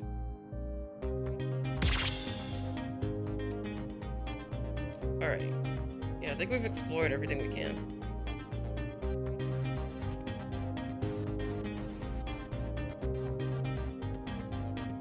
I think there was a gate or something that unlocks so you get like 70 of these diamonds.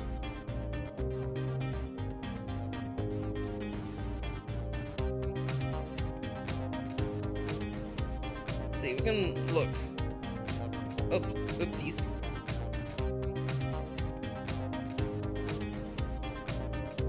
Oh, but it sure is a long fucking way back.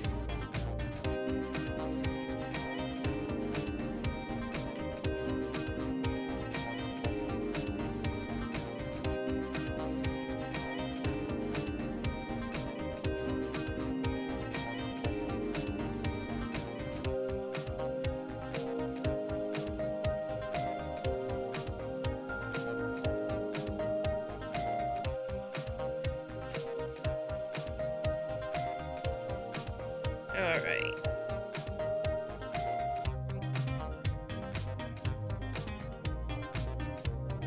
$70.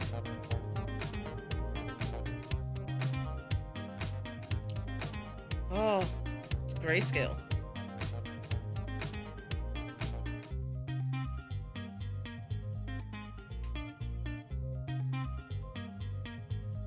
The blue footprints. TVO_star TP. It is currently April 5th, 2021, layer 4 timescale. I'm finally starting work on TVO.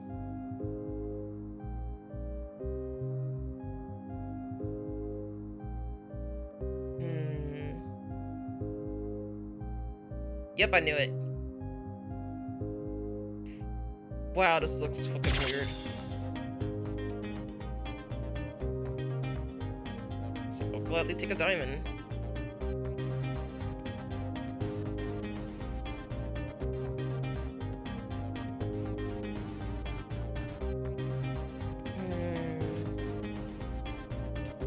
Wait. I knew it!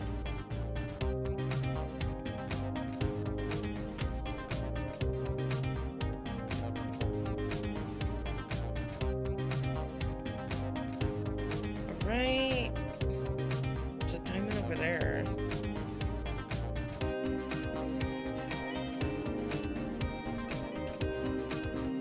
Alright, we got that.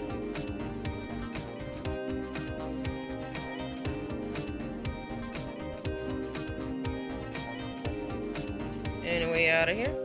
Okay, nope, this seems to just be a bonus area.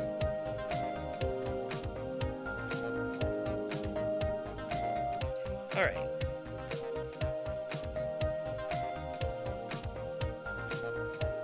Hey, we have 90 of these now. Make that 93.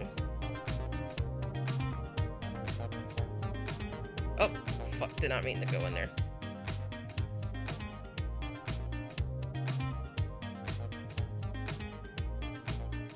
I want to explore this area a bit more. God, this lighting is so trippy. Storyteller_A1. Today, the protagonist actually managed to confess her feelings for Ellie.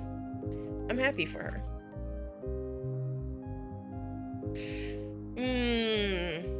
You don't seem that happy, truthfully.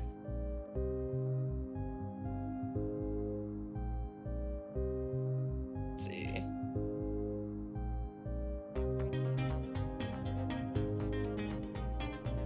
I'm gonna go the furthest away. Okay, it was good that I did that, apparently.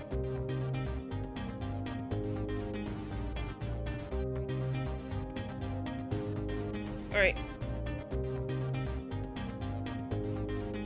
That was just an area that you could wander to.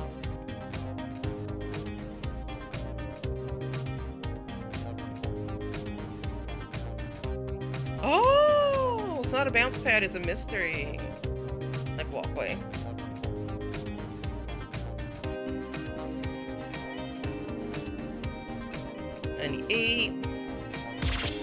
Storyteller underscore A2. To be honest, I don't know how much longer I can go on pretending my loneliness doesn't exist. I'm happy for her. She's the me I should have been.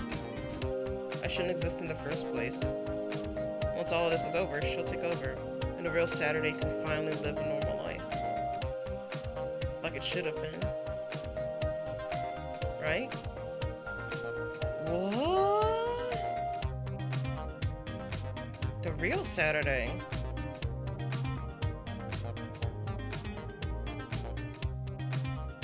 No, it's not where I want to go.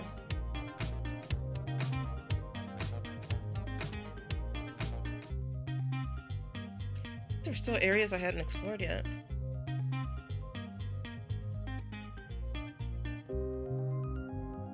Or maybe not. Yeah, I think it was just straightforward. So is it like, is there actually like a real life Saturday who's like controlling all of this?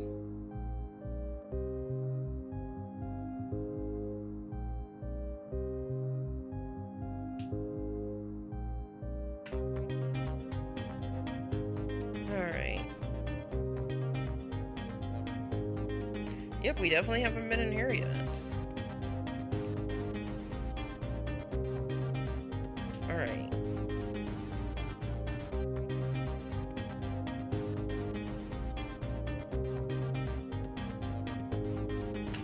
I know where to go. And we got 99 of these.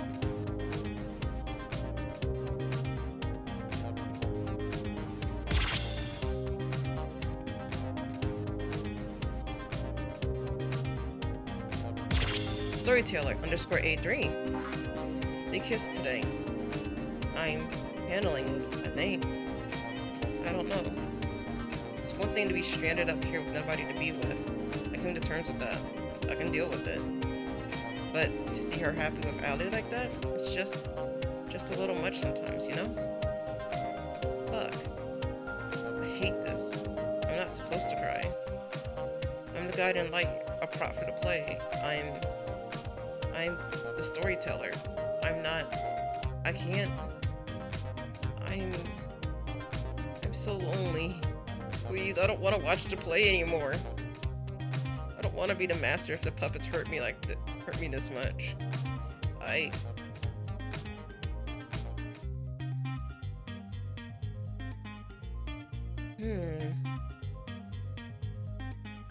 Storyteller underscore A4. I visited Layer Zero today. A Monica situation? Yeah, that's what I'm thinking, Loki. Like, I thought like it was like the player character or something, but no, I think it's like it actually might be like real life Saturday. See, I visited Layer Zero today for the first time in a few thousand cycles. Just had to stand there for a bit with her. Of course, Allie couldn't see me, but I was there. I think it helped a lot. I know that at the end of the day, the protagonist should be the one whose mind I join. All things considered, she suffered so much more than I have. But I'm scared. I don't want to disappear. And I know that's not disappearing, but I'm still just scared. What if I'm not able to ever feel like she does? There's so much that I don't know about how the refusion process works, and I can't help but be a little scared and selfish, and I just catch myself wondering, what if she joined my mind instead? I hate that. I hate that I'm having those thoughts, but I am, and pretending I'm not isn't going to do me any good. I refuse to turn my back and run away now. But I also need to take things at my own pace. Can't push what little of the world keeper and liberator remain in me too far. Okay, so yeah, I'm thinking this is like Saturday's brain, and like, that's what we're snooping around in. Okay.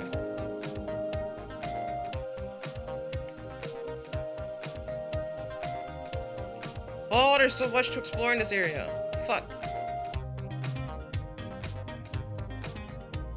Alright, we're gonna do this little area first, if I can just stabilize. Or is this where we came from? I don't think so. It seems to be new.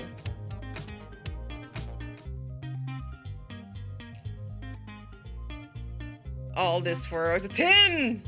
You know what? It was worth it. It was worth it for 10.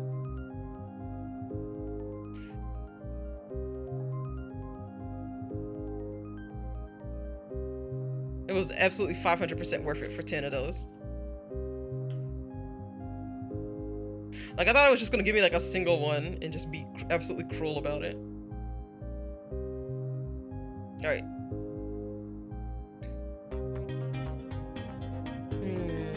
I think is this where we came from? Yeah, this is where we came from. Oh, no, it's not. 11! Okay, I think it's increasing in number with like each diamond that we get.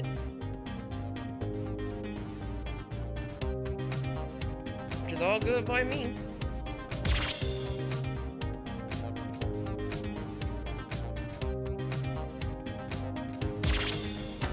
Doppelganger. Oh yeah, let's do opening. Oh, Leaf! Oh my god, I know them.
Oh!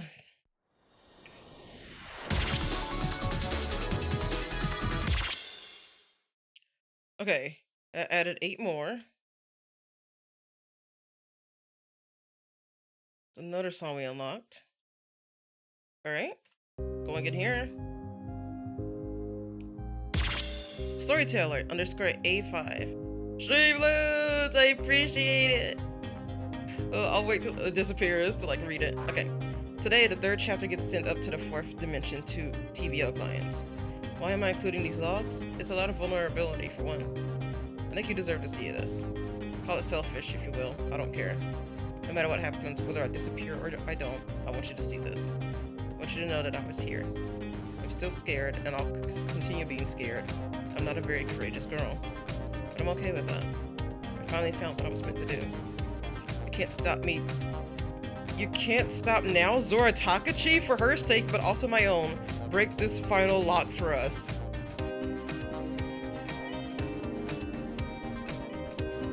What? Okay, I think it did ask for my name at the very, very start of the game when I was doing that, like, quiz thing. I beg of you. Oh, this is so fucking... Collected 200 gems in between space. Alright, at least I've gotten all these locks done.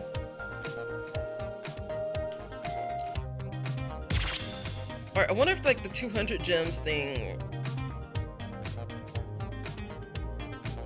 would that matter? TVO 140, 240. Yeah, it says I've collected 200.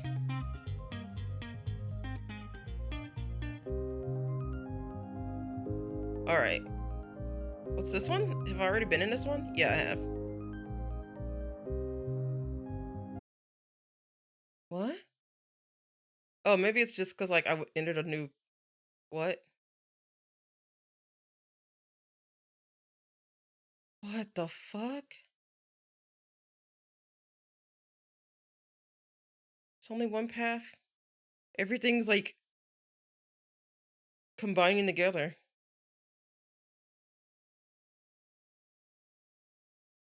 Proof of soul.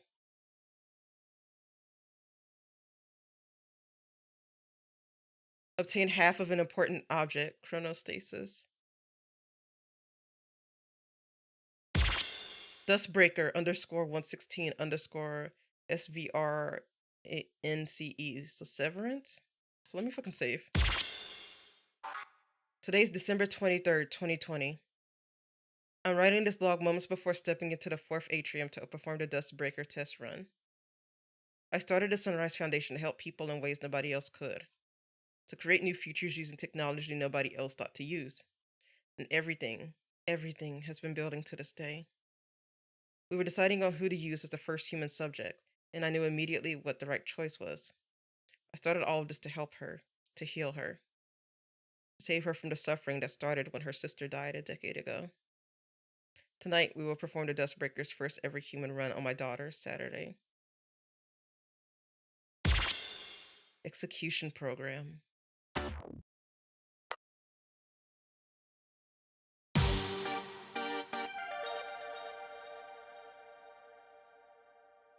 What the?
literally locked the fuck in. Whoa! Oh my god! That was a literally perfect run! Oh my god!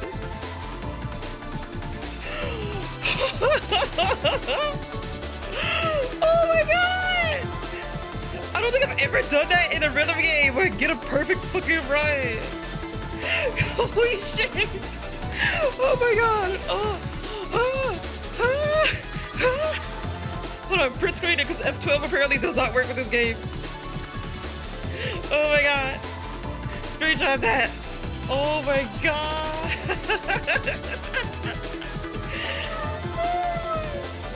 Okay, okay. Oh, I need to hydrate.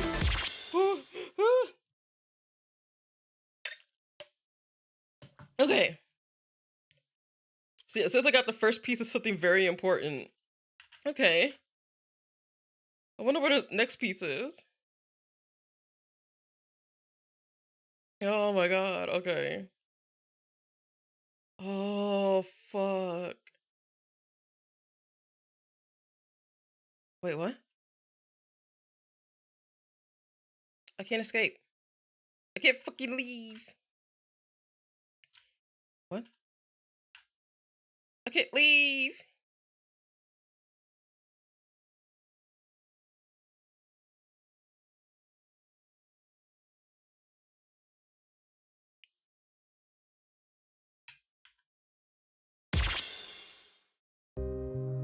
Alright, so I can't return the hub through that way. Okay. Oh, that's the area I've already been to. Alright, let's try following the tracks then. Oh! The two halves of this! Okay.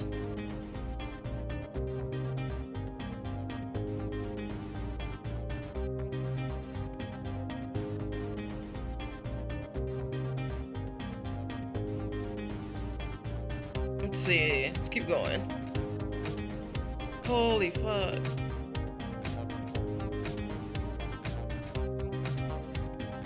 I knew it.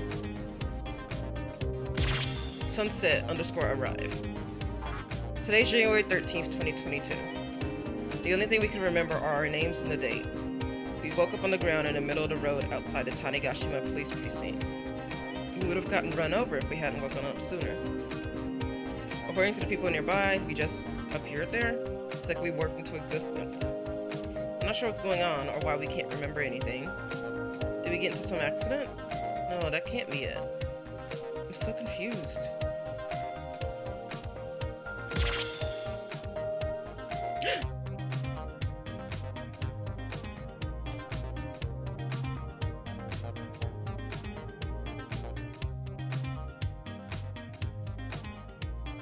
What is this? This little square.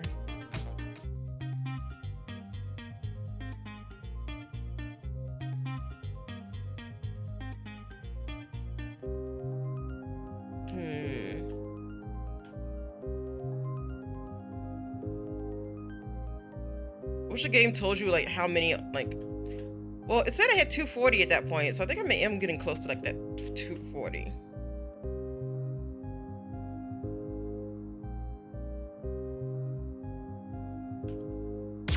Sunset _ memory. It's January 22nd, 2022. Apparently I was a detective intern at the Tanegashima Police Department. That's what they said there anyway. I still have no memories of this. It's nice to know that at least somewhere around here remembers us. I'm still trying to look into whatever caused us to lose our memories in the first place, but... well, I think I'd go insane if I didn't at least try to return to some sense of normalcy. Kotsumi is taking it a lot better than I am. Oh, is that Aries? I wonder, do each of these environments correspond to like a different like member of the group? There's so much lore!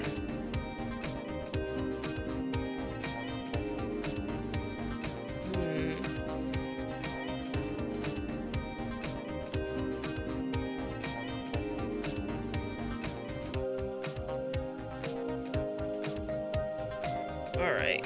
We're just getting so many, like, diamonds right here. And I'm all for it.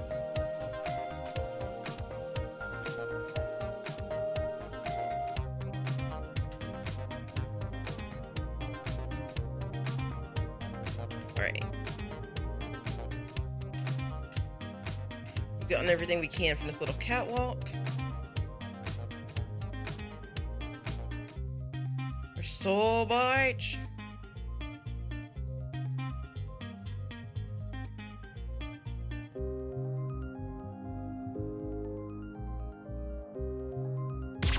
Sunset _ ranch _. Today's March 30th, 2022. Kotami came home today completely covered in ranch dressing. We're finally gonna get to learn more about the ranch incident. I asked her what the hell happened, and she seemed too genuinely horrified to answer. I cleaned her up, but I'm worried about her. Is spending time around that Saturday girl really good for her? Well, I guess she's the older one, so she can do what she likes. I'm not gonna keep cleaning up the ranch dressing if it happens again, though.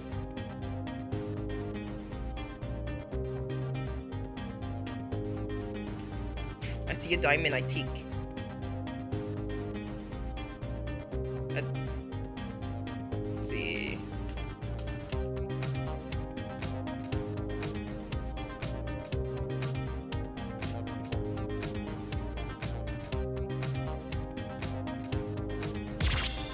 Sunset _ report.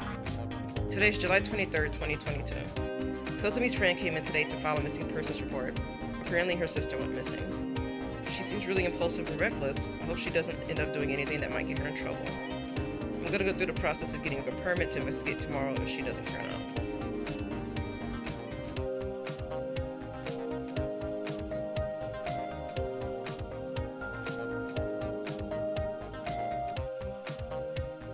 Aha! Sunset _ Kanchi. Today's July 25th, 2022. Saturday went off to investigate the ferry terminal, and everyone's already leaving the museum. I swear there's something off here, though.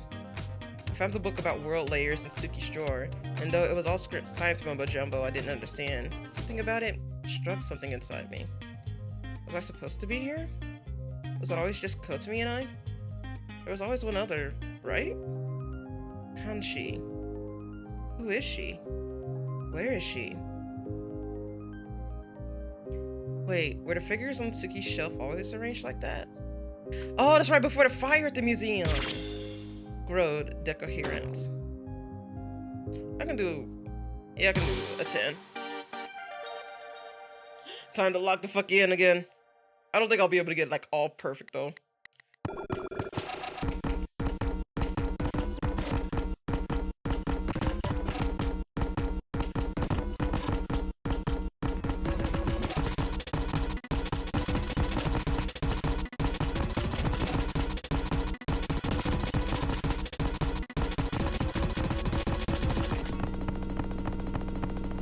Oh, this BPM is really fast.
Wow, okay.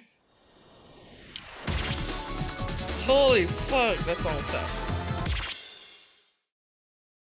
Alright. Is there... Okay, there's not. This is basically a whole nother chapter unto itself. I did see a, like, yeah, I saw the little, like, lock area.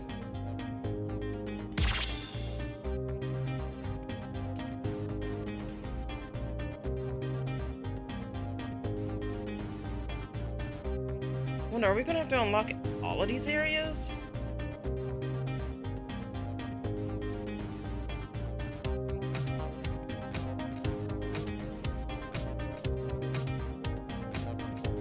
What?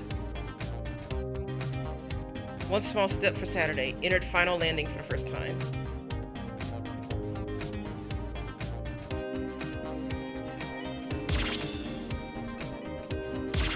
Final _ landing. And so you finally made it here. The final landing, the place where everything we've accumulated converges. In these hollowed halls lie 4 pieces of memory. However, they are locked, and the pieces have been lost to the void. It's a good thing, then, that the very place you stand now resides in the void.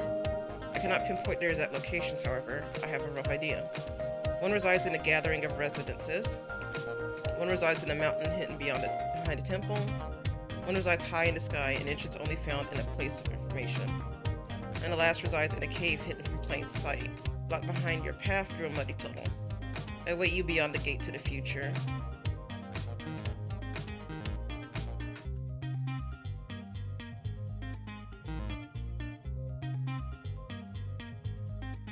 Oh.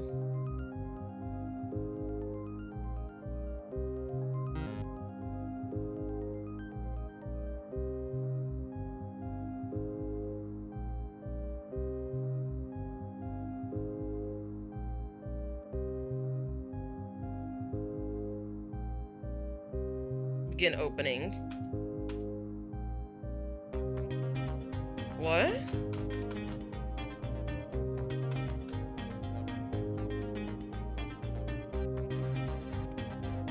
Oh, it shows you how many total collected. Okay.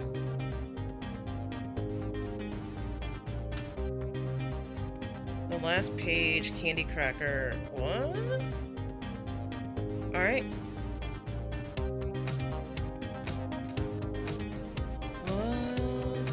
Last page, candy. Hold on. I think I know what the game wants. Okay. Because those are like song, like covers. So let me open. Okay.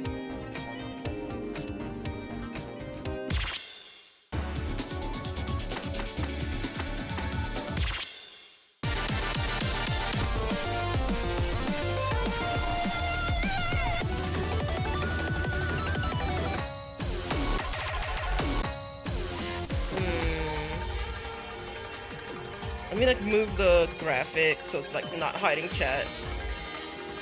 There we go. There we go, okay. Do I have those songs?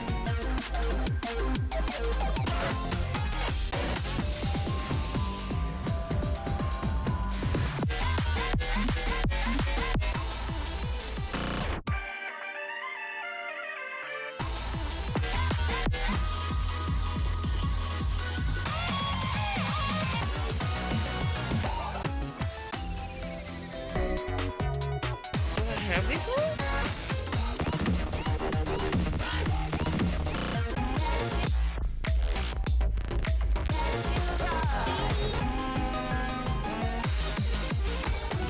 I recognize the last page. What?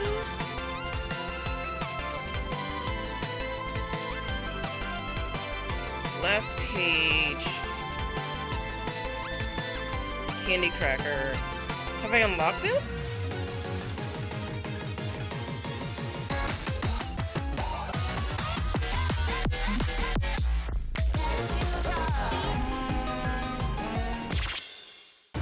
I don't know.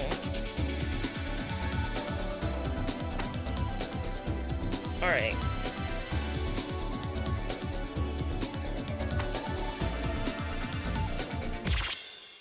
Oh wait, no, that's not what I meant to do.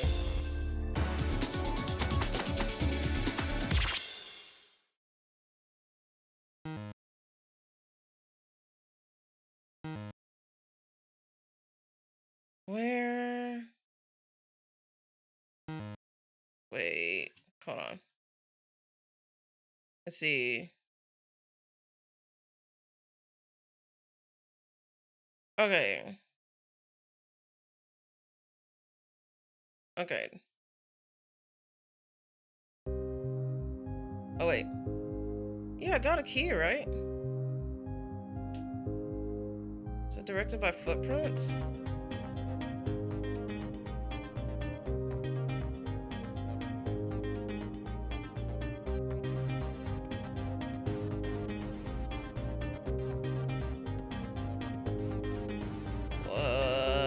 I might have to call it. 'Cause I know I've been doing a lot, and this has been a lot. I thought this would be shorter than it was, but that was my mistake. Let's see.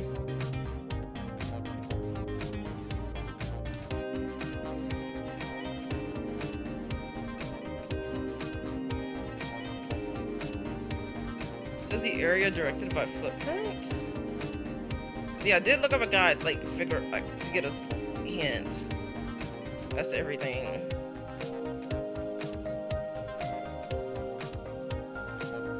But I don't see any more footprints.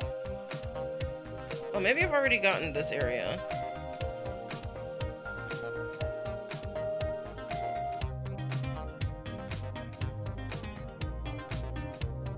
Oh, there's the footprints again.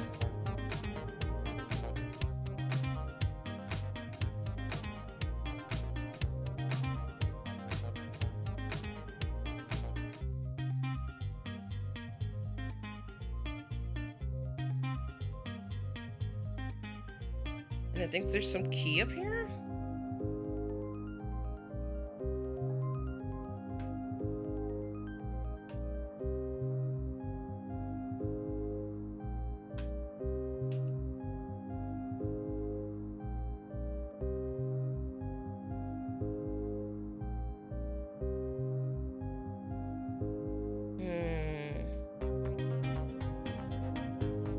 Oh!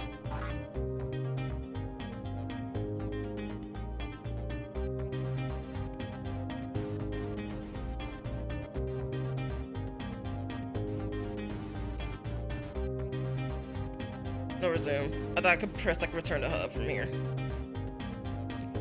So there's keys in some areas now. Okay, I gotta look at the hint again.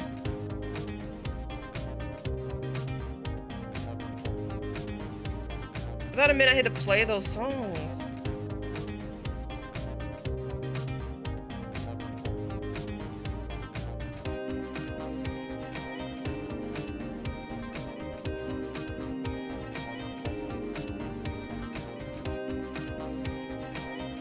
Is there an exit over here? Nope.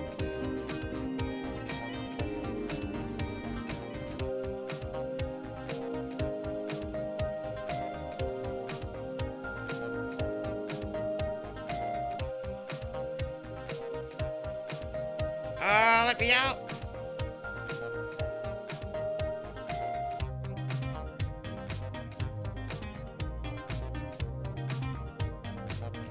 Exit.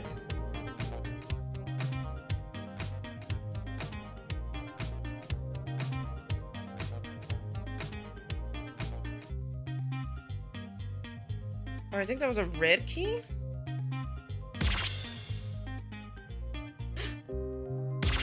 Final note, orphan. Do you think I'll ever be forgiven for what I'm doing?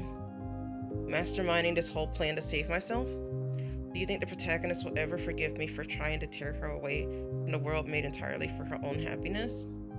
I worry about that sometimes. Well, actually, lots of times. What if she doesn't want anything to do with me? What if she thinks I betrayed her in some way? It's really hard to imagine, so I try not to. But the possibility horrifies me even still. Orphan.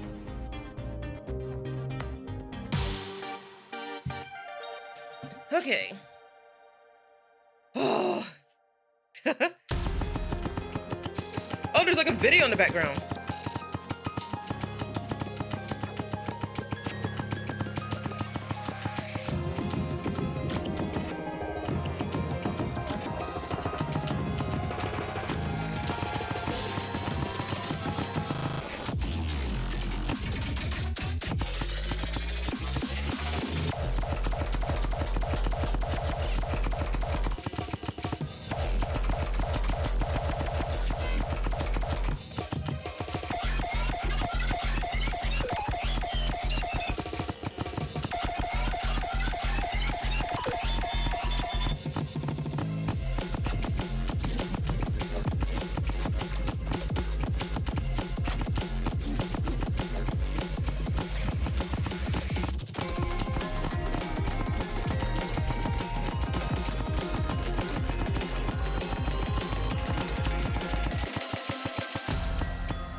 Does this help anything? Oh, okay, so it's not like I have to play these songs. It's like I have to like okay. I have to do things to unlock. Okay, I get it. I get it. I gotcha. Alright. Next area of footprints. Oh wait, I already went through this one. Thank Christ. Alright. Over here? I think I vaguely remember where the footprints led to. Or like where they were located at. Okay, yep, they're over there.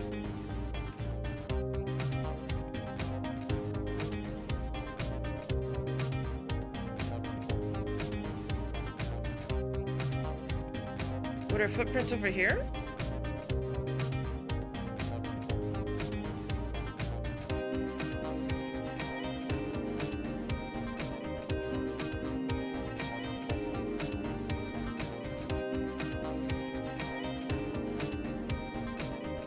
Key!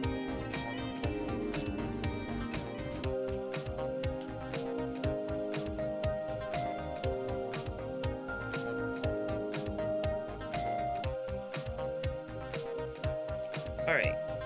Yeah, let's just go ahead and get this one out of the way.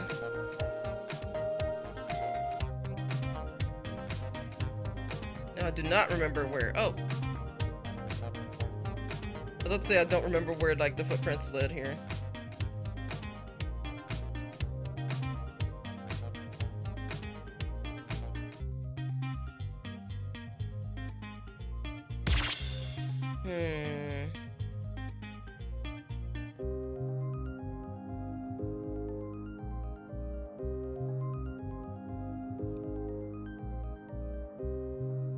Where the fuck would I... Am I even gonna notice the key? I hope I do.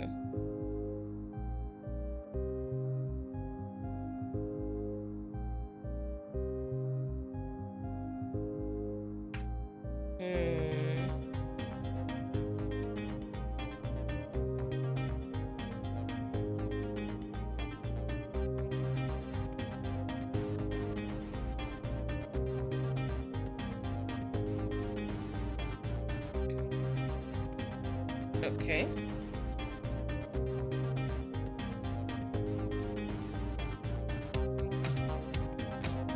Again, not really sure where the key is.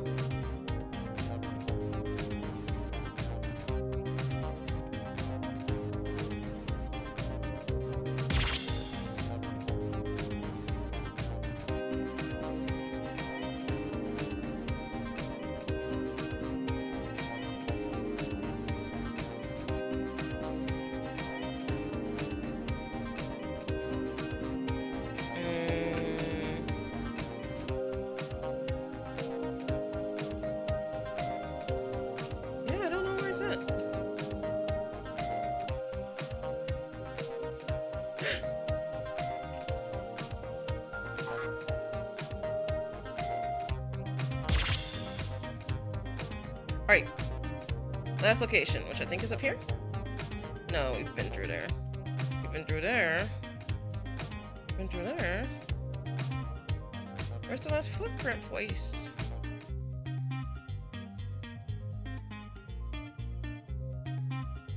Have we missed it? No, this is the start.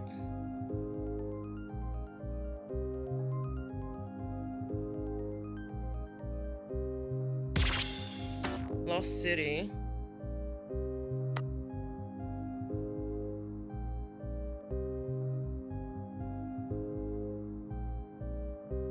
I've already been here.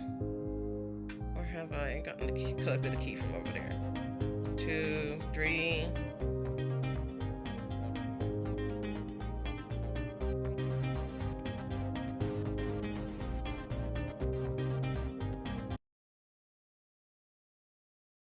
No, that's not it.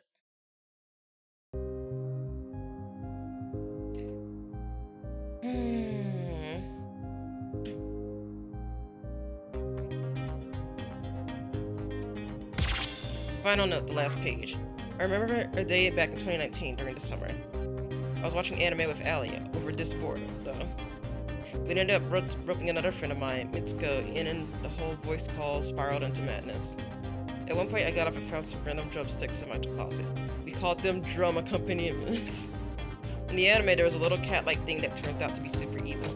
So Mitzi printed out a picture of it to a piece of paper and started scribbling over it in Sharpie. I don't know why I remembered this, it just popped into my mind. I wonder what Mitzi's up to now. 2019 was a different time. I wonder what the anime was long. Yeah, because it seems to be based off of like real life stuff, but they don't name like what it specifically is. Alright, last page. Oh, it's all sparkly in the background.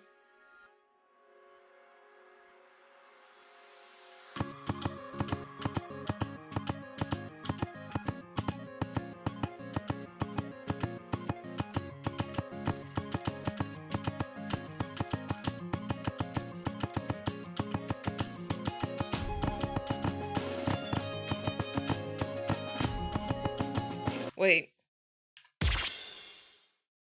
What levels have I been playing the other song?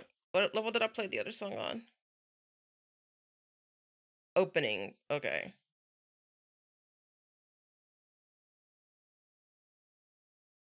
Wait, no, resume. Okay. So I need to play everything on opening, I think.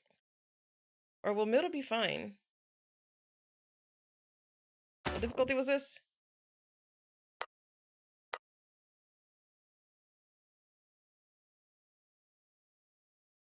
I think I gotta do more if I unlock it, or I think maybe it'll count. Okay.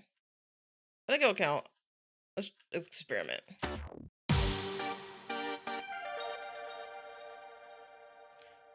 Alright, because I was like, wait a second, maybe I have to play all the songs in opening to unlock it on that difficulty. I don't know.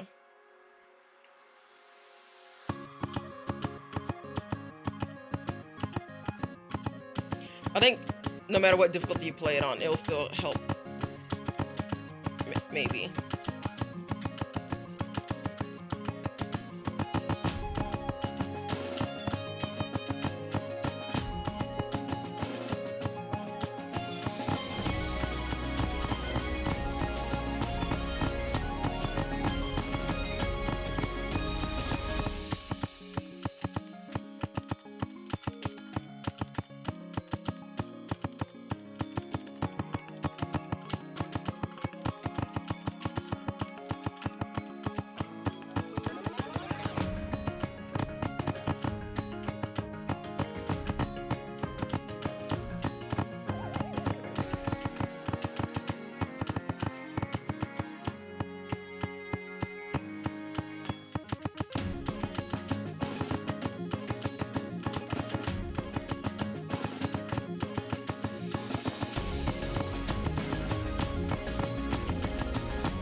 Wow, okay. Okay. Fuck. I really want to clear this. Okay. Let's see if that actually helped and did what I thought it did. Okay, yep, it counts for opening. Sweet.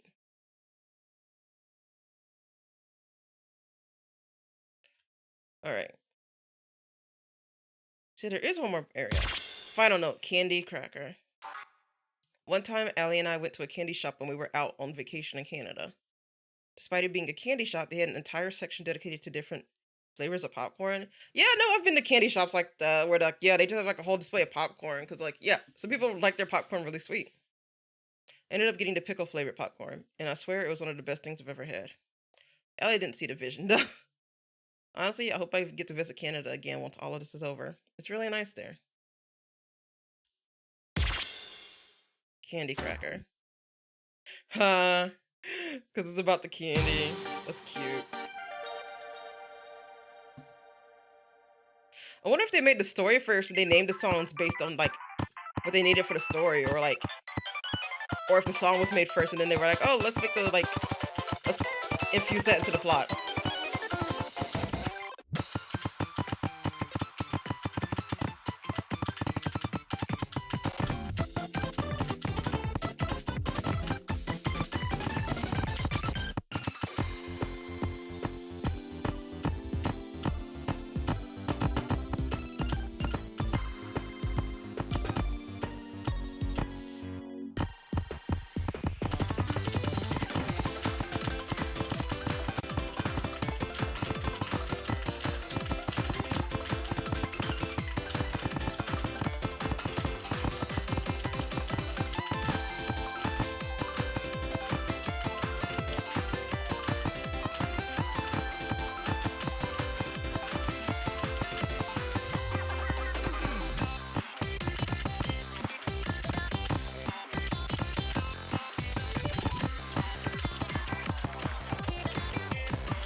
Okay.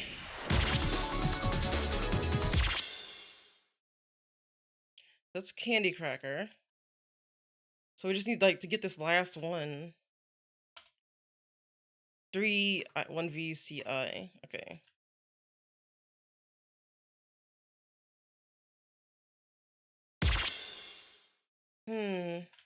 So what's the last one? All right. 4 pieces of memory. All right. Gathering of residences. A mountain hidden behind a temple. High in the sky. I think mountain hidden behind a temple, maybe? Cave hidden from plain sight, locked behind your path through a muddy tunnel. Wait. Cave hidden in plain sight. Wait, no, maybe I've already done that one?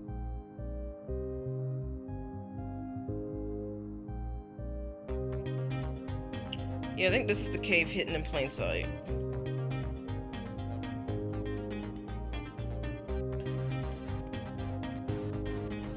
I think it is.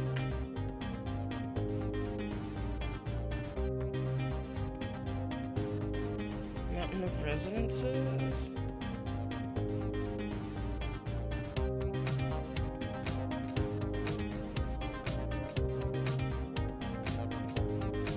I'm getting late, so I'm gonna go to bed. Good luck with the game. Thank you! Yeah, no, like low-key, I'm feeling it too. I'm just like, I wanna do this. A cave hidden in plain sight behind a muddy tunnel. I know I've like gone to some place that's been hidden, but I'm not sure. This feels like the muddy tunnel. Oh my god, okay. see. Hidden in plain sight. Behind a muddy tunnel.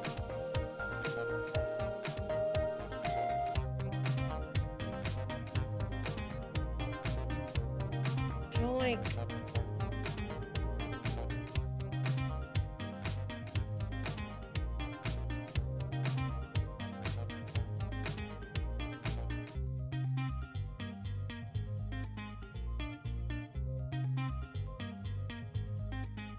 in plain sight. Let me hear the clues again.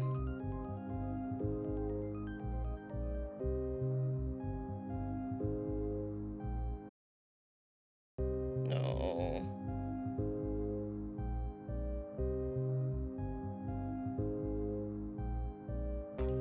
I know Converging of Residences is like the place with like all the library books and shit.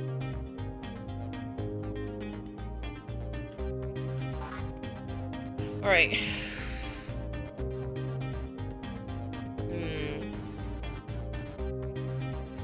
Gathering of Residences. A mountain hidden behind a temple. That could be it, honestly. I'll print screen that description. Alright. High in the sky, entrance only found in a place of information. I'll print screen all of them since I'm not sure. And last resides in a cave hidden in plain sight.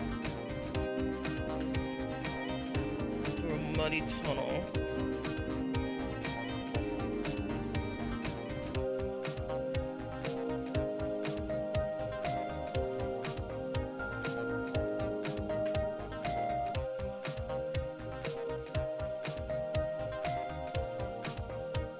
Was there a cave that was hidden here?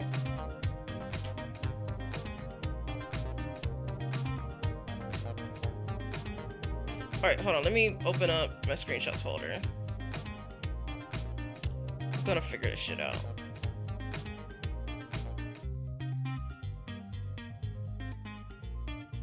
Alright. See, close that one. Make this one smaller. Minimize that. Okay. Muddy tunnel. Alright, I think I got the high in sky one because that was the cloudy area. The mountain behind a temple, though.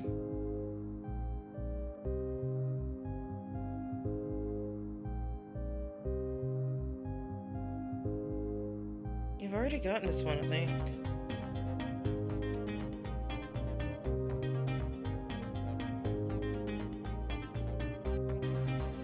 Are there any other places to go?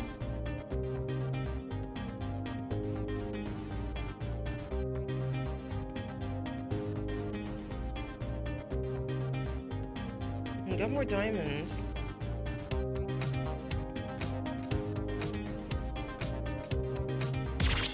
TVO PG demo. It's currently March 19th, 2022, layer 4 timescale. What a day I've had. Finally managed to send a version of the data generation client up to the 4th dimension. Albeit this version is very, very primitive, I just needed to get something up there. How sending information between layers works, the first push is the most difficult part. So you can easily update the client without needing to charge up the energy to send it upwards for another year. I managed to make a connection with someone in the 4th dimension. They're helping release the program. I only pray that this method works in the end. Okay, so I did not explore this area. I was not expecting it to actually, like, send me somewhere.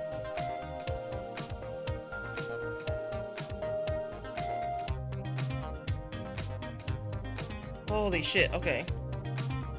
I don't know how I knew to do that. I just fucking... Something told me to just keep walking. Oh, I don't know.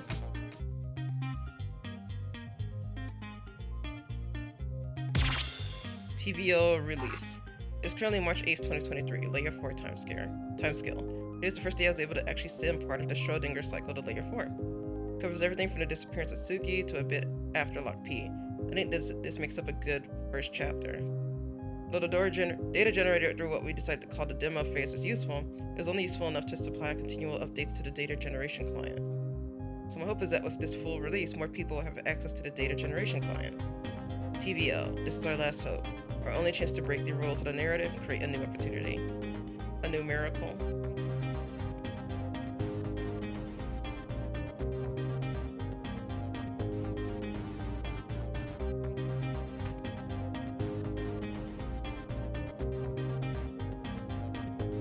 Alright, more diamond.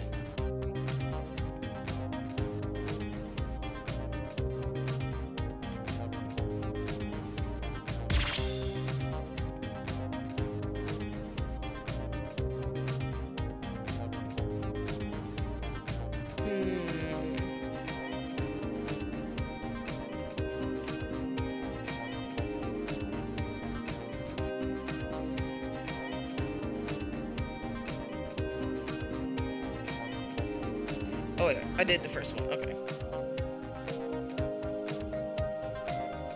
Wait, what? Oh, it leads to the same place. Okay. Where does it? I'm getting confuzzled.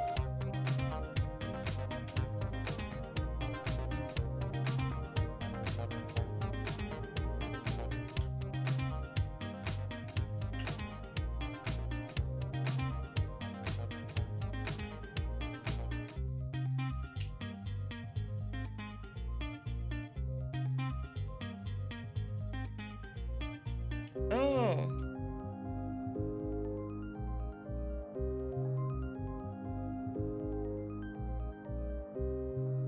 Oh, it's sending me to different places?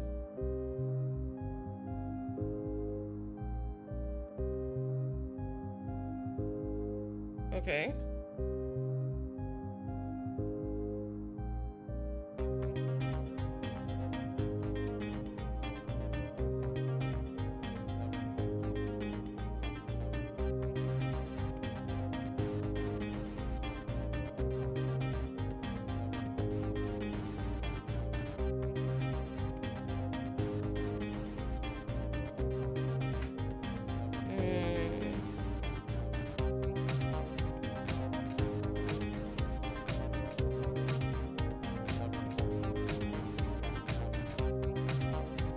Let's see, a mountain hidden behind a temple. Yeah, I got that one. High in the sky. Hidden from cave hidden from plain sight, locked by you after a muddy tunnel.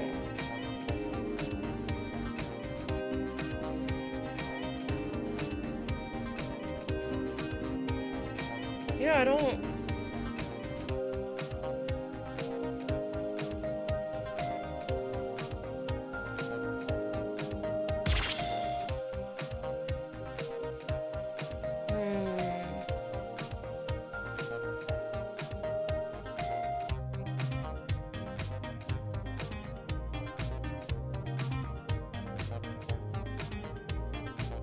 I don't understand.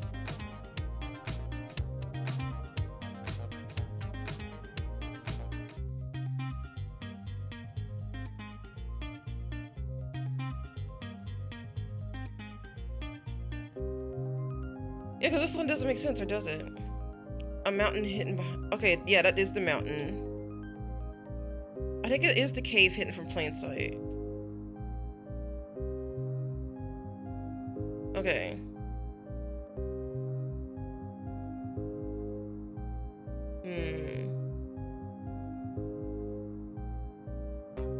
All right.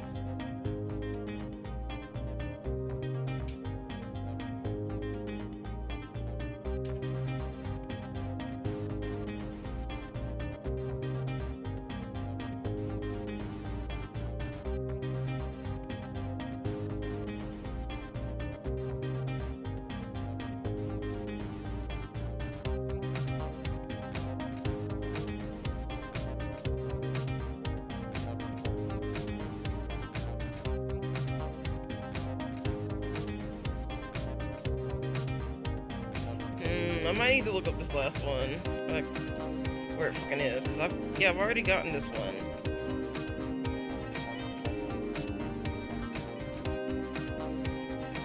Yeah, I think this is the cave hidden from plain sight.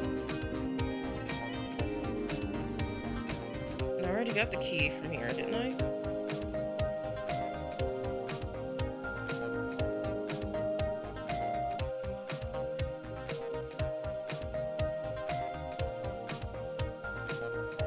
Well, no, can this be a cave? Like, it has lights.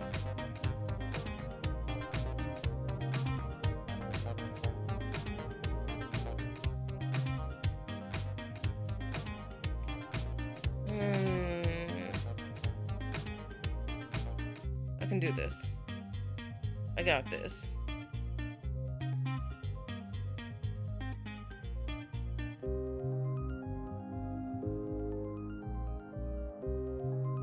Maybe not.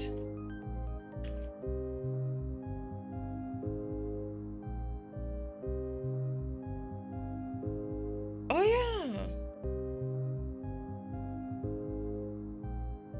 Maybe in here?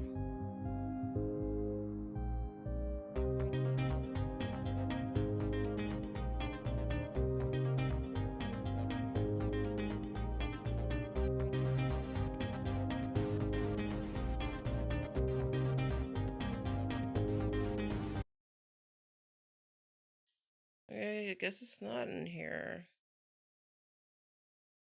Because I really did think it was in there.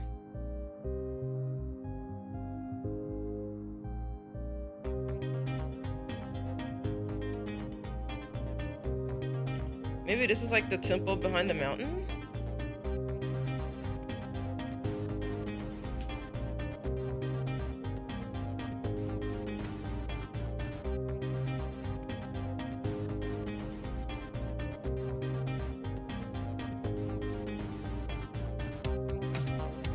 Why does it allow you to do that? I feel like there should be something more important.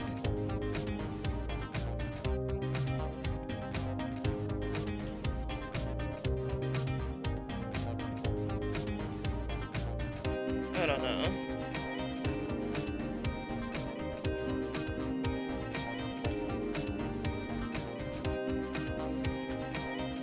Yeah, I don't get it.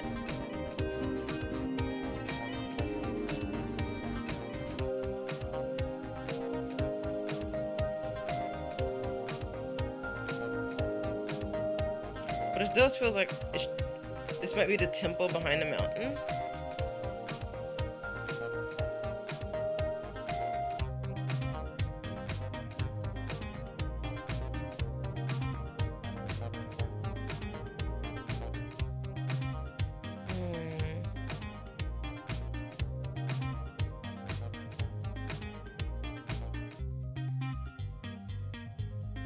Did we loop?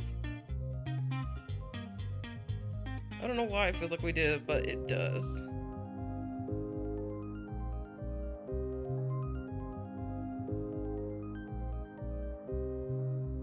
I do want to try this by myself, though.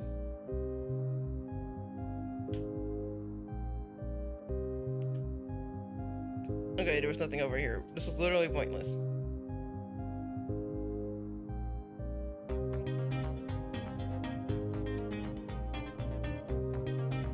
Okay.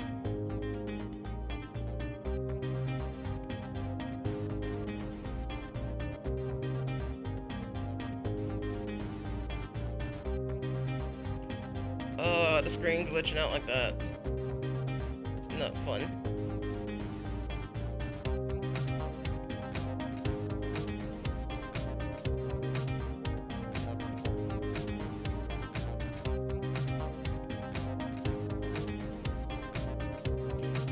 Right, nothing over there.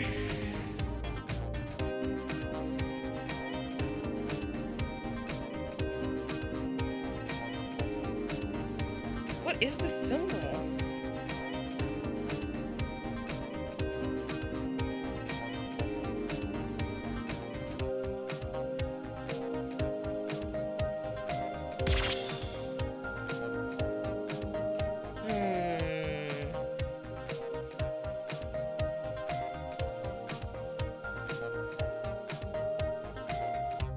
Oh, apparently I hadn't gone over here yet.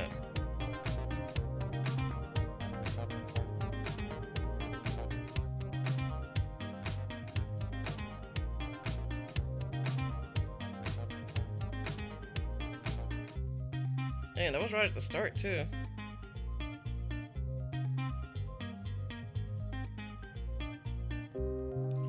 Yeah, I might need to look up a guide, because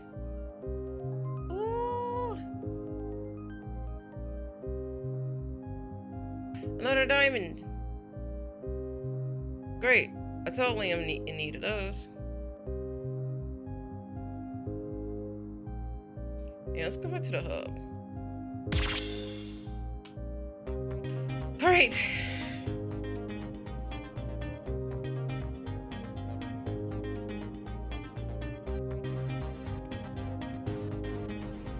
All right.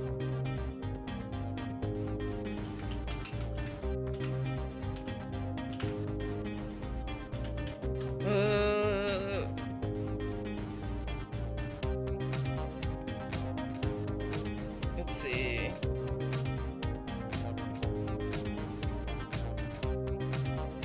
No. I don't want that.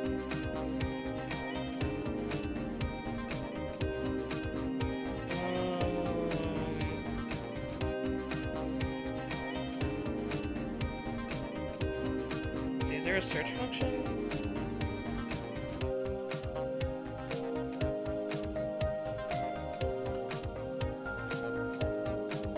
Oh my god, okay.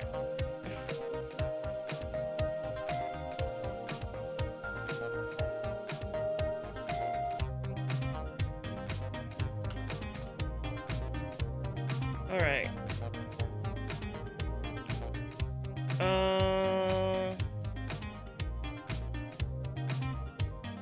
Let's see. Fuck, okay.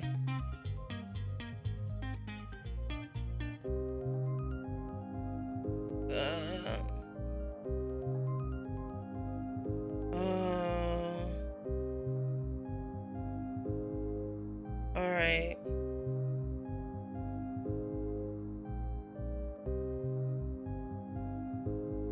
Okay, that's not telling me where that's it at. So I'm gonna try for keys.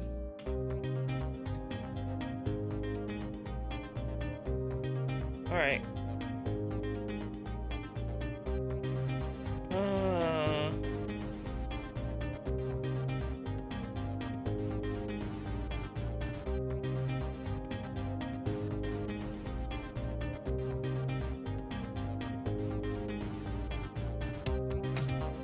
Alright.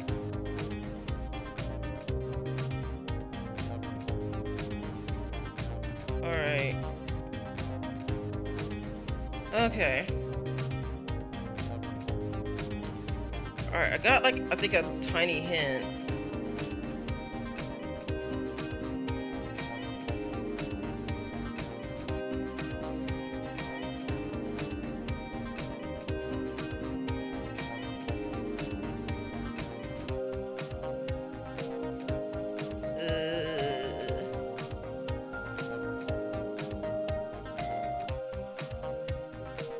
Alright.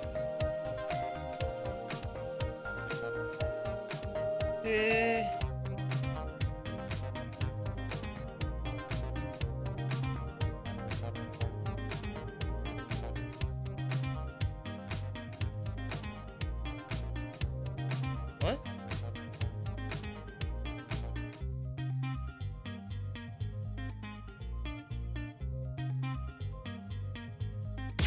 Dustbreaker 43 Road something. Today is February 3rd, 2019.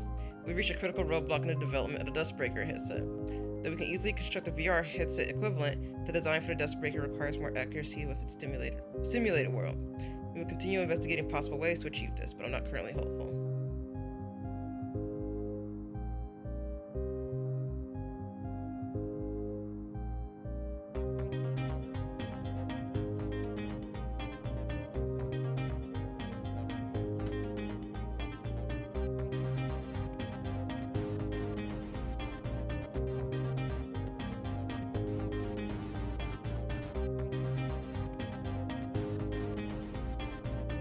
Is this?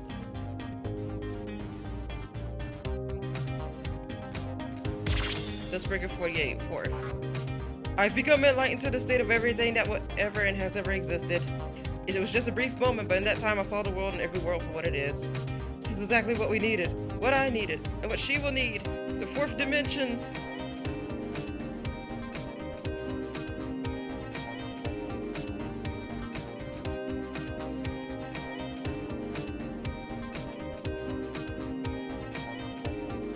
I seem to have found something new.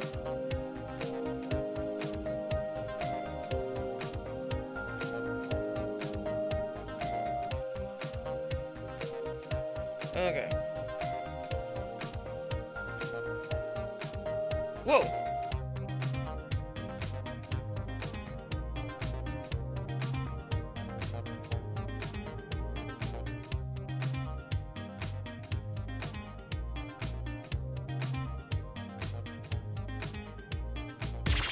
Meta Layers 001 Concept. Today is April 2nd, 2019. In the process of attempting to document my brief encounter with the fourth dimension, I've coined what I'm calling the meta layer concept. It's the only way I've been able to describe what I've discovered about how this universe works. Basically, imagine this universe, everything about it, from all space that will ever exist to all time that will ever exist, is a world layer. To us, we can look down into other meta layers because we see them as fiction. So for our third dimension, the layer of fiction that exists below us would be the second dimension. But there exist infinitely extending layers that span upwards as well. To the people that reside in those layers, everything about our universe would be to them what fiction is to us. This is the meta layer concept. This is for how it pertains to the Dustbreaker project I will write in another log. Huh? Yeah, I'm just constantly pressing buttons now.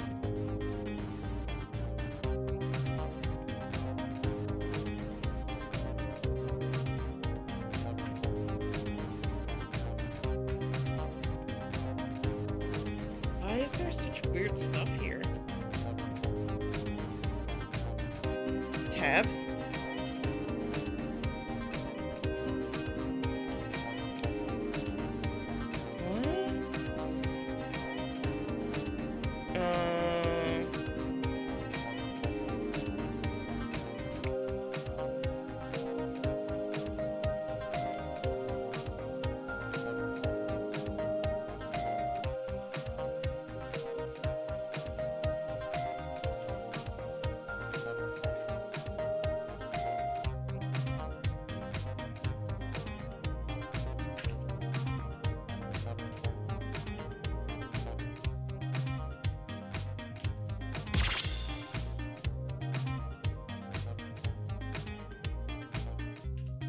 What?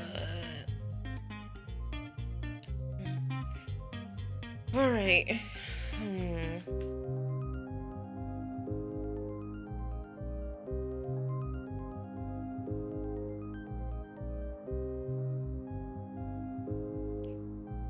Let's see.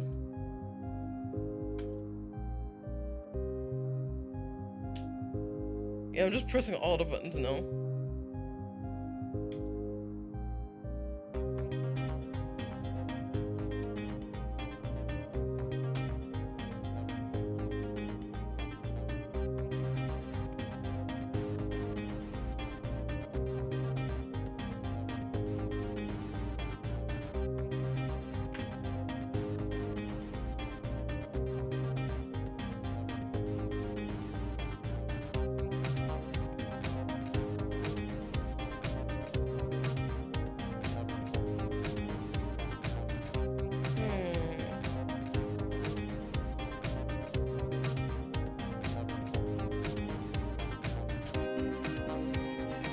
That's not it.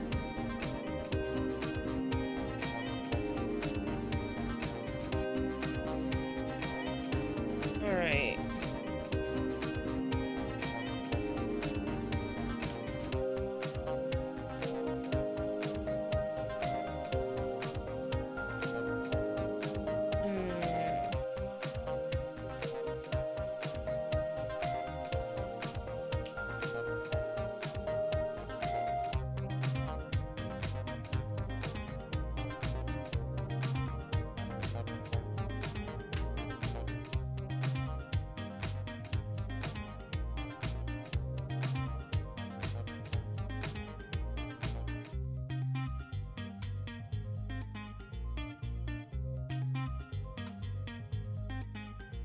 What?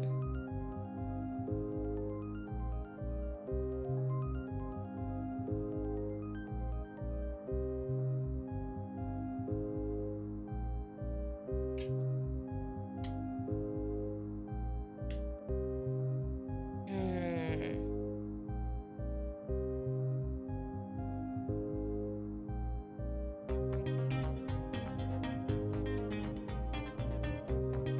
Alright. I'm looking for something where there's a pipe in a box.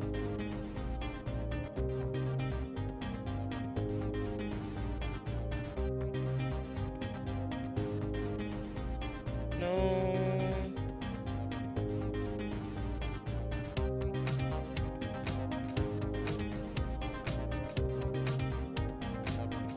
Oh, that's the door.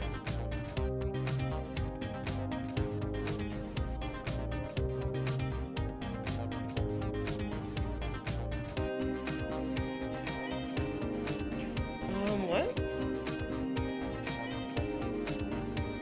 All right.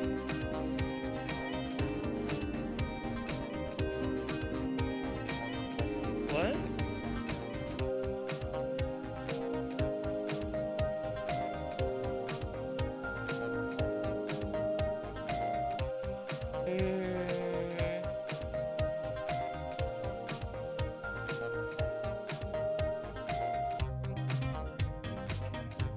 Wait, is there a song?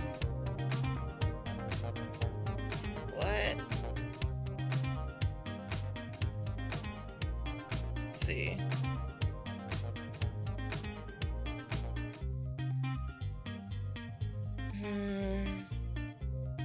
The song sewer location?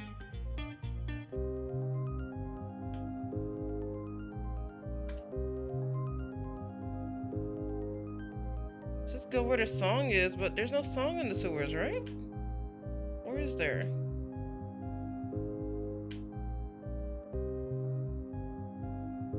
Oh my god. Sorry this is taking so long.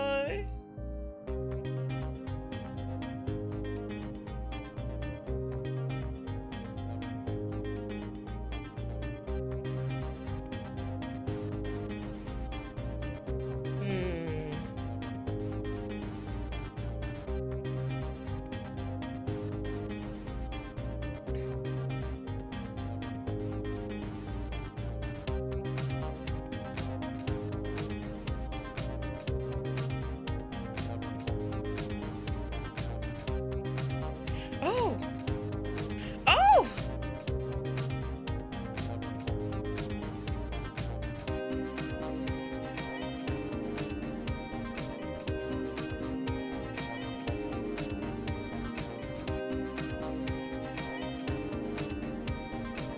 All right.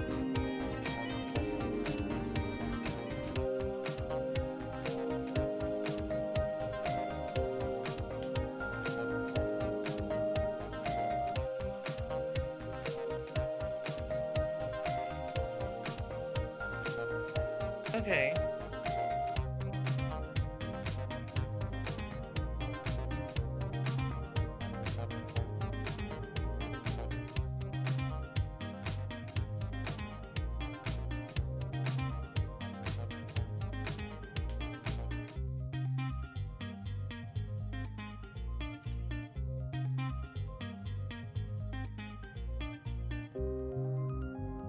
Yay!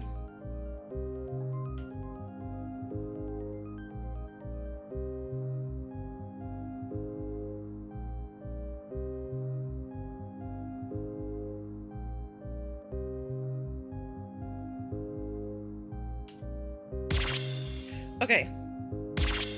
Dustbreaker 110 test. I guess it's test run? Today's December 10th, 2020. I can't believe this day has finally come. In just under 2 weeks, the first test run on the Daybreaker will be carried out here at the Sunrise Foundation's 4th atrium. So much of my life has been building up to this moment. I'm truly ready to finally put an end to everything that started over a decade ago now. May the light of the sun bless this infusion of self.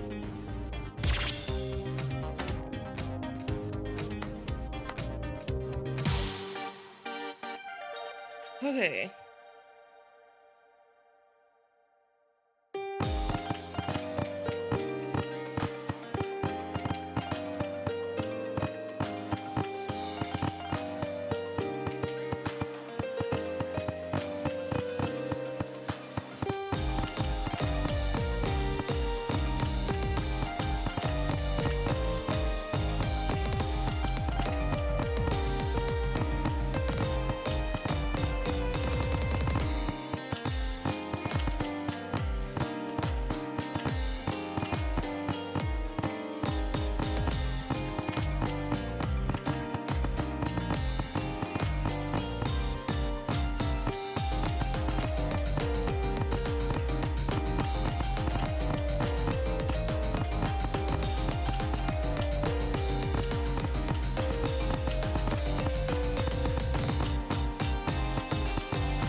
combo.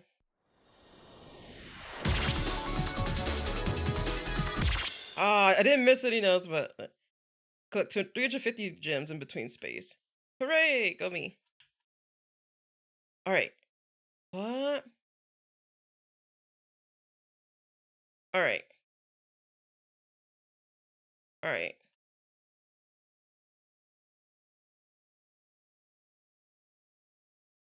Let's see.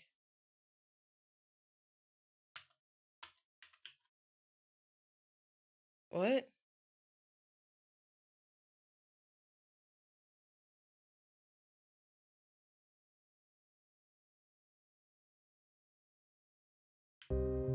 Oh!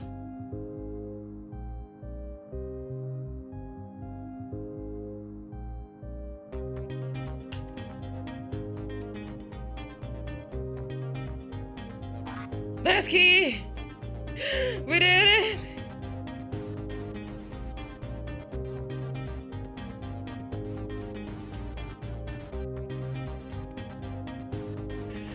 Holy Christ!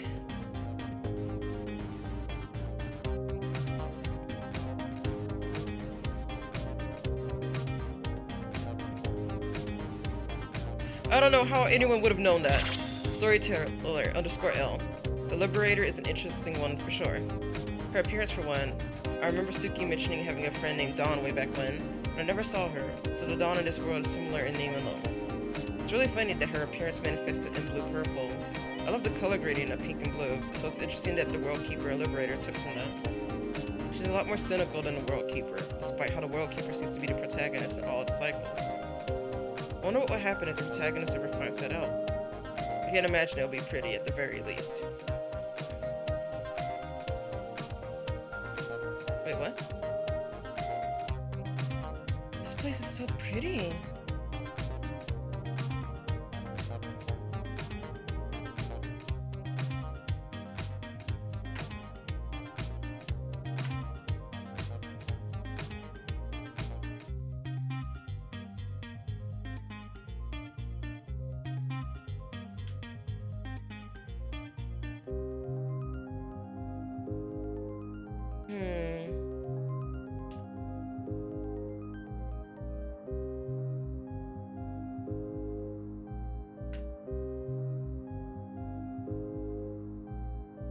Okay.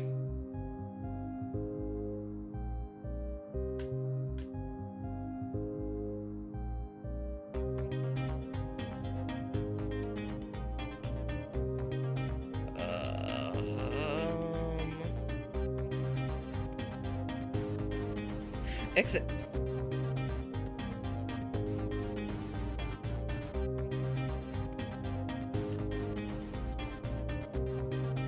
No, I do not need to do any more exploring.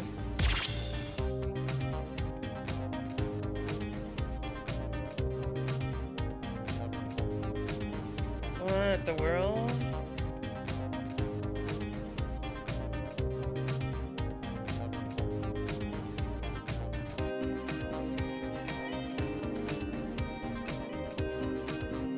Okay. No, what? No.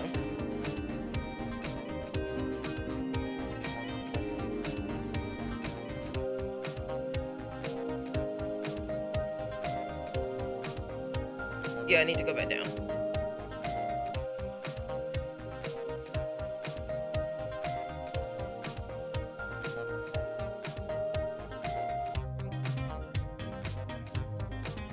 All right. Last area. Final note, 3-1V-C1. What lies at the end of all of this? Well, you should have an idea if you're reading this. Not escape itself, but the beginning of a path to escape. If you're reading this, then you've come all this way. You've seen the Schrodinger cycle. Even if this doesn't work, or if you don't even take up the task of bringing it to the finish line, thank you. Thank you for listening, for watching, for seeing that we are here, and that we are alive, even despite everything.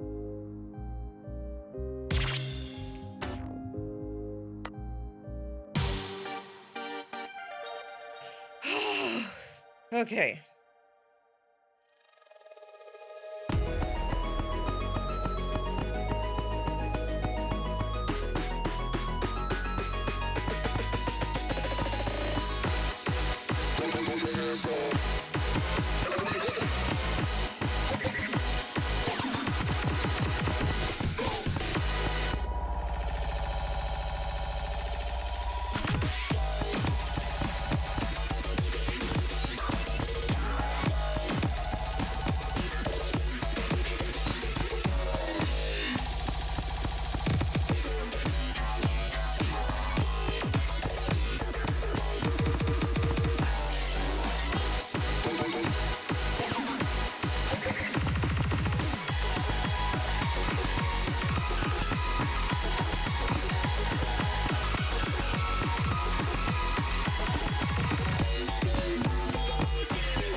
I can finally close my screen caps of all those fucking riddles.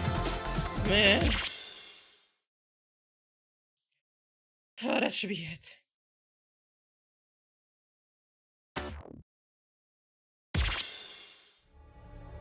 What the fuck? Finally. At this Oh. point. Your participation thus far in this journey is appreciated more than I can express. What the fuck? We have finally arrived at the fated point. The point at which this accumulation ends. So I ask you, What the fuck? will you step up to the task and confront the bounds of this narrative? Huh. Yes. A tall order, I understand. When you are prepared, return to this point. What?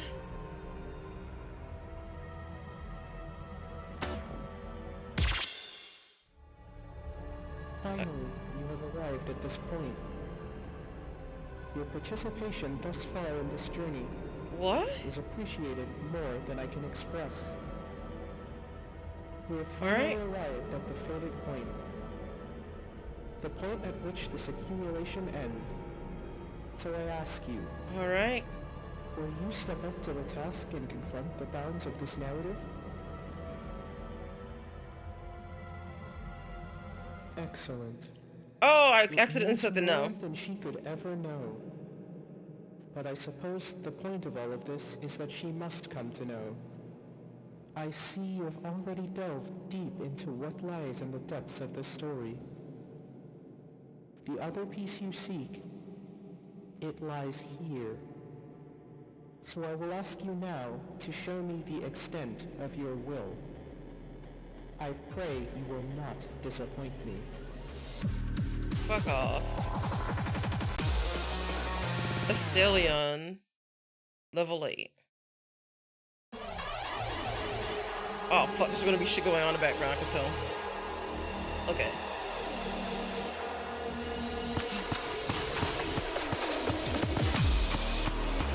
Oh fuck.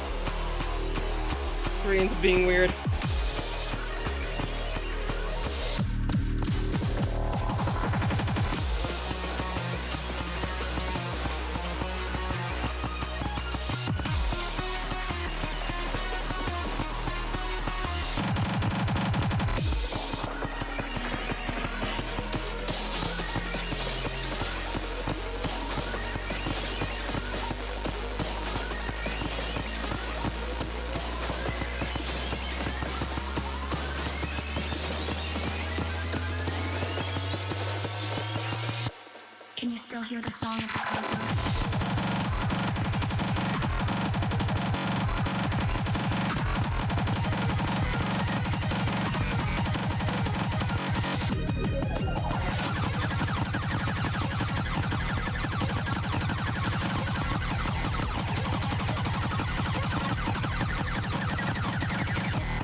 The chart's disappearing.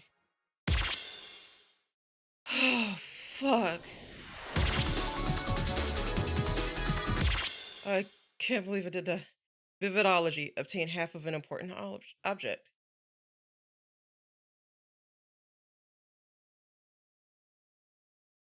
Alright.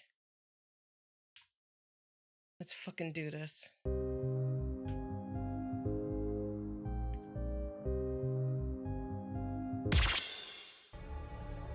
Press confirm to begin.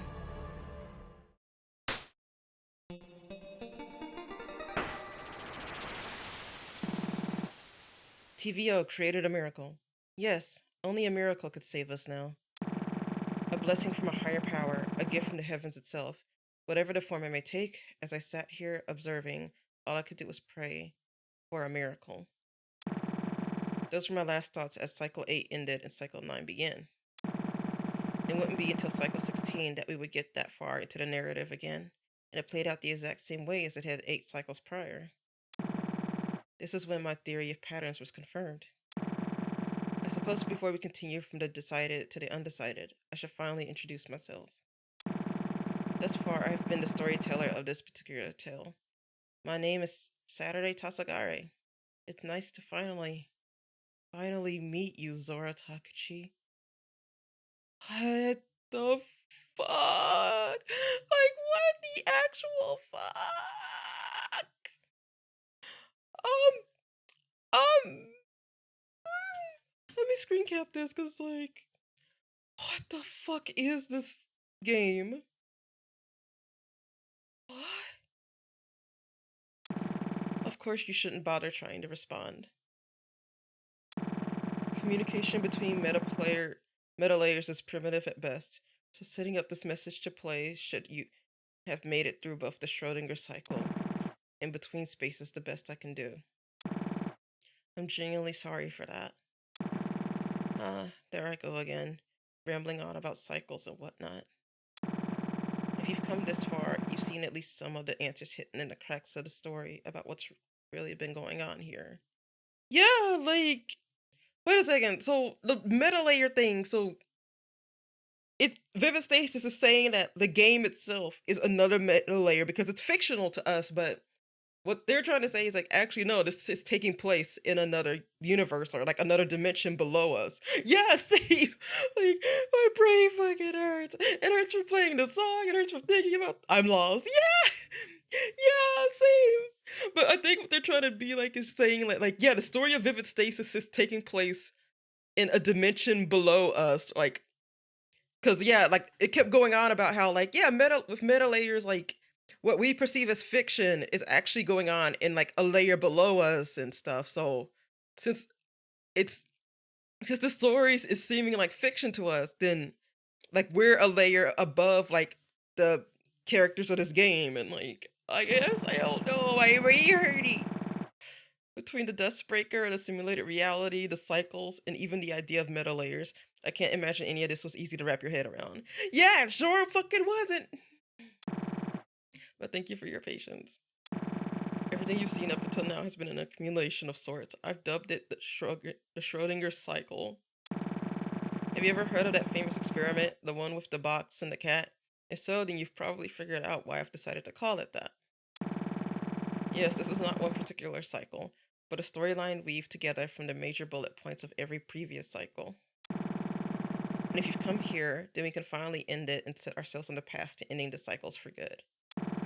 TVO, or the Vivid Stasis Operation, all of this accumulated storyline, everything was set up to create this moment and to allow what needs to happen next to be possible.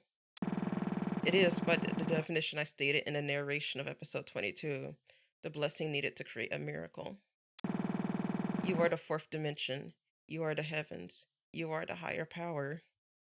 What the hell? And TVO is more or less my formal request for your power to break the pre-established rules of this narrative and create a future that allows us to end all of this. To leave the Dustbreaker. I'm sure there are still many questions you wish to ask me. Who is the Saturday you've been following if I'm her? Are the World Keeper and Liberator also Saturday? What was the severance of emotion? The answer to these will come in time, I promise. But for now, if we don't focus on the situation unfolding presently, our chance to forever change our fates will fly by. This is the end of the Schrödinger cycle. From here on out, you will follow the current ongoing cycle, cycle 8266. The World Keeper is about to more or less checkmate the Liberator. This happens every time we reach this far into the narrative, and the cycle resets every time. This is our one and only chance to bring forth this miracle and finally change things. Still, even with all of this, we don't know that your miracle will make things better. It could prove to alter little at all. But I spent all this time preparing this for a reason, and that's because I'm not afraid of taking that chance anymore. I'm done running away, now and forever. It's time to make a miracle. The chime of a clock woke Dawn from stasis, between space, layer 1, midnight. It was a chime she'd heard many times, but it was also a chime she'd never heard in any cycle prior. The chime of midnight, November 20th, 2022. Huh? Standing up, Dawn looked around. Immediately, she recognized the strange scenery around her. Freeze frame? But when did I? She's seen this kind of scenery many times before. It appeared to her when she tried to thwart what were known as cycle locks, challenges to Saturday's life caused by either the Dustbreaker or the World Keeper, respectively. During this process, Dawn would freeze the state of the narrative and enter this space, solving some kind of problem to make it out. It was a visual process she had developed to liken solving a life or death scenario to solving an escape room, but she had never before seen this particular configuration. I don't understand. How is it November 20th? I've never. Confused by many things, Dawn shook her head and moved over to the computer she usually used to try to get a grip on what had happened. So the World Keeper still had me in a near-death situation? But this time, how did Freeze Frame get activated? It was currently the 8266th cycle, and this had not once happened. Dawn was in shock, but quickly realized the situation and how advantageous it was. Ah! The life or death situation it's me! Then, if I solve this puzzle room, will things change? Of course, there was no way to check this theory other than to give it a shot. Still clearly confused and on edge, Dawn sturdied herself and tried to regain her composure. Okay, let's try to figure this out. A miracle? I really hope that's true. Oh, fucking Christ. Okay. Oh!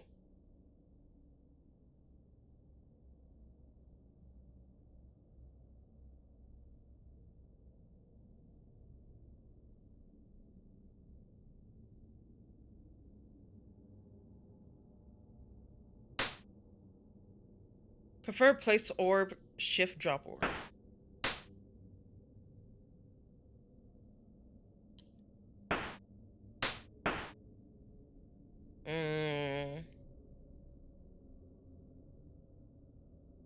Wait. Is this? Oh god, okay.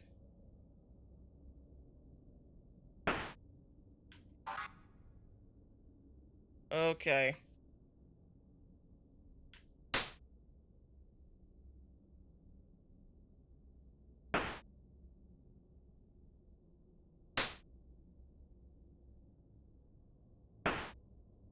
Alright.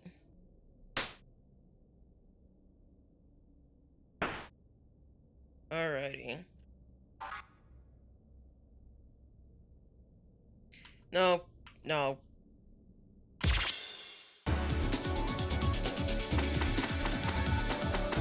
Let me make sure that I can get back to where I need to get back to.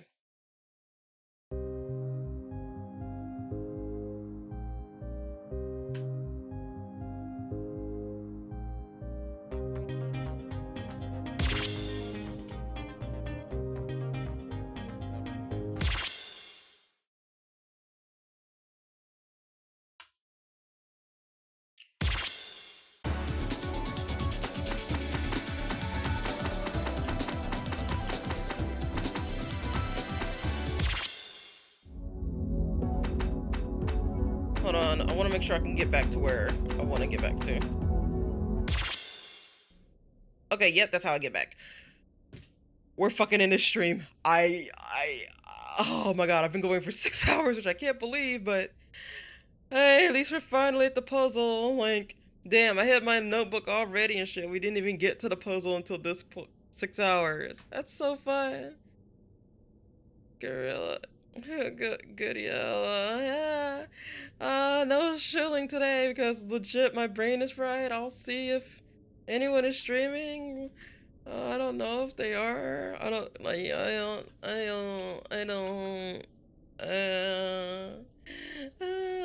gonna. I do want to stream. I'm probably gonna like continue tomorrow.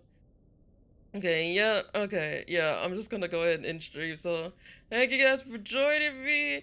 I hope you guys have a good night, morning, evening, afternoon, whatever. I'm going to eat something and go to fuck the bed, so I'll see you next time. Takatsu, bye bye.